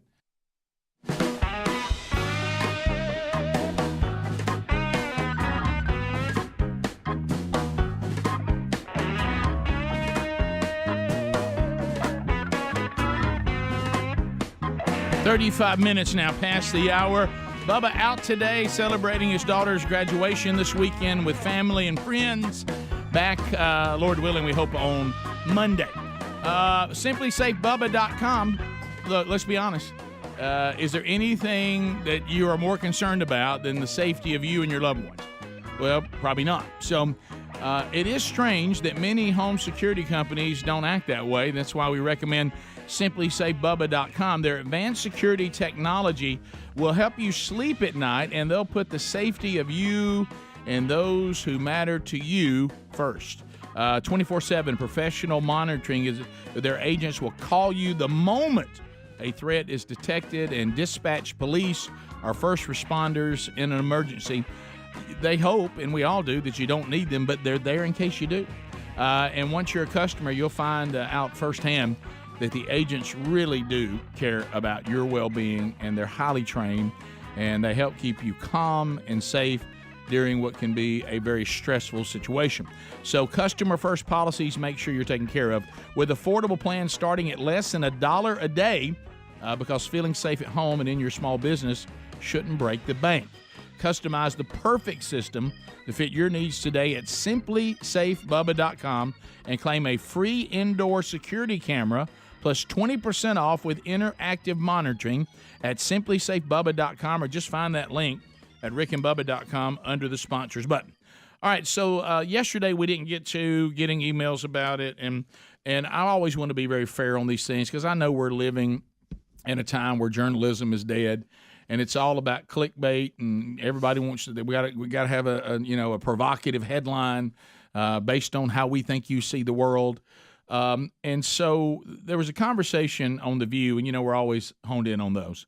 But it is a conversation that the ladies were having, and this is I don't know when this was Hassel back on the show? I think they just had her on as a guest. They had her on as a About guest 2 days ago. Oh, maybe. okay, Something like that. Yeah, Wednesday's episode. It says that. Okay, yeah. Anyway, where they were debating Elizabeth Hasselbeck, who was back on the show, and what it means to be pro-life during the segment. Now, we have said many, many times on this program, no matter how any of us feel politically about something that really shouldn't be politicized, when it comes to this topic, it really is it gets down to the foundation of where does life begin? And we know what Scripture says about that. We know what science continues to say about that. So the bigger question is whether we have the right to deny life to a human being. If it's a human being, then that's the discussion we're having. Now, if we're still debating on whether it is or it isn't, that is a different conversation. But we that's what we got to decide as a society. Is this moral? And there are other choices that would not involve denying life to the unborn person. But anyway, and it's always, you have to kind of raise a red flag, and I don't mean this to sound sanctimonious. I'm just talking about, and I was in this and still working to know everything I can possibly know about what Scripture says, so that I do have some idea what I'm talking about, and if I don't, to be able to say I just don't know. But when I hear that Joey Behar and Whoopi are about to discuss what Scripture and what God thinks about this issue, it does raise. Oh, really? Now, I want to be fair because some people are suggesting that Whoopi is saying something that she really isn't saying. But I guess if you walk it all the way out, she is. But, the provocative headline is, Whoopi Goldberg suggests God supports abortion. Well, that's really not fair. I mean, she's not saying that he's okay with it per se. What she is saying is that he allows us the choice, so you ought to have the choice. Because her stance is pro-choice, whereas Elizabeth is pro-life. Right, and Whoopi's going to try to tell you that she may even agree that this is a life. She just doesn't agree that people shouldn't be given the choice to do what they want to do. Right, and that's where it kind of runs aground for a little bit, and we'll show that. But I want to be fair to her and not to say she's saying something as blatantly as being suggested. Because sometimes we do have to think through, going, "Oh, wait, what did I just say?" Yeah, but she didn't say that the way it's being in the headline here. But anyway, here we'll just let you hear herself. Here she is. And as you know, God doesn't make mistakes. God made us smart enough to know when it wasn't going to work for us. That's the beauty of giving us freedom of choice. No. Yes, because I know my relationship. My relationship is always choppy. It's always choppy. With God, always, because I have a lot of questions. You're his favorite. Listen, I have no doubt, but I also know that God made me smart enough to know that if there are alternatives out there that can work for me, I will investigate them. But I also know God said, do unto others as you would have them do unto you. I will not make that decision for anybody. What about the life in the womb? I will say this, that life has a plan and a purpose designed by God. I don't believe there's any circumstance where we should give the death penalty to an innocent life. I love that you feel that way. That's why I brought this towel. It's great. For all of you. Just if you want to say this, because we're not going to agree, but I hope that women out there know that that's off in there. This says, I'd agree with you, but then we'd both be wrong. I like it. And I love you all. And I say this to you with love in my heart. Listen, I don't ever think that I can make any decision for you and your family. that you are not smart enough to make for yourself. And God knows my heart, and God knows most everybody's heart. And again, before we go, let me just point out, no one at this table is not pro-life. Nobody at this table is not pro-life. I just want to make sure we all know that nobody is happy about going to get an abortion. That's not pro-life. It's not fun. It's a hard decision, but that life has a plan and a purpose, decision. and there are agencies out there that will help you keep that baby And they alive. will, and you can, I bet if you look on Elizabeth's Instagram, she may be able to, there may be listings there. I will do There that are today. options for everyone, and everyone has the right to them. We'll be right back. Okay, I'm sorry. All right, so we're Whoopi runs aground a little bit. Is she's saying that God made her smart enough to know that if she didn't want to have a child, abortion is available, and that's where she kind of runs aground, because then that would mean that she's suggesting that God made that available to you. This he who made it available to you. Well, see, now this kind of goes back to the problem that we all got to get right, Rick Burgess included. And this is that thing where we say, well, that's just the way I am. And God made me that way because he didn't make mistakes. Okay? No, see, there's a problem. You're taking out the fall of mankind. Okay? So when you say something like, I have a desire for something that the Scripture and God himself deems to be sin. In this case, you hear this a lot when it comes to our desires for sexuality and sexual intimacy in marriage. You say, well, I desire my own gender, so God must have made me that way because he didn't make mistakes. Well, but we probably wouldn't say that to the fornicator who says, well, I just don't want to settle down with one man or one woman. I just want to be intimate with whoever I can. And even though God says that's sin in Scripture, the fact that I feel that way, it must be okay because God doesn't make mistakes. Now, see, when we have a desire for sin, God didn't make us that way. Sin made us that way. And there's not a sin or a desire out there that God is not stronger than or he cannot deliver you from. That's the misinterpretation of 1 Corinthians 10 when people try to tie that into suffering, which is incorrect. God will never put more on you than you can handle. Well, that's not about suffering. What Paul is telling this church that is sinning openly, there's not a temptation in this world that God cannot deliver you from. That's what it means. Now, if you're saying that we never experience anything we can't handle, well, I don't know what life y'all have lived, but I've been put in many situations that were stronger than what I can handle. That's why I needed him. So this is about temptation that Paul's talking about, not difficulty. Yeah. And so for Whoopi to say, that would be like saying, well, I'm in a bind right now. The Scriptures clearly tell me that I can't go into Adler's house and hold him at gunpoint and take his something that I needed because I'm starving, and then I think, well, wow, he's going to tell on me. So for me to I think I'll just kill him, and then God's going to say, well, I gave you that option, so it must be okay. That didn't even make any sense. It doesn't. A big part of her argument was people are smart enough to make their own decisions. I would never tell anybody to make a decision. That's not the case at all. What if you go to starving? What if somebody's starving their kid? Right. They're making a bad decision. It's a bad one. Her part of her argument was all people make good decisions and they're all smart enough to make the right decisions that they need to make all the time. No, that's ridiculous. That doesn't make any sense. Yeah, I look at my life and I made some really bad decisions that God had clearly said don't do.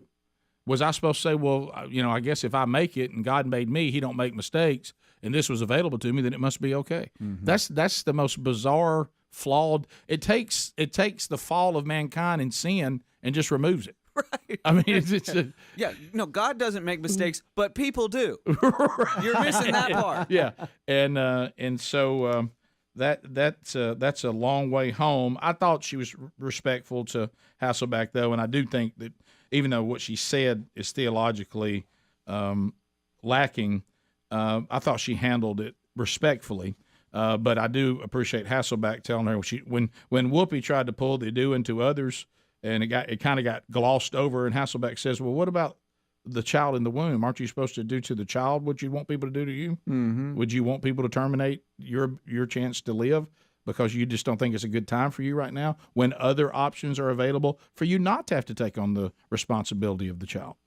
And no one's saying you have to be stuck with a child that you don't think you're capable of raising or just don't desire to raise.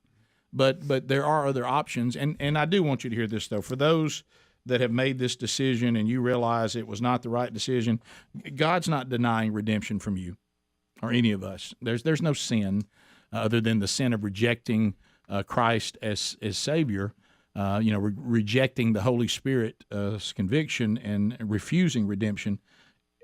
Other than that sin, they're all forgivable and they all have been paid for, and you're not saddled with that the rest of your life. But just like a lot of things, even in my own life, I don't spend the rest of my life saying they're okay because I don't want to look bad that I made the wrong decision. Right. And if that decision was available, God doesn't make mistakes, so I guess it's fine. That's one of those things where you're trying to say, I want to do what I want to do, but I don't want to be at odds with God, and so it must be okay. We'll be back 13 minutes to the top of the hour. Rick and Bubba, Rick and Bubba. Why don't they at least try to avoid the other bird? Yeah, I know. I never got that. I mean, because in their mind, they're about to have a head-on collision anyway. Right. Why do they not bank left or right? I mean, I'm the closest. They might. I'm the closest one on this staff that thinks like a bird. They might actually. Yeah. And I think they don't see themselves. They see the sky, and they think they just. Well, but as they get closer, they see another bird flying directly at them. Show the shot you just had, Ad, if you don't mind, of the actual building, if you have that available. So if I'm see how you see the sky and everything. If I'm a bird and I'm tooling along, I just see more sky. Yeah, but if I'm running at that as a man, am I not going to try to avoid the man that's running at me that looks a lot like me? Well, they're a bird, Rick. I don't think they're reason. Well, if you try to avoid it, though, you're still going to hit It's not like it's an intelligent pig. Well, what I do? That's good. You can leave. Well, I'll say this: that's the only thing the Vikings have killed. Oh, Bubba. Oh, wow. Well, they've killed your dreams. Oh. They're laying out on the ground, legs up too. Look, Bubba, at least you've been to the Super Bowl 4 times. Thanks, Rick. So the Buffalo Bills. Right. Well, he just got his head in it. Some teams have never been, right? I mean, clearly, I mean, I know that's a pretty stadium. People probably like going inside to watch because the weather's nasty up there. Here he goes. But did y'all notice the year that they stayed outside? They can't if they don't shank an extra point, they're going to the Super Bowl again. I know. I mean, or at least the championship game. Right. Was that the divisional playoff? It was to go to the championship. Yeah, go to the championship. It was a divisional playoff. Right. But when they're in the dome, they're nowhere close. They don't even make the playoffs. Well, no, does anybody notice that? Wait a minute. They were in the dome when the guy who hadn't missed a field goal in forever against the Falcons. The point being, though, they just that was to go to the Super Bowl. Yeah, but Rick, back when I grew up, when they were outside, they won the championship. They won the division every year. Didn't happen in the Super Bowl. But. Well, no, they had to go to a warm environment. If they'd ever had one where there's a blizzard, they'd have won that baby. I know. Well, they were discriminated against. Well, you remember, though, you got to remember, like I've said many times. They get the Cowboys up there, the Redskins, the Rams. They couldn't deal with it. But what I'm talking about is there's some franchises that are just pitiful. At least, I mean, what I'm saying is. Like, who is the most pitiful? Well, the Browns, modern day. Yeah. Modern day. But, I mean. You remember how bad the Oilers were at one time? Well, and one time we thought the Saints couldn't. There's no way. And they finally turned it around. But what I'm saying is it goes back to the thing I've always said. I would rather be a has-been than a never was. You know what I mean? And so at least y'all put together some championships here or there. I'm just trying to help you. Yeah, you got dead birds laying everywhere, and Adrian Peterson's done. But I mean, I know. And somebody's going to pick him up and probably beat you in a kick game. Yeah. Think full moon at night. Probably the Rams. I mean, probably the Lions will get him probably or something. That's another bad franchise. Actually, Jerry, that's a bad one. Jerry Jones. There you go. You've stumbled onto one. There's but they have been in some big games. They were in the ice bowl. So the Vikings. Not many. There's talk of Jerry Jones What ice wanting bowl you talking about? him and Zeke in the backfield together. When were the I think what Lions he's in an ice bowl? I think what you're saying back in the way back days, the Lions were a good team. That's all. They I'm were. saying. You threw they ice have bowl been out good. there for some reason, but that was Dallas Cowboys. But it's wear a uniform just like the Lions. Who were they? Oh, the Packers. You didn't think that the Lions were in the ice bowl. The line. Let me correct Somebody what said I'm it was a saying. lion. Let me correct what I'm saying. I remember a playoff game when I was a little kid with the Lions and the Cowboys. Yeah. and it was ice bowl like. It was very cold, and I think the game may have been 3-2 or something like that. Well, like I said, they had some good teams. Greg way back. Landry was the quarterback. Remember? My goodness, Bubba, that's way back. That's pre-Barry Good news Sanders, for by you, the way. Bubba. You about to get Tony Romo. Oh, how about Who, that? the Vikings? I'm are? just kidding with you. You're not. Is he done? Is he leaving? Well, we got Brad. We got Denver. Probably going to be a Bronco. Hey, we got quarterbacks so plenty. Okay, we got about 4. We're paying astronomical fees. Yeah, one of them can't even walk. Bubba, Careful. Look, there's been some. Bring birds. back Fran Tarky. You never know. The scrambler. Dead birds laying around a new stadium might be a good sign. It may be. Yeah. Well, if you're playing the Cardinals, it is. Okay, that's good. Maybe the Falcons. Eagles. Yeah. Okay. Keep them coming. I think we're out. Ravens. Seahawks. Ravens. Good one. Seahawks. Chiefs. No, I'm sorry. And now there'll be a protest on that one. Yeah. You don't want that. Oh, Lion. I got you thinking what lion. They said it was a lion. I said loud. Bradford, quarterback. Sure. Who all we got at Looks funny quarterback? in his helmet. Got Bradford. He does.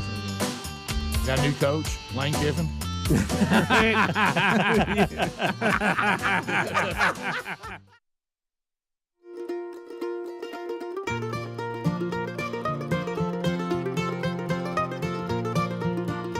Let the people speak. 8 minutes to the top. All 10 lines are available.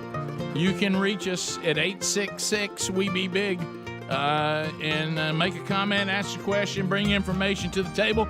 Doesn't matter what's on, whatever you want to talk about. It could be stuff you heard on the show, a couple hours ago. Could be something brand new. Could be something you just heard. It's your turn. We're taking this show that's been around for 28 and a half years, and we're going to take it, and we're going to hand it off to you. We're tossing you the keys. We don't even know if you can drive. But we'll see. 866-WE-BE-BIG. At the end of 30 seconds, the buzzer will sound. Your time on the program will come to a close. Then we'll move to the next caller. And that will that way the line moves briskly. So if you move now, well, we got 10 lines over here, Greg, and that makes it easier to get in. And then because we do the troll, you don't have to stand in line very long, and then we work through that. And that way we get a lot of you on. I will say this is one thing, and I know it's an awkward thing back and forth, just trying to make it even more efficient than ever. And I've had a number of people email. We've had people comment on it when they call. We sure do thank all of you for your kindness of wanting to know how we're doing. Just so you know, especially with 30 seconds, everybody's good. Yep. Yeah. And just get to your point. So you don't have to do the hey, how y'all doing? And then we all go good, and then some people are looking down. Then everybody thinks, are they not good? It's I go, well, my back that's hurts. understood. We're all good, and thank you. We're good and glad to be here. Thank you Rick. for caring about that. But I know sometimes that may be one of those things we just do when you're trying to get something started. It is. And it's awkward. How you it's doing? something socially awkward. Well, we all think of everybody that's audience, and audience hopefully thinks about is family. And Right. so what is the first thing you do when you talk to how's your mom family? and them? How y'all doing? Yeah. But in this case, you just get to your point. I'm sorry, Greg. Greg doesn't like this. at Thank all. you. Get to Chuck your point. in Huntsville, 100.3 The River, 30 seconds, go. Ain't got time for it. Hey, just want to tell you guys, thanks for keeping me entertained. I'm driving from Huntsville to Houston, and I'm listening to you guys the old-fashioned way. As I lose you on one station, I push the button so I find you on another one. How about that? How about that? Old school. Yeah. Old school. Man, I'm glad. That's a long drive. Yes, it is.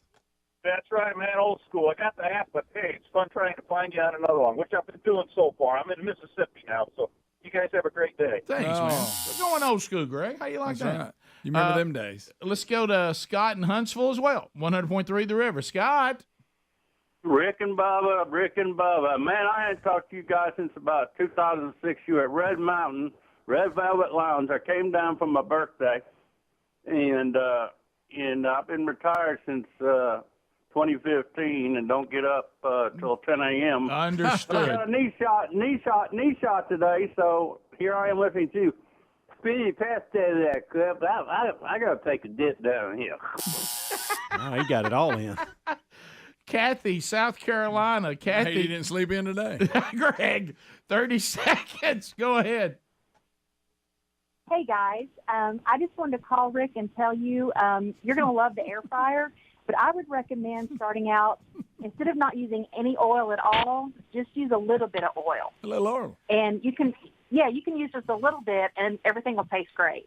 Yeah, And Sherry so said, anyway, some of her, healthy, conscious friends were telling her, you do one of those sprays, like the olive oil spray or something like that. Don't have Got a to, little like Pam. you said. Yeah, Pam, Greg, that's a good one. Don't know why it's called Pam. Who is this woman? Who's Pam? Must have been Ollie. Buddy and Foley. Buddy, go ahead. 30 seconds. Hey, Rick, I'm down here in Foley, man. Just moved down here, and this place is like the gold rush, man. It is booming. Everybody's moving down here. Yeah. But I was going to ask you, have you ever been down here to the Alabama Stonehenge? I haven't. I've heard about Alabama it. Stonehenge. I've heard about it, but I've never been there, no. Yeah, I mean, it's. I've actually been to the real Stonehenge, and it's just yet another thing down here that Alabama's got that people don't get. I've heard What, about does it look like Stonehenge? Yeah, it's not to that level, though. There, Is that it? There it is. It's very, Bama Hinge, I say. Yeah. Eyeball Smiley, 30 seconds. Go ahead. Eyeball Smiley. I got a question for you. If Elizabeth Hasselbeck had told Whoopi on the show, if she said, "Yeah, I agree with you, Whoopi. I had a dog one time that I was breeding, and I found out she was having a litter of puppies, and we full-blooded. I helped her turn pregnancy. What would have said about the puppies?" Oh, boy, eyeball you. Your phone was, but I got you. Yeah, if you talked about animals the way they talk about humans, you would get a different. Absolutely. Well, and we were talking about in the break, too. I hate to break it to Whoopi, but we get a bad decision. We can't even get out of the Garden of Eden without a bad decision. Yeah. Let's go to Greg in Alabama. Greg, hey, Rick. Greg in Alabama, go ahead. Hey, how y'all doing? Good. Well, there it is. We're good. Hey, I'm trying to get this out. We talked about poison oak a week back or something. Anyway, I used to get it so bad when I was in elementary school. They called DHR on my parents. Thought they beat me because it swelled my face shut. Oh yeah, I had the same reaction. Yeah, back in the day, all they give you is penicillin for infection because I scratched it so much it got infected. Good night. Boy. Hope nobody's eating breakfast. You had that look that time it got you so bad. Your eyes were swelled shut. Oh, yeah? Yeah. Thanks for reminding me. Melanie in Birmingham. Melanie, go ahead. Hey, guys. It's been a long time. How are y'all doing? We're great. Thanks, Mel. Excellent. There's one surefire way not to get pregnant, so you have to think about getting an abortion. That's do not have sex. Thank you, Melanie. Thank you, Mel. That'll do it. Thank you, Mel. Yeah, probably an easier decision. If it's a decision you and your husband are talking about. Yeah, that's true. How about that delivery? How about Mel? She drove that point right home. How about Mel? I got an idea. Thank you, Mel. And a good phone too. Yeah, clear. Yeah. Better than eyeball smileys. Yeah, eyeball smiley, man. Doggone it. Top of the hour. If you leave us, enjoy the weekend. Don't miss Rick and Bubba University, the podcast. We'll be back on Monday. If you got more Rick and Bubba, we'll be right back. Rick and Bubba, Rick and Bubba. Greg, let's go to Philip, who may make a point with the fact you just said in the kitchen. If he doesn't, we will give that fact. Philip in Montgomery, go ahead. Yeah, I had an interesting tie into the show. Y'all are always doing the Real Rudy that Gomez's character was played by John Astin, and he's actually the Sean Astin that played Rudy's father. Greg gave us that fact in the kitchen, of course, where all of his facts are. Shucks, well, but we didn't say it on the air, Philip, so you told everybody. So you're telling me that Gomez Adams is Sean Astin's father? Yes. Rudy. Wow. If we'd have known And that, Patty Duke's his mom. Who? Patty Duke. Hey, this is Rudy. Patty Duke Astin. Yeah. Hey, this is Rudy. I'm the real Rudy. But No, not Rick. not him. Yes. Not him. The guy that played him. No, the guy that played Rudy. We all know that. I know Sean that. Astin. Gotta Jim play- Woodlawn. I mean, Gotta play you bring up Rudy, I'm going to play the Rudy line. That's what we got because I'm the real Rudy, not the Rudy from Rudy. So Rudy. Corny. Greg, you'll run a movie. No, I don't run it. They run it. It's people like Greg that won't make any more football movies because You're right. what's he been against? Well, Rudy? It's hard to make a good Blindside? football movie. All of those? It's hard to make a good one. I guess you don't like Facing the Giants either. Y'all I know- heard you speak y'all- down to Woodlawn. Facing the Giants? Don't let him talk about Facing Giants. Don't bring that up. I know. Yeah, Thanks, Bubba. Greg, I just came from Sherwood. Please don't. Everybody No, sit it back. had a great meaning in it, really did. we can. Everybody sit back and Well, watch. when's your first one out of the gate, Rick? Come on. Right. Right, they did get better. Let's go to Bryant and I thought Natala. that was pretty good. Bryant, go ahead. Hey, good morning, guys. Thank you for taking my call. Appreciate that job y'all do. Thank you. Just going to kind of, yes, sir. Just going to kind of reiterate what the lady before said about the bumblebees and the carpenter bees. Carpenter bees don't sting. I've caught many of them on the right of way while I was working. And on the bumblebees, they do build a nest in the ground, and they have that honey capsule, and it is very bitter. I don't. So it's not good honey. Well, I got to try it. No, heck no, it's not. No. So, well, good night. You ain't got to get mean about it. I mean, there might be bumblebee people listening. Right now. Told you, didn't I? I'm just telling you. Well, and did I get this right from the woman who apparently could not hear the bed music going to the break? Did she tell us that what we'd always been told, that we were eating regurgitated something from bees, that was not true? She did say that. She called backpacks. That was Johnny the beekeeper. They say they store them two different ways. That's somebody that likes to sell honey. That's all that is. Well, guys, Greg, you don't have to ruin every I single looked at the thing. bee and I could tell. What I'm saying All is, right, I'm gonna look it up. Can I be honest? If you're in the business of selling honey, that would hurt your product. If there's an animal or insect waste that tastes that good, I don't care. Well, look at the lines we're drawing. No, I don't have we a got problem, no whatever problem. it We is. got no problem tearing the leg off an animal, eating that, Right. cutting off a hind quarter, eating Right, that. right. But hey, we're gonna draw the line at them regurgitating up honey. Yeah, I mean, great I mean, point. I mean, what a weird place where we're drawing lines. We're eating all and it's kinds so of little. If you're real little, I don't consider it really regurgitating. You know what I mean? Because it's so little. Here like a is hiccup, it. isn't Do it? you want the answer to this from Google? Oh boy. Honey is not bee vomit. Well, that's It's what bee Johnny doo-doo. said. That's what Johnny said. It is perceived that it is throw up as it comes out of the bee's mouth, but it is not. The bee sucks and collects the nectar from flowers using its long whatever and stores it in a special stomach or honey stomach that is separate from its true digestive. what That's Johnny what said. Johnny It's said. still puking it up. Called Johnny liar. You did it deliberate. No, just Greg. coming out. She said they have a stomach backpack. Right. It's still inside the bee. Yeah. It which is. is fine. Johnny But I'd was rather a it come out the beekeeper. mouth than the other. Yeah. There wasn't no difference. I don't know. I'm not a big honey guy. I like it. It but I might just be don't- I more just don't like accurate. It might be more accurate to Sous say bee that too. honey is bee spit, not bee throw up. Oh, that's better. That's not better Greg, at all. Greg, we eat tendons. No, of I don't animals. have a We eat their problem with feet. it. We eat their legs. stop saying We eat that? their butt. We do. That's actually the best part. I mean, come on. I mean, now we're drawing the line that just don't spit anything up.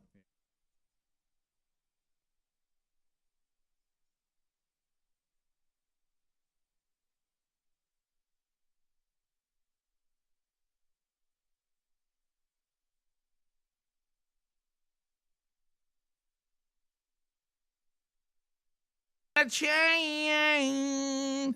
We were discussing. It's so good to have a song that you can sing without ever even moving your top lip. Yeah, You know, yeah. You just kind of whine through it. I Yeah. love it. As we get ready for today, Bubba was talking. We were in the kitchen a little bit, and we can get a little dangerous here on the program. And he asked really a pretty profound question. He was talking about Read Across America today, and he said, "Why must it be green eggs and ham?"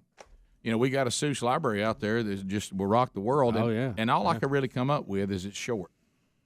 Well, it's a You know, classic. It's a cornerstone. It I got is, that. yeah. But I mean, would it hurt every now and then to mix in the foot book? I mean. Yeah, I mean, and One foot, 2 foot. I know when we went to read at classrooms. Red foot, that- blue foot. Yeah, You red, would read one of them. red fish, blue fish, one fish, two fish.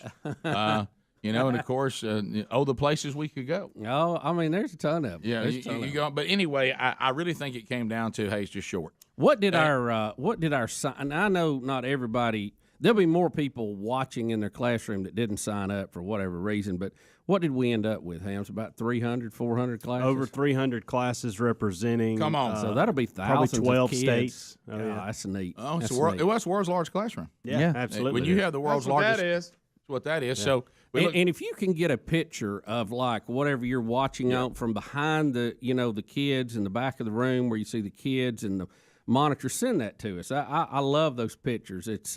It's amazing technology what we can do now. it is. We'll have one classroom that's near the broadcast plaza in Teleport. They come here every year. They'll be in here watching today. Miss Dennis's class. So that'll be coming up, and they'll be watching. And then I'm with Bubba. We love the pictures all across the country.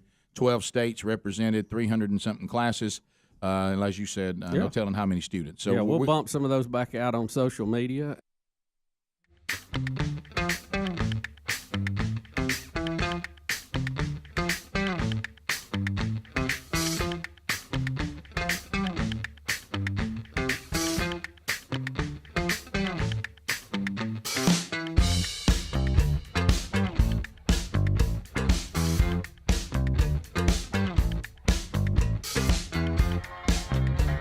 6.5 minutes past the hour from the No Name Studio, out here living on the bleeding edge of technology. The gang not all here. No Bubba this hour. He's celebrating the graduation of his daughter with family and friends. He'll be back on Monday. And congratulations to Caitlin Bussey graduating from Auburn University this weekend. And but we do have Speedy, we do have Helmsley, we do have Greg, and we do have Eddie Van Adler. And we're unpacking another one for you.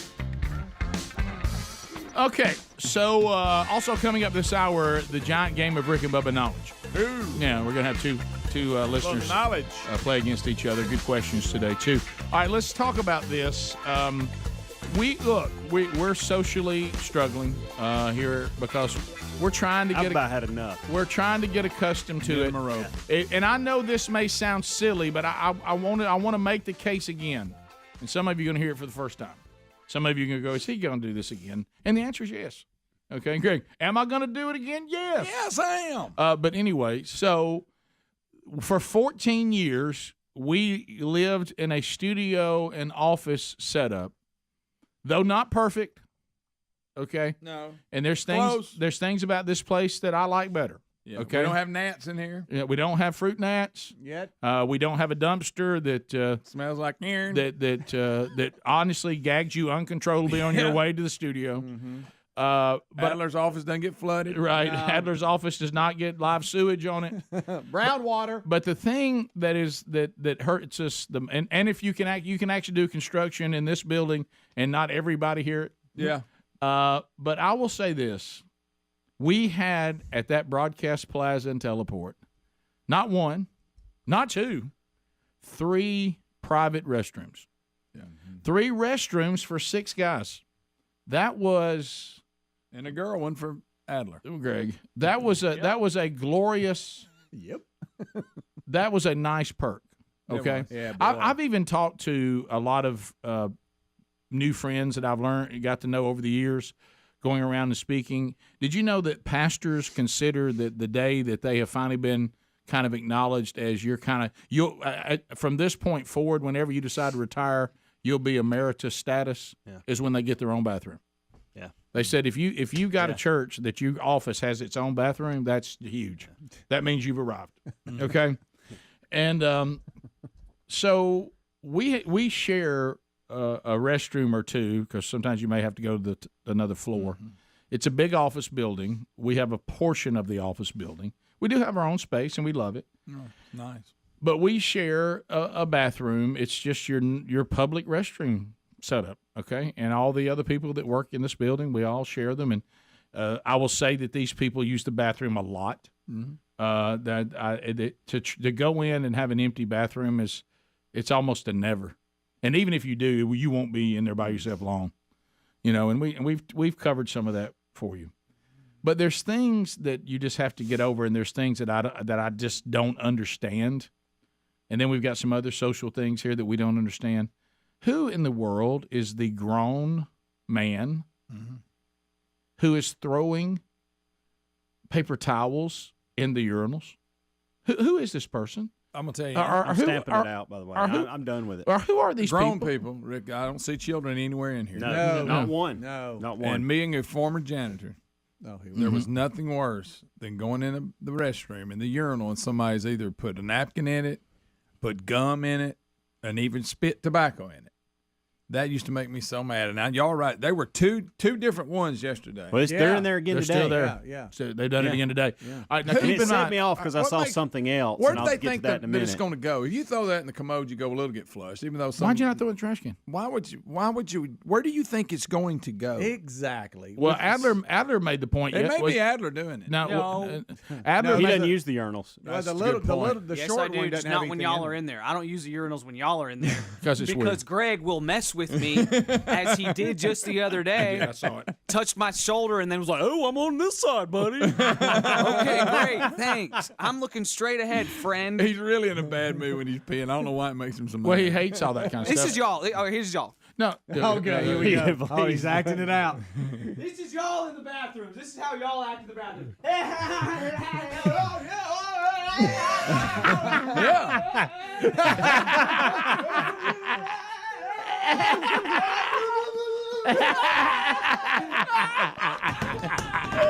Rick, he's obviously never been in a locker room. Never been in a locker room a day of his life. Yeah, I didn't know he had that much energy. Remember, Greg, at the YMCA, you arrive dressed and you leave and go take a bath in your own shower. That's All true. right, but here's the other thing. that was Adler good. pointed out on the paper towels in the urinal. The person has to leave the urinal because I would assume you're washing your hands after you're done. Yeah. Has to go over and get the paper towel and come back and throw it in the urinal. That's true. I mean, the You know what I think it trash is? can is closer than the urinal. And what? Where? This is not elementary school. You know, this is not Rick, somebody trying to do a joke. There's one way that paper's coming out of that urinal. That's somebody has to get it. So when you throw it in there, you know someone's going to have to run their hand in there and get it out because it's not going to get flushed. Not in the urinal, no. If I see somebody doing it, You're I not may supposed get to in a be fight. flushing paper towels here. in any of the toilets. Yeah, but that But why? gum. People spit gum. Why? why? Who Why? puts paper towels in the urinal? Who's Can I doing put that? it? Y'all? I'll sign it. I'll put my name to it. Can I put a sign up above the urinals that Yes. says? Well, I've actually got one typed up here. It says, and I've got it spelled out, the full word, but I don't want that lady mad at me that was mad at Adler. So I put, "Hey, DA, stop throwing paper towels in the urinal." I like it. Just put that up, and I'll sign my name to it. I'm okay like with it. that. I like it. And here's something else, and I hope you're listening. I hope you're over there in your little I feel HR bad. group listening. If you're going to smoke cigarettes, that's your prerogative, okay? Don't get it while you're doing that. And I know that's a tough habit to kick once you've got into it. Oh, yeah. Completely understand that. But there is absolutely zero excuse for just throwing your cigarette butts in our parking lot or on the grass or wherever. Saw somebody doing that this morning. Nearly said something. I actually did say something, but they didn't hear me. I said, "Oh, so we'll just throw it on the ground." Right. They There got is- that plastic thing. That's out. the same kind of person that throws things in the urinal. Well, it is probably the same guy. Probably Look, same I guy. will say Probably the same this. guy. When Because I if you'll was do that, you'll throw something in the urinal. When I was a How hard is it to janitor- throw something in the trash can? Thank you. When I was a janitor and Lazy. people smoked in the buildings then, they would throw them in the urinal too. Cigarette See? butts. Oh, yeah. a Why? lot of cigarette butts. Why? I So don't back get then, it. people smoked in their office. Well, I tell you what the attitude it comes from is they couldn't care less who has to clean it up. Yeah, That's that's it. I mean, seriously, that's the, right. like you said, you got to go wash your hands, get a towel, and then go back to the urinal. It's and more throw it in. effort. I'll give you this. Let's say But you're they're so dumb, let's they say don't you're know. blowing your nose. All right, you've had to get some tissue. You're blowing your nose, and you walk to the urinal. You can't hold that until you finish. I just don't have the Guys, there's a garbage can right next to the paper towel I dispenser. mean, you could almost reach Oh, it. there's a garbage can right there. Who's throwing them in the urinal? Stop. And if you get the paper towel and you dry your hands, you can then walk to the handle of the bathroom and use the paper towel on the handle, and they have a trash can They've made right it easy. there. They do. It's right there. Which I So easy. appreciate. Right Got to there. have the trash can right there so you can handle you got it. some serious Get bathroom out. issues. I do. I mean, By the way, I have Look, conquered it's something. it's an awkward place. he gets in a real bad I mood. told Greg the other day, because Adler's struggling. Everybody here's struggling with it. I have conquered something on throwing the curveball, the old number 2. Because I'm uncomfortable like y'all too when it comes to that here. Before long, they'll be doing But that I in the have urinal. noticed, and this is just me and it's weird, okay? I'm a weird guy. Got it.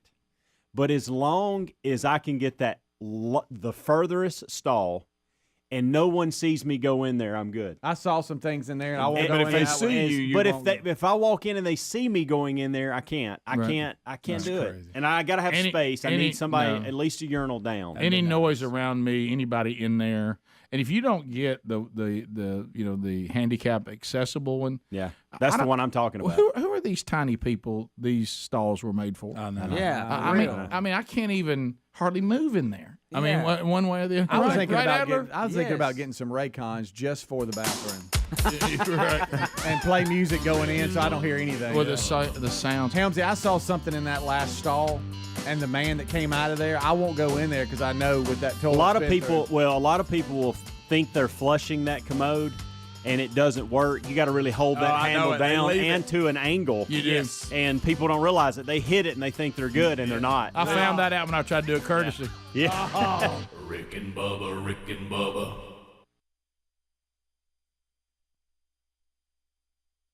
No, and get a little PR for your school. Yeah, there's something about, though, having this show try to teach or read to anyone. There's so much irony in that. Well, Yeah. this show, as I told you, I've always thought is a bit like the great TV series, The A-Team. It is. There's some characters here, Yeah. and they have some amazing gifts. Yep. And some incredible hang-ups and Yes. faults. That's us. But it's about getting the job done. It is. We just try to find a way to get it done. It's many times it's not pretty. It doesn't go as planned, but we finish and we go to next week's episode. Right, and the very thing and the personalities that get the job done is also some of the greatest obstacles to overcome. Yes. Sure. You know what I mean? Yes. And at the end of every show, I find myself in my car smoking a cigar saying, I love when a plan comes together. With a glove on. And I pity the fool, don't I? Bubba just told me, my gosh, Mr. T's going to be on Dancing with the Stars. Is that Charo? He's still gonna with be us? on there? Charo? Charles got to be, how old is she? She's 80. I mean, Remember her? She was on with Johnny Carson because it was Carson, funny. man. She would stand up, Yeah. scream coochie coochie, and do all that. Play that guitar and go crazy. She can nuts. play guitar. Oh yeah, She can really play. She can really play. And she's just She was chicka-booming back when I was a kid. Chicka-boom.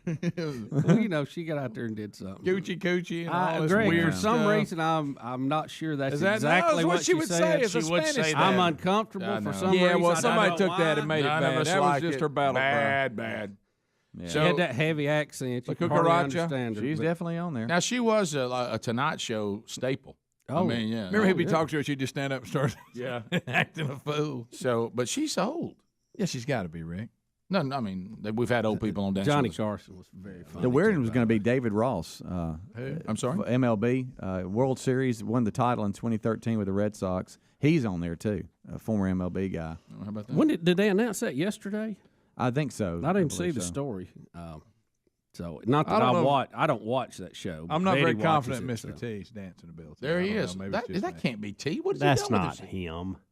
Can't be. That's the him. picture. Wow. He's 64 now. But look, he's leaned out. That's what I'm saying. Well, he got off him. He said he pitied the fool who tried to dance against him. Does anybody remember the first time? Does anybody remember the first time we ever saw Mr. T? Absolutely. Oh, yeah. Rocky 3. No. That's when I saw it. The bouncer competitions that they had on like ABC Sports or Yes, whatever. they had this bouncer competition. They had the obstacles like that. They had bust through a door and all this Yeah. stuff in a certain amount of time. And he won it. Yeah. And He won the barroom bouncer competition, Mr. T. And then he was his And then- first and acting he was role. Clubber Lang. And then Clubber Lang. Sylvester Stallone saw that. He and was said, "Hey." Oh, he's an excellent Clubber Lang. Yeah. Oh yeah. Rick and Bubba, Rick and Bubba. Y'all made his prediction for the fight. Pain. See this, we've talked a lot about how one of the most confusing things is that the love trumps hate people and the bleeding hearts and the all emotional and all caring and all loving far left actually can be some of the most vicious, mean people you'll ever encounter. Another example today, ex-Clinton volunteer has lost the job after taking a shot, of all things, at the widow of the fallen Navy SEAL, which some people are saying was a moment that America will never forget, honoring the widow of a Navy SEAL who gave his life trying to get information that would help us in the war on terrorism, and did get information that has helped us going forward, died doing the job for the country that he actually volunteered to do. And she stands up in over 2-minute applause, you would think, by everyone. You would think if there's any place that politically we could put up our garbage and just sit there and be Americans, it would be this moment. But now Dan, is it Grillo? I think Grillo's how you would say it. Grilo. Yeah, he actually put out. Now keep in mind, didn't say to somebody like in a room he was in. Right. Had to get out there on social media, Of course. and say, sorry, Owen's wife, you're not helping yourself or your husband's memory by standing there and clapping like an idiot. Trump just used you. Now, I don't know how vicious and wicked, and really, I'll use their term that they seem to act like they're afraid of, even though they don't practice it, mean, to say to a widow whose husband just died in the last month or so. Yeah. Okay, that somehow that she was standing there clapping like an idiot. Now, can anybody imagine what would be going on if someone in the Trump campaign had put something out like this?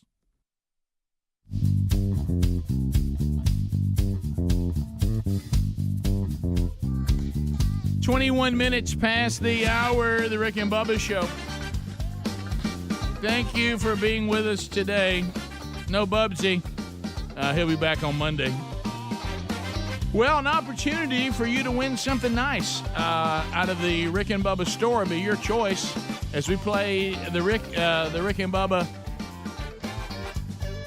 Giant Game of Knowledge. What is your Rick and Bubba knowledge? How well do you know your Rick and Bubba facts? 28 and a half years of Rick and Bubba facts. And if you're not a veteran, I would proceed with caution. Up for grabs, anything the winner wants out of the Rick and Bubba store. You go there and you take your pick. How about that trumpet, Speedy, on that trumpet? Let's just hear Speedy again. It is the giant game of Rick and Bubba knowledge. Play it, Speedy. So here's how we play it. Two listeners face each other. It starts with a lightning round. Oh, boy. Some of you now are alternates. The reason why you're being put on hold in case something happens with those that were first. The lightning round means that either one of the callers can take a shot at it, and then if they get it right, they'll control the board, and then they play until somebody wins. All right, so let's go. Chris in Pensacola. Now, I know this is a veteran. Chris, how you doing, buddy? Good, guys. Actually, formerly of Pensacola, Florida, going through a divorce right now, so back in the great state of Alabama. Oh, Chris. All right, then. Not sure how to answer that. Chris, that came out of nowhere. I don't know if it's congratulations or I'm sorry. I tell you what, you take the enthusiasm right out of the trumpets. Yeah. Sorry, guys, but I hate to do that. But glad to be back home in the great state of Alabama. Well, we're heartbroken for all involved. All right, so Mike in Birmingham. Mike, how you doing, buddy? Pretty good, guys. How y'all doing? Good. So, Chris, how long have you been listening? Let's just say probably 17 years. 17. Mike, how about you? About 97, I think. Oh, this ought to be a good one. All right, so you guys understand what I mean about lightning round. That means right now I'm going to pick the topic, okay? And then if you know the answer, shout your name. The first name we hear gets a shot. If that person gets it right, then they would control the board until they're wrong or win the game. If they get it wrong, then the next person has a chance at it. If both of you miss it, I'll simply give it to you. We'll take that one out, and we'll move to the next category and stay lightning around. Do you both kind of understand it? Gotcha. Roger. All right, so here's the lightning round. We will start with, here's our categories, by the way. Fat Fest Facts, Greg's Minions, Speedy's Adventures, Rick's Quirks, and then also Know Your Helmsley, and then we have a bonus question if anybody needs it called Bubba Rama. All right, so we'll start with category one. Speedy, you keeping score and helping me? Yep. All right, here, Fat Fest Facts. Here's your question. It is a lightning round. Yep. So shout your name if you know it. Which one of these rock grass bands played at a Fat Fest? Is it 1, Uncle Bud and the Electrowood Experience, 2, Picking on the Almonds? Is it 3, Rolling in the Hay, or 4, Hayseed Dixie? Ooh. Stump, Rick. Mike. All right, Mike, you got under the buzzer. What do you think the answer is? Just taking a guess. KC Dixie. That is correct. Yep, you got it. yep. How about that? Yep. Mike, you got it. Yep. All right, so you get one. Okay, so now you're controlling the board. Chris, stand by to steal if he misses one. Would you like to try Greg's Minions? Would you Speedy's Adventures, Rick's Quirks, or Know Your Helmsley? Speedy's Adventures. Speedy's Adventures. Here it is. Chris, you listen in case you want to steal. Which one of these adventures was Speedy actually injured? Is it 1, climbing a water tower in Nashville, 2, streaking at a Pro-Am golf tournament, 3, being attacked by a police dog, 4, being buried alive? Attacked by a police dog. That is correct. Wow. Man, That's look good. at Mike go. 2-0. If you get this one right, you will win, Mike, and be deemed the king of Rick and Bubba knowledge. All right, category still left. Greg's Minions, Rick's Quirks, Know Your Helmsley. Let's go with Rick's Quirks. Rick's Quirks. Oh, All right, here we go. You ready? Rick cannot participate in one of these activities due to some bizarre quirk. Is it 1, checkers, 2, puzzles, 3, badminton, 4, horseshoes? Yep. Puzzles. Puzzles is right. Yeah, how about this? Well done. We got Mike read the table. Goodness. Son of a gun. Wow. Sorry, Chris. Wow, Chris got A divorce whacked. and you lost. Oh, wow, Speedy. So, congratulations, Mike. You go. It is what it is. You go 3-0. I mean, you just roared through those. That 1997 played a role, It Chris. sure did. Head to the beach, Chris. Head out. Chris, we love you, buddy, and thank you so much for your support, and welcome back to Alabama. So Mike, do y'all find yourself wanting to know if Mike can answer the rest of them? Man, Mike is something else. Yeah. Mike, first of all, anything you want out of the Rick and Bubba store, you get if we have it in stock. Do you want to try some others just to see if you can do it? Sure, we'll try. All right, how about let's go Greg's Minions. Which one of these names is not a name of a Greg grandchild? Number 1, Marin. Number 2, Kinley. 3, Ellis. 4, Pace. Nicholas. Huh? No, it was Ellis. Did you say Ellis? No, okay. One more time. What's the name again? I'm sorry. Which one is not a name of one of Greg's grandchildren? Marin, Kinley, Ellis, or Pace? Kinley. Oh, okay. He's Wow. still Yeah, look, he this is. This guy, guy's I'm something talking else, about. man. He's good. That one was a little bit of a trick question because Trick that's question. actually Greg's niece and my niece. All right. Only one you didn't get yet was Helmsley. Know your Helmsley. You ready for this one? All right. Here we go. Sure. Which one of these things has Helmsley never done or attempted? 1, coach baseball. 2, give tennis lessons. 3, learn Spanish. 4, sell real estate. Spanish. No, that's he first actually man. did. He actually tried that. He tried it for about 2 hours. It was sell real It's estate. about 2 weeks, but yeah. Here's a go. Same point. This one's going to own Speedy and all of us. All right, let's do Bubba Rama. That was just a bonus question. Bubba Rammer. By the way, you're 4-1, so you're good right now. Which one of these does Bubba say correctly? A, spatula. 2, architectural review. 3, fantastic. Or 4, Toyota. That he says good? That he says right. Oh, my gosh. Fantastic. No. Now he calls that fantastic. Fantastic. It's actually, believe it or not, architectural review. It is. It actually is. And so congratulations, Mike. Great job. We'll put you on hold real quick. Let us know what you want out of the Rick and Bubba store. And if it's in stock, we'll ship it right to you, okay? Thanks for playing. That son of a gun knows his... Yeah, he does. Yeah. So, out of the 6, he went 4-2. Right. Yeah, pretty good. And I wish Chris the best. Sounds like it. Yeah. No, I mean, I do. I mean, Chris loves the show. Y'all should give him a prize. He gets it. You see, I hope his ribs are okay, because while he was on the ground, you walked up and kicked him. Yeah, you did. Real hard. You didn't give him a hand to help him up, I'll tell you that. Well, Greg texted me that line. Okay. We'll be back. More Rick and Bubba next. Rick and Bubba, Rick and Bubba. Concerning the same recognition of anything. It could be anything at Hillary Clinton's speech if she was recognizing people for some tragic situation they found themselves or in. Obama or anybody Or else. Obama. Can you imagine what it'd be like? They made this ask that life didn't start today. They try to keep the sun from coming up. Yeah. I mean, if something like this were to happen, but yet this is the thing that we say that's the life truth that none of us can get around. It's very convicting. It's convicting to me. It should be convicting to everyone. What you actually do is who you really are, and it's also what you really believe. Right. So I can do propaganda. I can come up with sound bites, and I can say, well, you better be careful how you say this. But in the moment when I'm angry, if I'm tired or I'm upset, or that's when I'll finally tell you who I really am. You've heard it said before. Mm-hmm. When you get in a tough situation, it doesn't create character; it just reveals it. Whether it's there or it's not. Now, his account after this, he followed up by saying he apologized for what he called a poorly worded tweet. His account then went private, then was deleted completely. Although his tweets had already been captured and saved by other Twitter users, his LinkedIn page says he works as a principal for a Chicago-based company called Liberty Advisor Group. But as of Wednesday morning, his profile page on the site had been deleted, and the company later confirmed that an employee had sent what they called an offensive and inappropriate treat regarding the Gold Star family.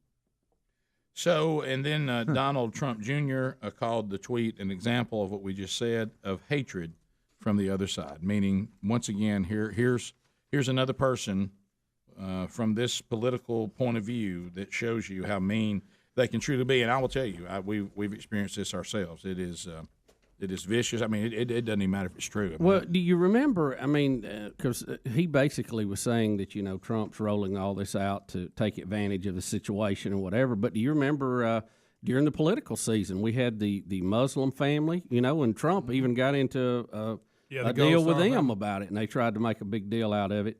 So the fact of rolling out people who have lost loved ones in making your political point is not new or not one side or the other. No.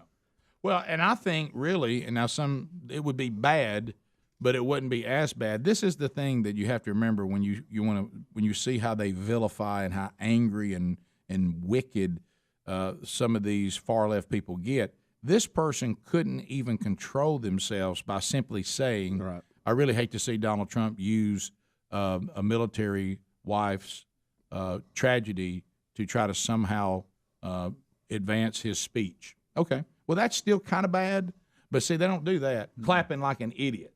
They throw stuff like that exactly. in that just makes it, oh, wow. Yeah. I mean, who would ever say that she made an idiot of herself?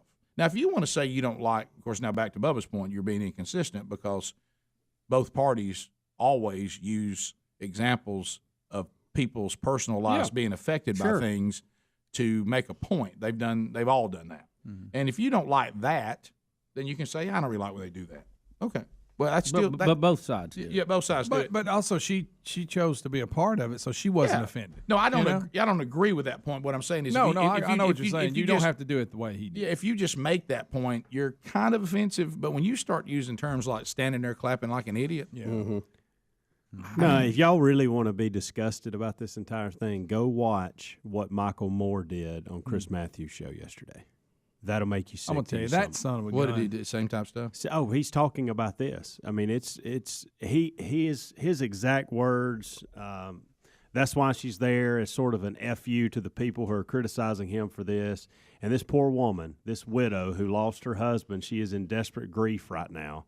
And to use that to put another notch on his belt and what he is thinking about my ratings. He said, he's record applause. I'm going to get an Emmy for this. Most applause for Dead Soldier on my watch. I mean, he just went on and on. It was one of the most disgusting things, I think. And, of course, Chris Matthews sitting there just eating it up. And I'm thinking, are you guys serious right now? Well, but again, it all does just show who they really are. He called it the sickness of the man. Look, I'm just like, you got to be kidding me. Well, back to this again. Short memory for everybody, I think. Yeah. Well, and I even heard someone say yesterday that if Trump wanted to make this political, he could have went into the story about how he passed away and what actually the mission that actually took place and those type of things, but he didn't. He used it to honor her and left it at that, and it wasn't political at all. So. Well, for me, regardless of party, it was a reminder to anyone, any American.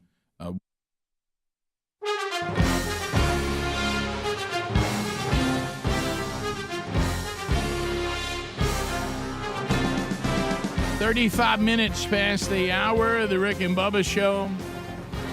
866 We Be Big, our number. CleanPods.com/Bubba.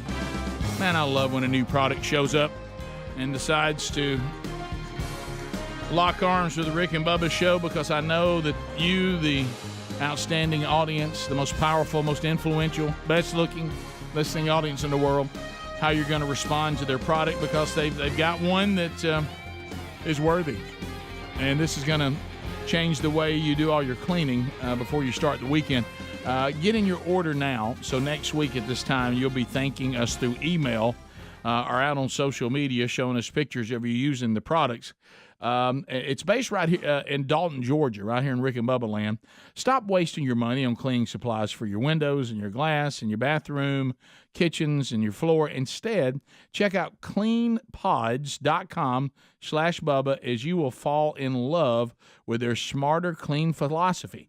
They offer a truly safer combination that works just as effectively as anything that you're currently using, but without the harsh chemicals that are harmful to us, our families, our coworkers, even our pets. Now, what we really like is they have developed a water-soluble pod system that almost eliminates single-use plastics entirely. And then it employs high-quality spray bottles that are good for thousands of sprays. Anything more frustrating, you're going, my goodness, we didn't get many sprays than that. But with their technology, you will. It's a great product. It's a win-win for everybody. It's why they say you bring the water, and cleanpods.com/Bubba brings the clean. And to make this even better, you're going to get 10% on all the bundles of cleaning supplies for your glass cleaning, your multi-surface cleaning, bathroom cleaning, floor cleaning. They even offer, which we probably need for the bathroom here at the building, a urine blast. It eliminates urine stains and odors at cleanpods.com/Bubba. Also great for pets. There's also a link at rickandbubba.com.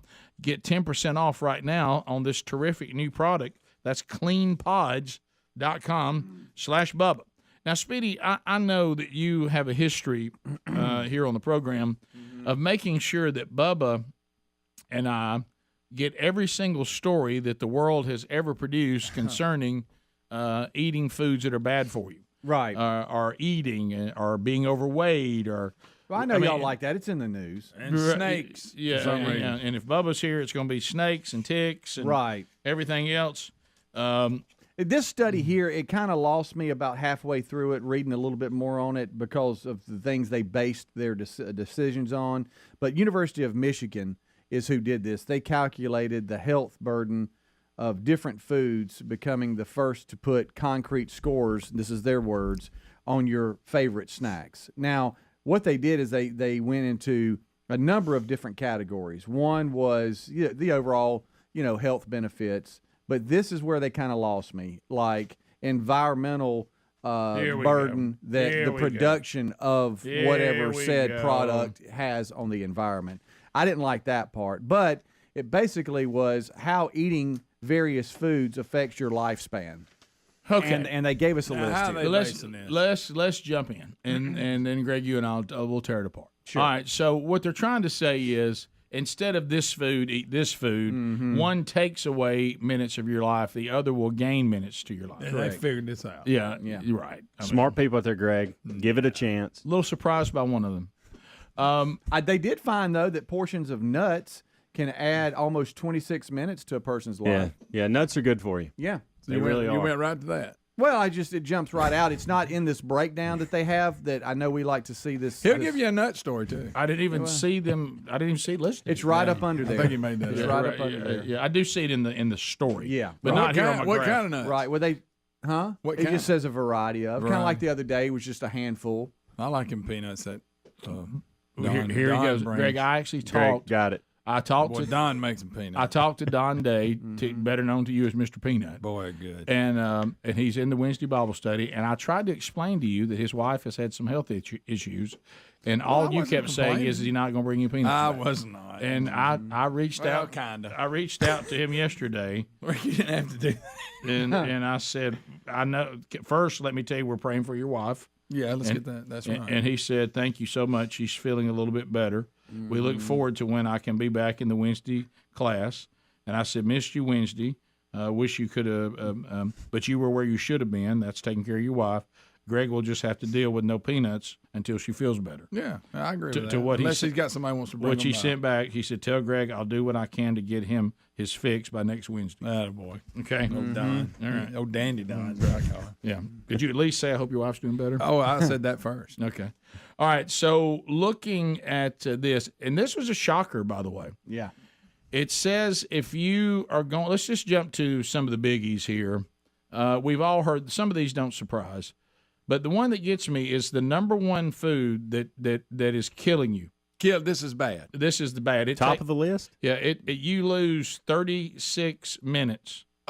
Of every portion. Is not so, just okay. Every time you needed that. Guys, I'm not. Greg, go ahead. Let us play the you game. Can't tell me. Go ahead. No matter how they're ranking these numbers, which are bizarre. Okay. All they're really saying is of all the things you could eat, all the things you could eat, they deem the most unhealthy to be a hot dog. Really? Yep. Yeah. I can see that, but I know I was lying to myself if it's an Angus hot dog. So for every hot dog I've had, I got to subtract 36 minutes from my life. Correct. 36.3. Yeah. Wow. I'm gonna say this though, y'all will be surprised. I don't eat many hot dogs. I don't I'm good. either. I don't. I love a spiral dog. If I'm grilling out and I happen to have some, I always cook some for Mr. Buddy because when he sees me grilling, he comes up and I feed him. In my entire life. But as far as sitting down getting a bun and making a hot dog, I hardly ever do. In my entire life, about 8 hours. Okay. For me. Can I tell you this? It does not specify all beef versus pork versus turkey. They're not now turkey dogs. I won't have any part of it. But I usually get an all beef hot dog when I do a spiral dog because it spirals better. But if you look close, it's probably got other stuff in it. Well, that's fine. What I'm really saying is I'd rather eat the parts of a cow versus the parts of a pig. Oscar Mayer Angus one is a good. That's the one I get. That's a good. That's a good hot dog. Bun length. It makes a spiral dog. I had spiral dogs for the first time, believe it or not, just about a week ago, and it just made me smile. I love them so much. But anyway, so what else is killing us? Next in line? No surprise here. No surprise here. As a matter of fact, when I cut these out of my life, I lost weight. I'm talking about in days. Yeah. Soft drinks. Yeah. Oh yeah, you're all over that. Yep. Soft drinks are killing you. I'm good there. Everyone, and I love a good Coke. Everyone you drink, you're backing up over 12 minutes of your life out. And they threw sweet tea into this.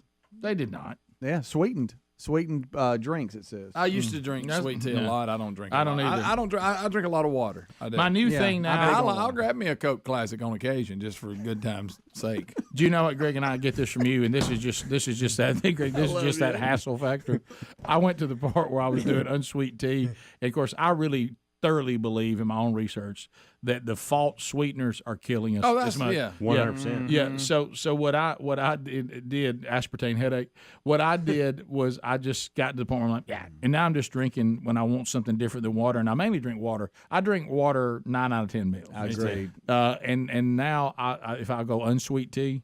And then I'll use just a little hair of sweet tea to sweeten it. Oh, just dump a little it half and half. I don't go full half and half. I do 3/4 and a quarter. Okay. Gotcha. Or I'll just drink straight unsweet tea. I don't know why because it's might as well drink water. Yeah, it's just dark water. Pizza, not good. A double cheeseburger, 8 minutes of your life gone, nearly 9 minutes. I've lost a lot of them. Pizza, 8 minutes. A lot of that. Bacon. Love that. Can I go back to the pizza? Bacon. What do they give specifics on about the pizza? Is it the bread, or is it if I'm doing cauliflower crust? Is that better? I think you're a lot better there. Yeah, you're helping there. Yeah, you're but watch that gluten-free. cheese. Watch that cheese. Yeah, and those are light on cheese. They're down on processed meats. Just they don't know like that. it. They are way down. Did they really need to tell us that? No. Did they did. really need to tell us that? Yeah. That stuff that actually knew that. grows out of the earth and we know where it came from, that those things would be better for you than something you don't know how they made it. Right. Would I really have to be told that? Yeah. Bacon though. Running out of bacon, Bacon, yeah. 6 minutes of your life gone. I lost 6 minutes this morning. Yeah. Cheddar cheese, you're losing a minute and a half. Love cheese. Oh. Love it. Believe it or not, here's a shocker. French fries, you gain a minute. Well, maybe I'm making up for something avocado. Adler's going to live forever. He gains 3 minutes. Tomatoes, you gain 4 minutes. Don't like them. A banana, you gain 13 minutes. Well, how come some people are negative on bananas? You ever seen that? Yeah. Some say the bananas aren't healthy. I'm just reading the list. They got to be healthy. Baked salmon, 13 minutes. You know what you can eat that adds to your life? Surprising. That's the best choice if you're going to have something versus these others. Peanut butter and jelly sandwich. Yeah, I didn't know that. Gives you 33 minutes. Greg, I didn't know that. Have you a piece of salmon the same day that you have bacon, and it evens it out? It evens it out. There it is. Yeah. See, this shows you that Bubba. This is all BS. This shows you Bubba chasing bad foods with good foods actually makes sense. Yeah. It does. The problem is he doesn't chase as many good foods as he needs to. Yeah, he's got the ratio off. You're right. He likes broccoli and bananas. But he can't eat enough broccoli to make up for the other. He might. You know, it's hard to keep up with how much Love candy. your attitude, Rick, but no, he can't. Yeah, you're right. We'll be back. Rick and Bubba, Rick and Bubba.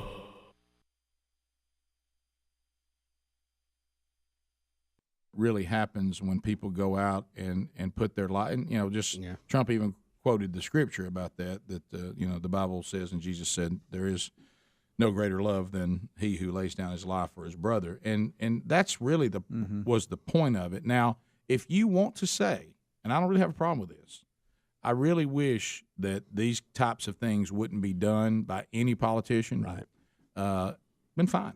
I really don't have a problem with that. But what Michael Moore and Bubba made the point, the problem is when a president that he supports does the same thing for the American people, I won't even accuse them of having ulterior motives, then he should dislike that as well. And at least you're consistent. But to Greg's point now, back to the 18 format, and that is that she was not made to be there. She could have said, it's too soon, I decline. What I'm going to guess, any of us in this room that has gone through tragedy of a loved one, I think there's nothing really more healing than when people say what happened to your loved one matters. Yeah. It made a difference. Yeah. I don't know that there's anything that heals you more than that.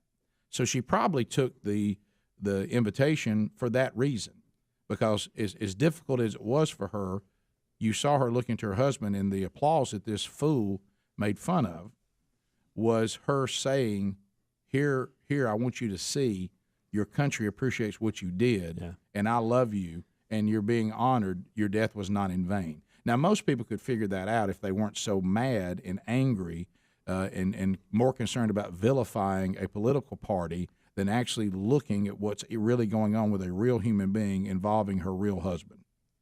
And so that's what's so twisted about it. They're so politically motivated they can't even step back and just say, oh, here's what's going on here. And I think it is important as American citizens, taxpayers, to see these people that we are sending into harm's way and know that that they're real people. And we should use those considerations very carefully when we decide to go to war and engage somebody in a deadly to Bubba's conflict. point, do any of y'all know about this story if it's not brought up during the speech? No, we don't. And the American sniper wife, and I forget her name, she was interviewed basically wanting to comment about what Michael Moore said. And she said, look, there is no greater way to honor her husband than to be at that with the greatest office in the land in front of all those people for her kids who are witnessing it. Yep. And her to praise her husband is just what more would you want to do? Watching your country applaud your husband and your children watching their dad being applauded. I mean, who can't get that? Now, again, if Barack Obama or Hillary Clinton would have taken the same wife, set her in the same spot, and had the same recognition, now if that bothers you, at least you're being consistent. Yeah. But if it only bothers you because Trump recognized her, then you have no credibility. See, there's two things I wish we would put to rest. I am fine with widows of fallen service people being recognized, and I'm okay with presidents playing golf. Okay, it doesn't matter about their party. It's okay for them to play golf as long as they've checked everything off for the day. They got the football with them. It's okay for them to hit a round of golf. Well, just consistency. Yeah, and again, on either side. Right. We'll be back. Well,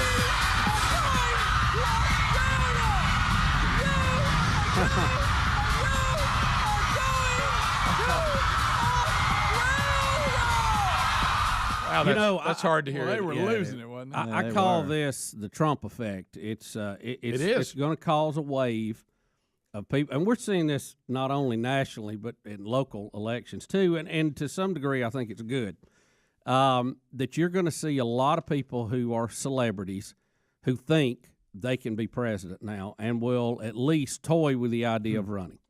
Well, Oprah in an interview said, when I thought about running for president, all I ever thought about, even with all the influence that I've been given, is that I don't have any expertise at being president. I may not be qualified to be president, but once Donald Trump won, I'm thinking to myself, maybe not having experience and not knowing all that much about politics and how to actually be a president doesn't really matter as long as you can use your influence to get people to vote for you. And she's looking at the influence that she has been given, and she thinks, could I put together a presidential run using the influence of my media footprint And then I, too, could actually be the first female president because of the ability to use what I've been given and influence to get myself elected. Well, like I say, I think a lot of people are going to toy with that idea. I don't know what kind of president Oprah would be. 9 minutes to the top of the hour of the Rick and Bubba Show. We're back. 866 We Be Big is our number. May get to some of your phone calls, but we've got some stories that are sitting here that we didn't get to. Things you need to know. All right, make a note of this. Ken Harrison, he wrote the book A Daring Faith in a Cowardly World. I'm telling you, get the podcast. Look, sometimes I know if we're not doing UFOs or Bigfoot, y'all won't watch it or listen to it. Telling you, this one's worth your time. So it's out this weekend. We recorded it yesterday. I think you'll love it. It'll be a very challenging podcast, but beneficial. Also, don't forget, for those of you down Crestview, Florida way, and I just heard from T. Smith an email that she's going to try to pop by. Of course, it's man church, but but she says she's dropping something by for the Bronner Burgess Memorial Fund, which is very, very kind. So anyway, but we'll be there tomorrow night, and they're doing steaks at 5. So if you got your ticket for that, see you there. If you don't, you can check it out. Let them know you're coming. The service, of course, is free, and it starts at 6. So I'm looking forward to being with all of you that are going to make your way there. So a couple of things that we did not get to today, or we haven't gotten to, we will now, is so the people were running and panicking. This Minnesota Mall of America. Didn't Bubba go there when he was up there? I think he did. Gunfire erupts in the Mall of America, and the people who are fleeing and in the panic crowds include NASCAR's Kyle Busch, his wife, and his 2 young children. Yeah. They got caught in it. It's not good. As people were running, but is everybody okay? Well, they're out and safe, I know, but was there anybody that was shot? I don't know, Rick, but it's a bad scene because the panic then erupts, as you can imagine, and then that causes problems because everybody's panicking. But it shows here, we're showing footage of everyone exiting, going over to the parking deck, just trying to get out of the mall. Wow. As I'm sure everybody's wanting to do. If you plan on traveling, not good news. Right now, flying commercial is a nightmare. I'm talking to people that have to do it because of their jobs, and they're just saying, Rick, they're now having to allow 24 hours complete to even remotely get to their appointments on time. Well, we don't have any pilots. We got a shortage. Well, when we did the old, shut down and mask this and mask that, which, by the way, we're not masked now, and we've had a variant that rose up in cases and now is fading back off again. Mm-hmm. This thing with somebody said it best the other day, masks are adult pacifiers. They just make you feel better. Yeah. And so, but like a blankie, right? But it's but anyway. So travel chaos again. Over 1,200 flights canceled, 7,600 delayed in just one day. But here, kind of a surprising deal here. Southwest Airlines right now doing the worst job. They're 40% of their flights right now are late. Wow, that's a big number. Big number. Have you seen this thing in Georgia? A police hunt for a thief who they say is the spitting image of actor Bradley Cooper. Yeah, I saw that. And it does look like it. It does. So Bradley Cooper, it looks like is shoplifting. Yeah, and he's shoplifting, and the latest he hit was Home Depot. Yeah. And look, I'm gonna tell you this too because Reese used to work at a really small. Really looks like Bradley Cooper. Yeah. Is that Bradley Cooper? Is he shoplifting? He's got kind of a gut. Hey, he said you would not believe. He didn't work at Home Depot. It was, Helena Hardware, just a small hardware feed and seed kind of place. He said people would come in and try to take like big items, like chainsaws, just walk out like they were supposed to have it. Right. And this guy here, you saw how big the box was. I mean, he's just going out walking like out. he's supposed to be. Yeah. Probably looks like Bradley Cooper. And it worked. Hey, boy, it looks out. like him. Yeah. I don't. Can I say this once and for all for the entire world and my fellow Americans? Stop messing with buffaloes. What's everybody? Can we not? I think not the learn, word is out. Can we not learn the buffalo lesson? How many more people have to be gored, trampled, British student who was doing a gap year now is paralyzed. Good night. For messing with a buffalo? For messing with buffalo. I've yet to see the picture of somebody hugging a buffalo and it's standing there. And gored. Never. Gored by a 2,000-pound bison. I don't even like the word gored. In South Dakota. As her parents were flying to be with her, and now they're trying to get money for her treatment. Dang. We have got to stop messing with buffalo. I don't know why we can't learn get away from the buffalo lesson. It doesn't make sense to me. Back to food again. This was something that Adler showed us, the secret menu stuff. Adler, I don't know if you've seen Chick-fil-A's. Yeah, Chick-fil-A is revealing a menu to upgrade your order. Some hacks you can do. This is that secret menu stuff, and they're now trying to anything good. They offer nah, not really. No, they do have a cookie ice dream sandwich. They call it. A what now? It says cookie ice dream sandwich. So why would you hide this from us? Yeah, why do we have to do all So we this? have them, but we don't want you to know it. Yeah. No, that's to me. I don't get that. I didn't really need to go any further with the simplicity of Chick-fil-A once I decided to add cheese to it. Mm-hmm. The buffalo chicken mac and cheese. That sounds good. I'm back on this ice cream sandwich because that's my weakness. They say they should order a Chick-fil-A ice cream dessert and 2 chocolate chunk cookies and sandwich with frozen desserts between them. That just sounds delicious. That sounds like a lot. Sounds like a lot. A lot to ask That's how often you eat ice cream now? I love ice cream, but I just don't eat it a lot. Well, I just do can't. like it. It's almost like it's not like I don't like you anymore, but we just can't hang out together. I know, but you're when I not, do, you're no good for me. You're a bad friend. But if I do get off in it, it's ugly. Ooh. Oh, really? I'll eat a few bowls. Oh, really? Yeah, especially if I got whipped cream to add to it. Did I tell you about the time I saw? a fan of Coke. I had a friend of mine eat 3 Magnum ice cream bars. That, Rick, I couldn't do that. I'm a good eater. I've never seen anything like that. I couldn't do that because those are big. Have a double cookie. I almost rushed milkshake. him to the hospital. When I looked over and they were all gone. How about that sugar? You reckon it kicked on? Wow, that was a ton. One of the biggest hacks that I think it was Greg that told me about it was you could get your chicken nuggets like well done at Chick-fil-A. Which they're a lot crispier. That's how I like it. Was it you that told me that, Helms? That was it. Can I tell you something? I get the fries well done too. Some of them won't do that. Start doing that, by the way. Game changer. Because I hate waffle fries. You know what? Do they make you pull up? You know the one thing that I really hate about waffle fries is when the app and walk in. Did you hear me? Is what I really hate about waffle fries. If you already hate a product and it's not your favorite, you certainly don't want them to be all limp and barely cooked. Right. But if they can be real crispy, that helps. That helps. Dip them in barbecue sauce. That helped me a lot. Yeah, baby. And Adler, when you said that Greg did it, I thought you were setting up a joke. I really did. I thought he was going to say. I thought he was going to say something hateful. I did. And you know how sensitive Greg can be. Yeah. Right. Especially on Fridays. Yeah, especially when you're trying to use a urinal. Greg did it again. Greg got me again. He did. I saddled up in beside him this time. Yeah, I witnessed it. Funny, Greg. I noticed, Adler, you just kept staring at the ceiling. Yes. I didn't want to make Greg feel bad. I want him to be able to survive a locker room like we used to come up. Greg, when have we ever been in a locker room? Well, I don't know. I'm going to pop him with a wet towel next time. I'm 36 years old. Coming up next, we athletic tape you to the bench in there. Okay. Rick and Bubba.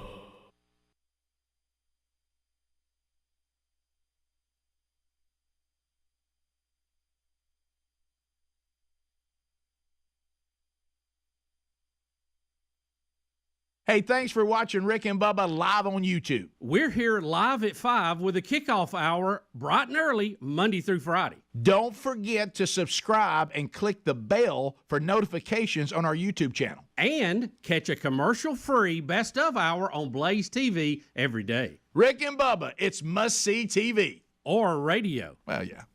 Rick and Bubba.